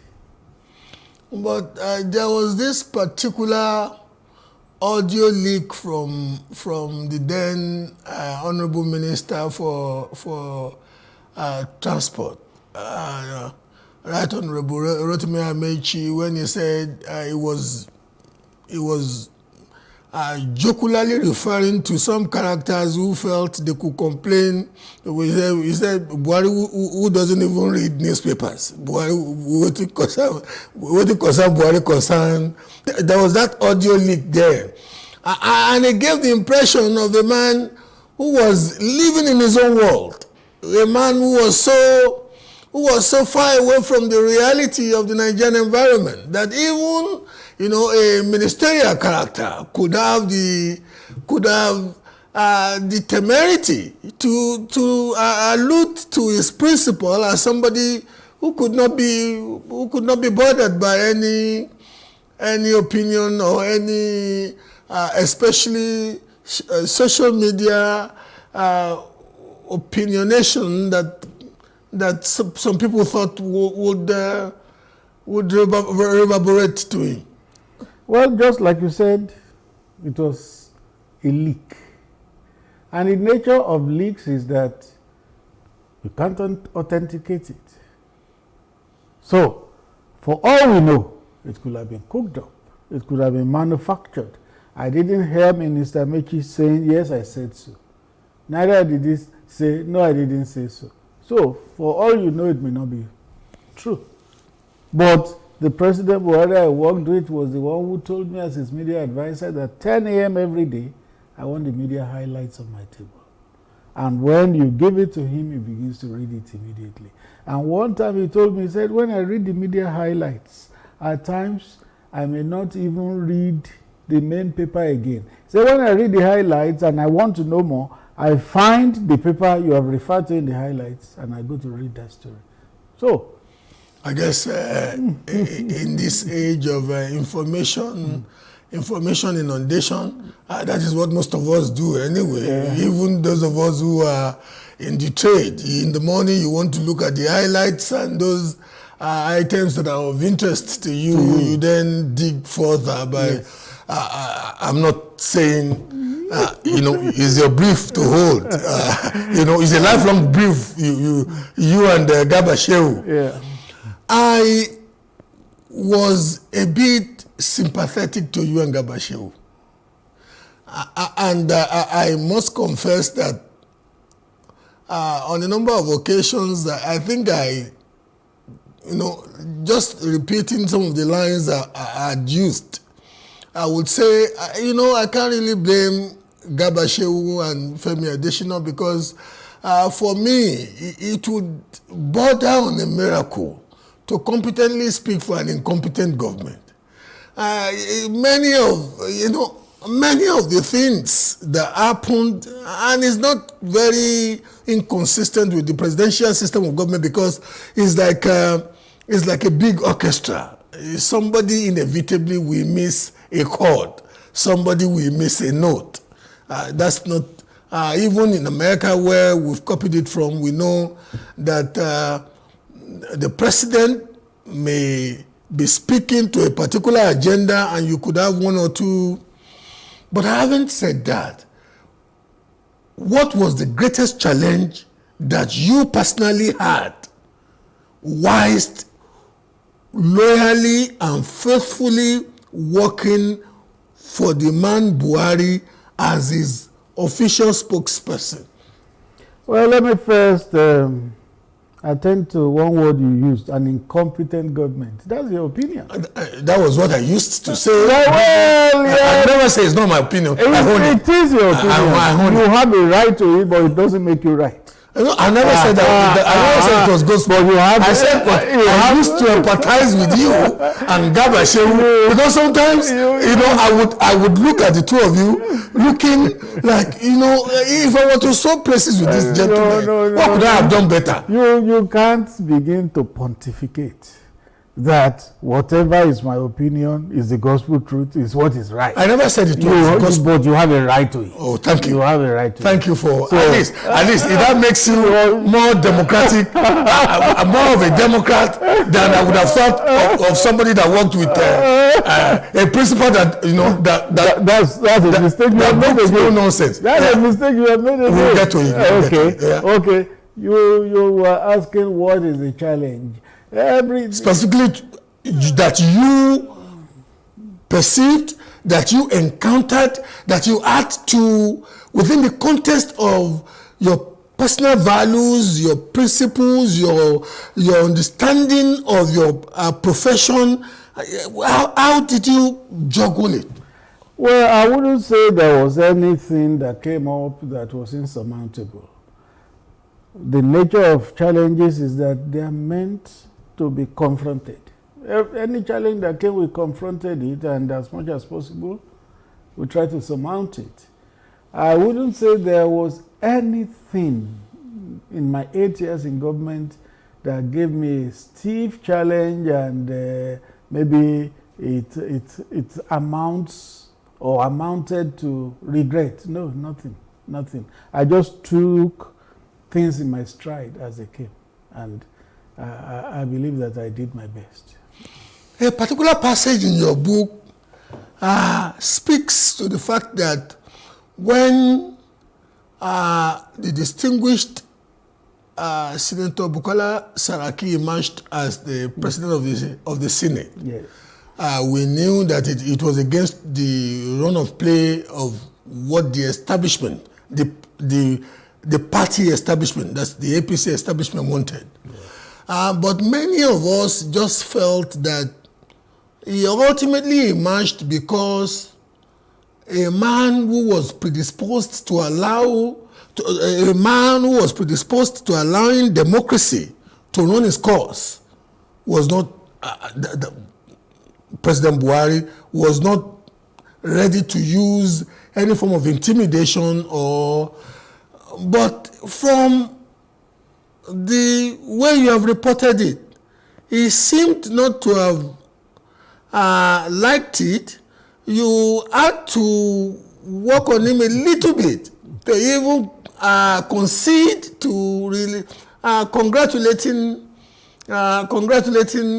the new leadership of the then newly emerged leadership of the Senate.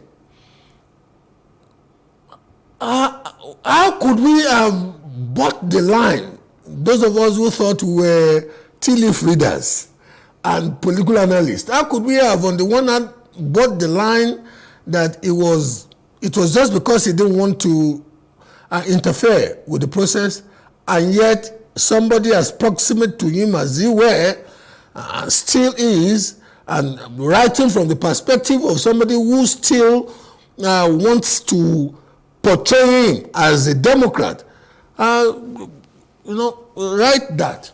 It was not a line. It was reality.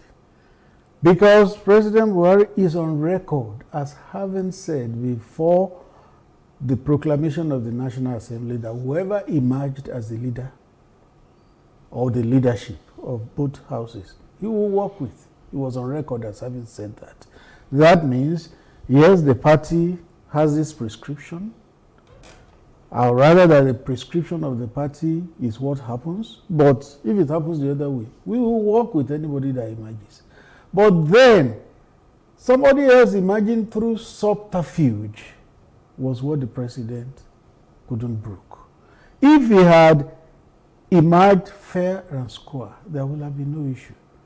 Remember the background happenings. They were waiting for a meeting with the party, and then some people went behind to begin to meet. Left the venue yes. and joined the plenary. Yes, at the expense of and the election majority took of place while a large chunk of the people were not there, still waiting for the meeting with the party leadership. And because they had formed a quorum, something constitutionally acceptable was deemed to have happened. So it was the subterfuge and the hanky-panky that went in with it that the president took. Not wanting to be too forensic. Well, I was a bit disturbed as an onlooker because at the said meeting that the senators-elect of the party were supposedly scheduled to have, all of them had congregated. A detachment of, at least what made some of us, what convinced us that the president was going to come was because a detachment of army operatives were already on the ground, and the only elected officer of state in Nigeria that is protected by personnel or officers or operatives of the Nigerian army is the commander-in-chief. So we thought he was going to come, but there was a bit of a delay because it like came in from a foreign tour. Germany, that morning. Yes. The very morning. So, and in your opinion, which is not gospel, you thought some people played the first one on the party and played the quisling and went to join forces with the other side, and ultimately gave us a very chimeric leadership of the Senate, where the substantive president was, the president of the Senate was the party from the majority party, but the vice president, the deputy president of the Senate was from, unusually, the opposition party. But even at that, as a Democrat, your principal ought to have accepted it. We have covered that ground. He would have accepted it if it was fair and square, but it was not. There was subterfuge. So how long did it take you to convince him that he needed to do what Democrats ordinarily do across the world? Sometimes you get the leaking and keep on thinking. But the important thing is that at the end of the day, he agreed that the statement should be issued. If you read the book, he inserted one word that where I wrote that a constitutional process had been concluded. He inserted the word somewhat. So he now read a constitutional process has somewhat been concluded. So that's what happened. But eventually... But the constitutional process was concluded. It was. And that was what I wrote. And then he inserted the word somewhat. Because there was a lot of shenanigans that went into which were not unusual in a political environment. Not unusual. But there is also party supremacy. And everybody that is a loyal party member is expected to defer to the party. Using that now as the microscope to analyze managing a principled, often obstinate man Sorry, it's meant in the positive. I agree with you. You know, I agree with that. You know, Buhari can be principled to that point of obstinacy. Obstinacy. Yes. And I'm sitting there thinking, 8 years of your life was spent micromanaging not only the intellectual persona, but indeed the emotional persona of a man who could tell you to your face that, because of such things that you have mentioned, like subterfuge, I'm not saying it's not true. Many of us outside too could see the machinations but 8 years working closely with such a man, you didn't lose much weight, and your chubby face. Sorry, maybe I wanted to take a punch at. Okay, one thing I need to iterate here or reiterate because I've written it is that on the day I resumed work, President Buhari told me, he said, one thing I will want from you, Adesina, is the truth. Always. I say, always tell me the truth. In this kind of position, people can ring you and you will not know what is happening. He said, but from you, I want the truth. He said, when I argue, please argue with me. He said, I'm a general, so I can argue. He said, but argue with me. If you argue with me and you are right, I will end up agreeing with you. It was like giving me a blank check. And that was why on that day when I said, let's issue a statement to congratulate the leadership of the National Assembly, and he said, no, he would not issue. I argued with him until he agreed. There was another time, much later in the administration, a different party from the ruling party won election in one state. I went to meet him. We need to congratulate the new party and their candidate that won. He said, why should I congratulate them after they beat my party? I said, no, Mr. President, you have to do it. He said, why must I do it? I said, you need to do it. Otherwise, it will be misinterpreted. And I showed him the statement I had prepared. He read through. And then he said, go and issue. If I didn't insist, that statement would not have been issued. So, with such a person, and like any other human being, sometimes these things are natural. You know, when your side is walloped, or yes, you feel okay. You see, and this perhaps will be the last time I mention it. I earlier said that I often empathized with you, and the word empathy, it was the word that usually came to me then, because the administration at a point went into or nurtured a culture of taciturnity. You know, it almost got to a point of condescension. You needed to hear from the president, and the president was like in Mongolia, and we were getting exasperated. Some of us were getting exasperated with Femi Adesina and Garba Shehu. Garba Shehu is not Muhammadu Buhari. Femi Adesina is not Muhammadu Buhari. What instructed that strategy of alienation and near cocooning? Let me borrow the word you had earlier used. I will not call it alienation. I will call it a style peculiar to. And that was a metaphor and phraseology you were very adept at. Yes, yes. It was even far more irritating.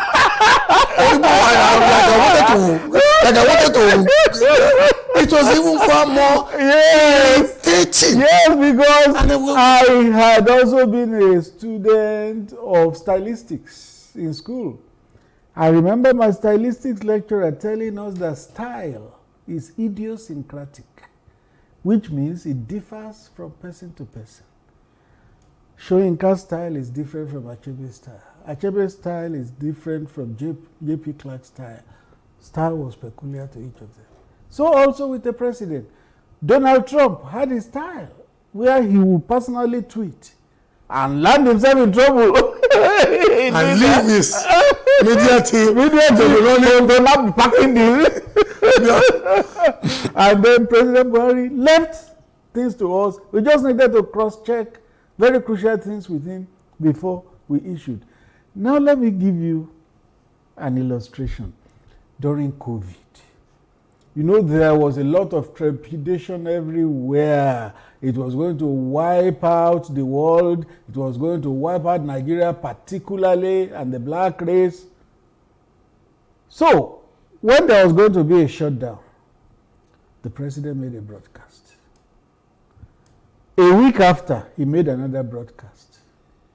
And in another 2 weeks, he made another broadcast. 3 broadcasts within a month. I was then on the radio station and somebody called in and said, "We want the president to speak to us. He must speak to us. He must speak to us." And then I asked the person, I said, this month alone, there had been 3 broadcasts.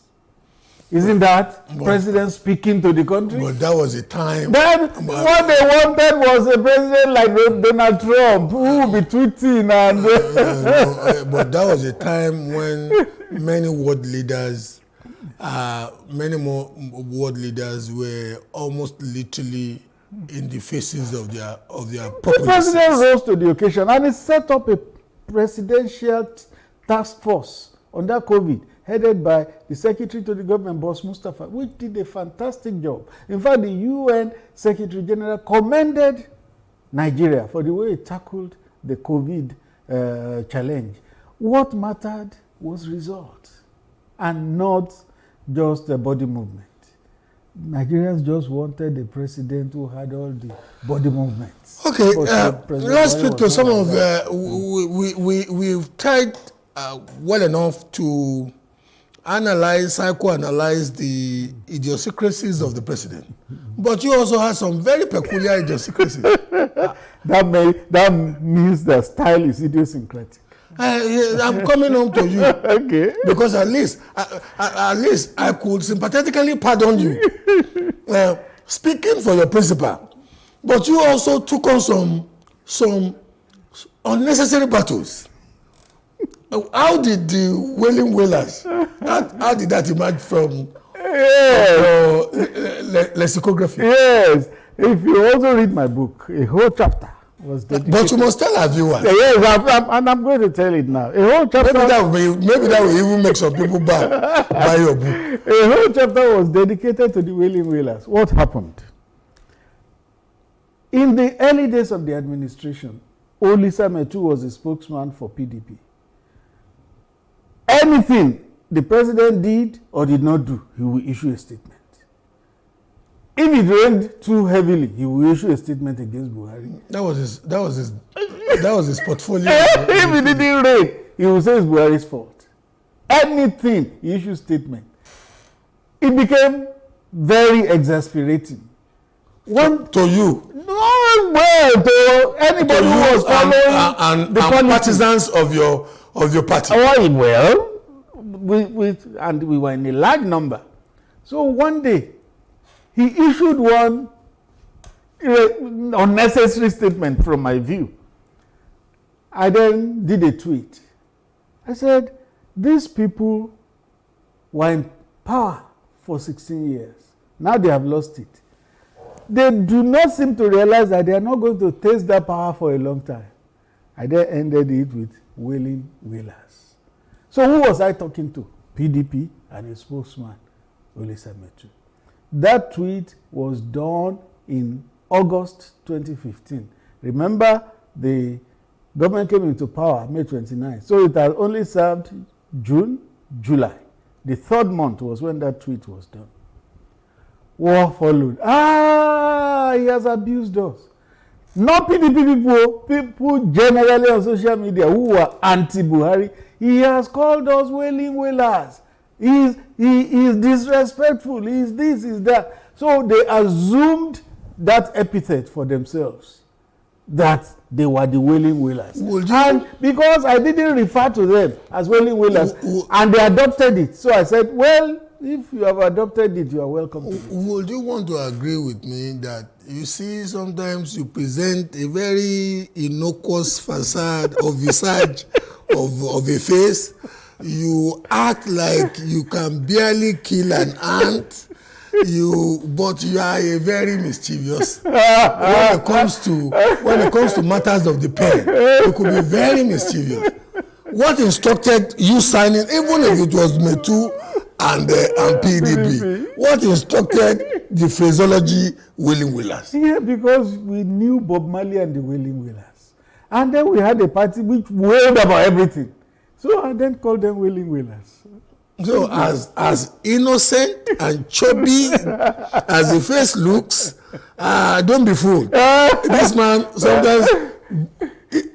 sometimes goes to hunt for a fight. Well, Shakespeare says there's no art to find a man's construction in the face. Okay. So now, reminds me of another TV host who said, talking about the same thing, he said, you are a gentle troublemaker. Indeed, a gentle. Some of us knew that you wouldn't want to run away from a fight, but you would pretend and give a facade of a very comely, homely. I don't give a poncho, but you may slightly be biting. Anyway. There were some unfortunate incidents in Aso Rock that any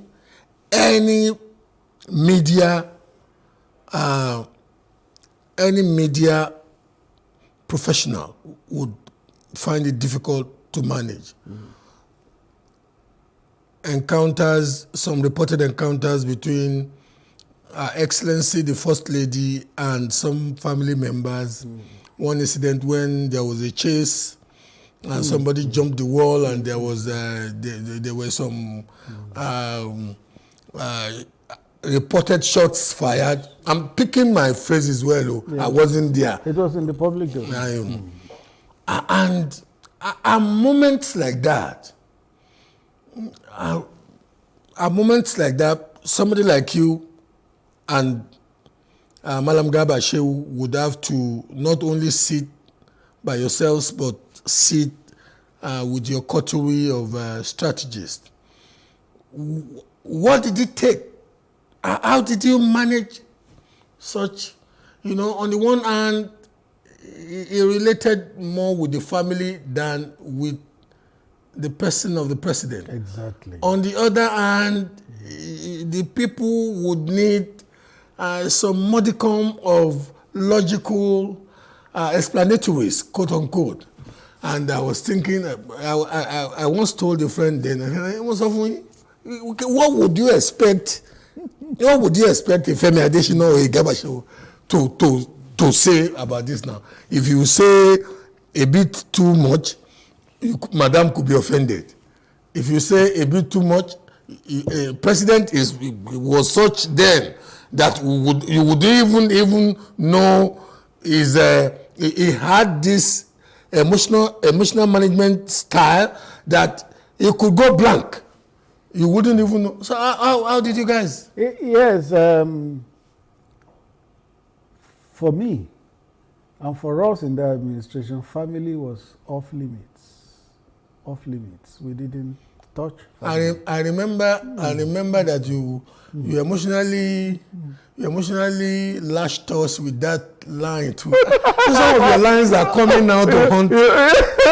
Who first used that line? I think was it Obama during the campaign, and there was an issue about. But you borrowed it. Yeah. You borrowed it abundantly. I borrowed it. Obama said no, family is off limits. So, me too. That was the position I took. Family is off limits. I was. And I was feeling, you want me to give you, and I was feeling, but boy, you're not Simole Labo, boy. You know, sorry for the French. No problem. There was one weekend I came home. You were on the radio station. And you were criticizing me so much. I said, who is this person? Bola Oba. What did I do to him? You know, sometimes you got me so livid, and I would think, but you see, and a part of me would again say, but what could you have done if you were to swap places with? I'm not doing this as a PR for you. I know. Because some people are watching now and they are feeling, you know, I still have my cane somewhere in Okeaja. I didn't want to speak the French, but you have helped me now to speak the Yoruba. I have my book. Yeah, you know, it's a very delicate and sensitive assignment, and you have to use your sixth sense to do it. Otherwise, you land yourself in trouble. You became the first Nigerian to hold the position for 2 terms of a president. Yes. Is not only in Nigeria, in most liberal democracies, it is perceived to be one of those portfolios with loads and loads of banana peels, littering the welfare of the professional or the person handling it. Because whichever way you speak, some will be happy, especially loyalists and partisans of the party of the president, but some, even if you woke Rotimi Williams from the grave, and Gani Williams and Gani Fawayimi was backing Rotimi Williams. You couldn't, you know. That was how, because of the rabid partisanship that social media. Before we go into, you became the media advisor of the president in an age when conventionalism left journalism, left public relations, left public perception management. Now, speaking to students of journalism, public relations, because at some point we have to appropriate some of the experiences you gain there for the benefit of, especially as it relates to the fecundity of how, you know, information, sometimes negative, most times negative ones, come from the social media. How did you go about it? It was really tough. You see that it was under that administration that social media exploded in Nigeria. It has started under Jonathan. You know that Reuben Abati had to tackle people on social media at a point. But by the time we came in 2015, it was everywhere. It almost became a national distraction. So what I did was I had to get on all the platforms of social media too. Twitter, Facebook, Instagram, all that. Make a confession now. Yes. You know, you holding an imaginary Bible. Most of those tweets by the president was not directly by the president. No. It was by you people. This is how it happens. There is a digital team headed by Tolu Ogunlesi. When we do statements for the president, most of which are approved by him, they then convert it to tweets. That's how it happens. So it was more of a proxy kind of. Oh yes, it was the statements we had issued. The backroom guys are already chasing us out of the studio, but I can't but ask this. Looking back now, and you know, the incumbent president has been very circumspect, not making any negative allegation about his predecessor. But we have some officers of the executive now speaking to how some things were done with utter absurdity, incongruity, lack of respect for processes, procedure, and the rule of law. You, as somebody who was part of that administration, how do you sometimes feel when you wake up and you see there are still allegations, and you see the Emefiele and the CBN story go one way? You hear some, you read about some abuses of processes and how it did seem, if one were to draw a picture, that the president was being, not directly, but in a way being painted not to be in control. On January 16, when this book, Working with Buhari, was publicly presented, President Buhari was there, he made a speech, and he said, when things are not put on record, revisionists will have the day. He said, for everything that was done under him in his administration, the records are there. So anybody that wants to check anything should look at the records. So all those who are talking today, they will fare better if they go to look at the records to find out what exactly happened under President Buhari. If they look at the records, they will find that their questions are already answered. Is it Reverend Femi Adesina? I don't like when I get this tricky, honestly. Even me, I was thinking, I know you are, you have an ecclesiastic title of a sort. I do. Is it Deacon? I do, Reverend? I just love the word brother. Oh, brother. You call me Brother Femi, I'm okay. To be honest with you, loyalty is said not to be an act that is done only when you are seen to be doing it. That you are still standing by your principle and using the giftings of God in your life to still want to give the record as best as you believe it should be seen. All the best. Thank you very much. I appreciate it. Wish you all the best. I appreciate it. This is where we wrap it up for today. Quite an encounter with Mr. Femi Adesina. I am Bola Oba.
I will be faithful and bear true allegiance to the Federal Republic of Nigeria, and that I will preserve, protect, and defend the Constitution of the Federal Republic of Nigeria. So help me God. May 29, 2023, President Bola Tinubu assumed office with an announcement that had grave impact on the people. Subsidy is gone. The president exclaimed during his inaugural address at the Eagle Square, Abuja, shortly after he was sworn in as the 16th president of the country. He also promised to lead the country with compassion and amity towards all. Unfortunately, the budget that I've glimpsed before I assumed office and what I've heard is that no provision is there for fuel subsidy. The fuel subsidy is gone. Despite the assurance by the president's team that the subsidy removal was not immediate, the announcement sparked reactions across the country. As soon as the decision was made, fuel queues popped up across the country as most filling stations quickly saw an opportunity to profiteer off the situation. As expected, the Nigerian National Petroleum Company Limited (NNPCL) announced an upward review of its fuel prices across filling stations in the country, setting the stage for a nationwide increase in fuel prices. Also, at the dawn of this administration, the Central Bank of Nigeria (CBN) abolished the country's multiple exchange rate system and effectively floated the naira. The nation's currency had seen a free fall ever since. Like every other Nigerian, this civil servant is struggling to eke out a livelihood. These decisions by the government couldn't have come at the worst time, when he is struggling with high inflation, unemployment and poverty. Even the rich are not left out. Honestly speaking, I think in Nigeria right now, anybody that tells you that is not feeling the pain is lying to you. Cost of living is very expensive in the market. All the landlord has added money for their rent. Transportation is not like before. So Nigeria is too hectic. It doesn't be easy. The high rack of fare, feeding, no matter how, no matter what, it will survive. In the wake of all of this, experts say the impact of the subsidy removal on the cost of living among Nigerians is expected to be significant and negative, at least in the short term. According to figures by the National Bureau of Statistics, the inflation rate could rise to 30% by December. Professor Christopher Imomolen is a serial entrepreneur. He speaks of how businesses have been impacted negatively. And would have been done in a way that, despite the fact that subsidy needs to be removed, because we cannot run an economy where a large chunk of our revenue is being used to pay subsidies, and these subsidies has a kind of racketeering that is not even helping the economy. So if we are going to, which we must do, it must be done in a way that it does not largely affect the economy, which we currently see today. Inflation rate is at the highest rate ever. It's also have a ripple effect even in the exchange rate. We see how the exchange FX has shoot up tremendously just in the space of 6 months. We've had the kind of increment that we've not had since 1960. This has period effects just from one commodity which the nation is largely dependent on. I believe that before we can totally lift subsidy from the PMS, we must also ensure that we provide power, we provide alternative source of energy for the people. The world today is embracing green economy. It's not something that will happen in the space of 5 years. It will take a lot of time, but we must gradually do that. Everybody have their leadership style. So, but of course, we've seen the ripple effect of that decision on the economy. So we can at this point say that it was not really a good idea that was announced at that time it was announced. I felt that cabinet should have been drawn up because you need people to help implement policies. Your team, the team should have been on ground. As at that time, there was no ministers, there was no anybody on ground, and just that same day it was announced. It so happened so that all stations were shut down. it was very harsh. And looking at the fact that we are coming out from a very bad situation where Naira was scarce, people could not have access to Naira, and immediately you were going into, at a time when people were looking for hope, where people were seeking to say, okay, maybe this person could be the Messiah to rescue us from. So that's, it's obvious. So it's not, it's obvious that that decision at that time was not too good to the economy. It should have been done at the time where you would have consulted, and you cannot consult as a president, and you would have gone through your team, and that would have been done through after you have set up, at least to a large extent, your team inaugurated them. Then immediately you start running. Mukhtar Mohammed is an international finance and economic analyst. Although he supports the removal of fuel subsidy, he sheds light on how the Naira float and recent policies are affecting the economy. You just tell them that they pay high duty for bringing in those costs of those goods and services. That could encourage them to begin to think of establishing it here in Nigeria. Instead of you telling them you're banned, they'll find other ways to gain FX. And most of these 41 banned items are items that Nigerians generally want to make use of. So you need to also look at that also. So it all depends on the implementation of this policy. As it stands, the elimination of fuel subsidy has brought both challenges and opportunities. It has led to a 150 to 200% surge in fuel costs.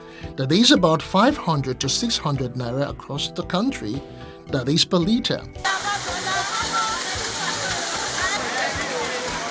Food inflation is also skyrocketing.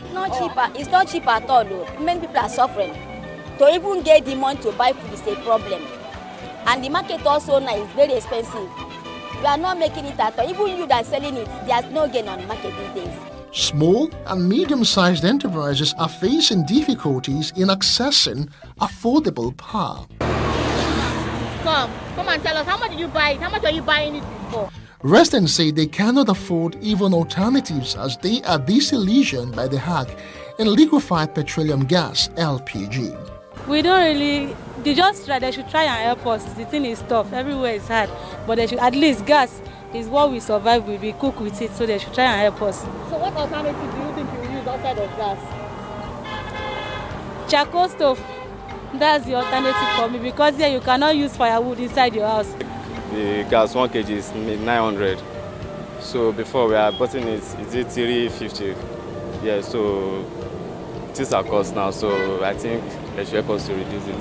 As the debate on the merit and demerit of fuel subsidy removal and Naira float continues, how are ordinary Nigerians finding ways to mitigate the impact of these policies on their daily lives? While some have reduced unnecessary trips, others have adjusted their budget and spending habits. We had to do away with so many things and just do with basic needs, and that is food, water, go and sleep. No unnecessary outings, nothing, because the pocket go tell you now. The food matter, now that one was pass. Because before, how much be the acre of rice? Not be 120. Now we dey buy at 1,900. 1,900. Just consider the person that get 4 children now. How you want to survive? I beg. Now beg we dey beg them. Make them help us so. This thing too much. Too much. Ororo, palm, rice, everything. Wetin happen? Wetin we do them? Make them help us. No smile, nobody dey smile. As I dey talk to you now, I dey vex. Yo. Because it's not even easy. No water, no light. Fuel where we dey even dey manage to buy, we no fit buy am. Everything just dey stand still for this Nigeria. It's not been easy. In fact, it's only by the mercy of God that people are being sustained now. What you buy today, tomorrow it has added. What you buy this morning, by 2 hours time, the price has skyrocketed. In fact, we don't know who to cry to. We are only at the mercy of God now.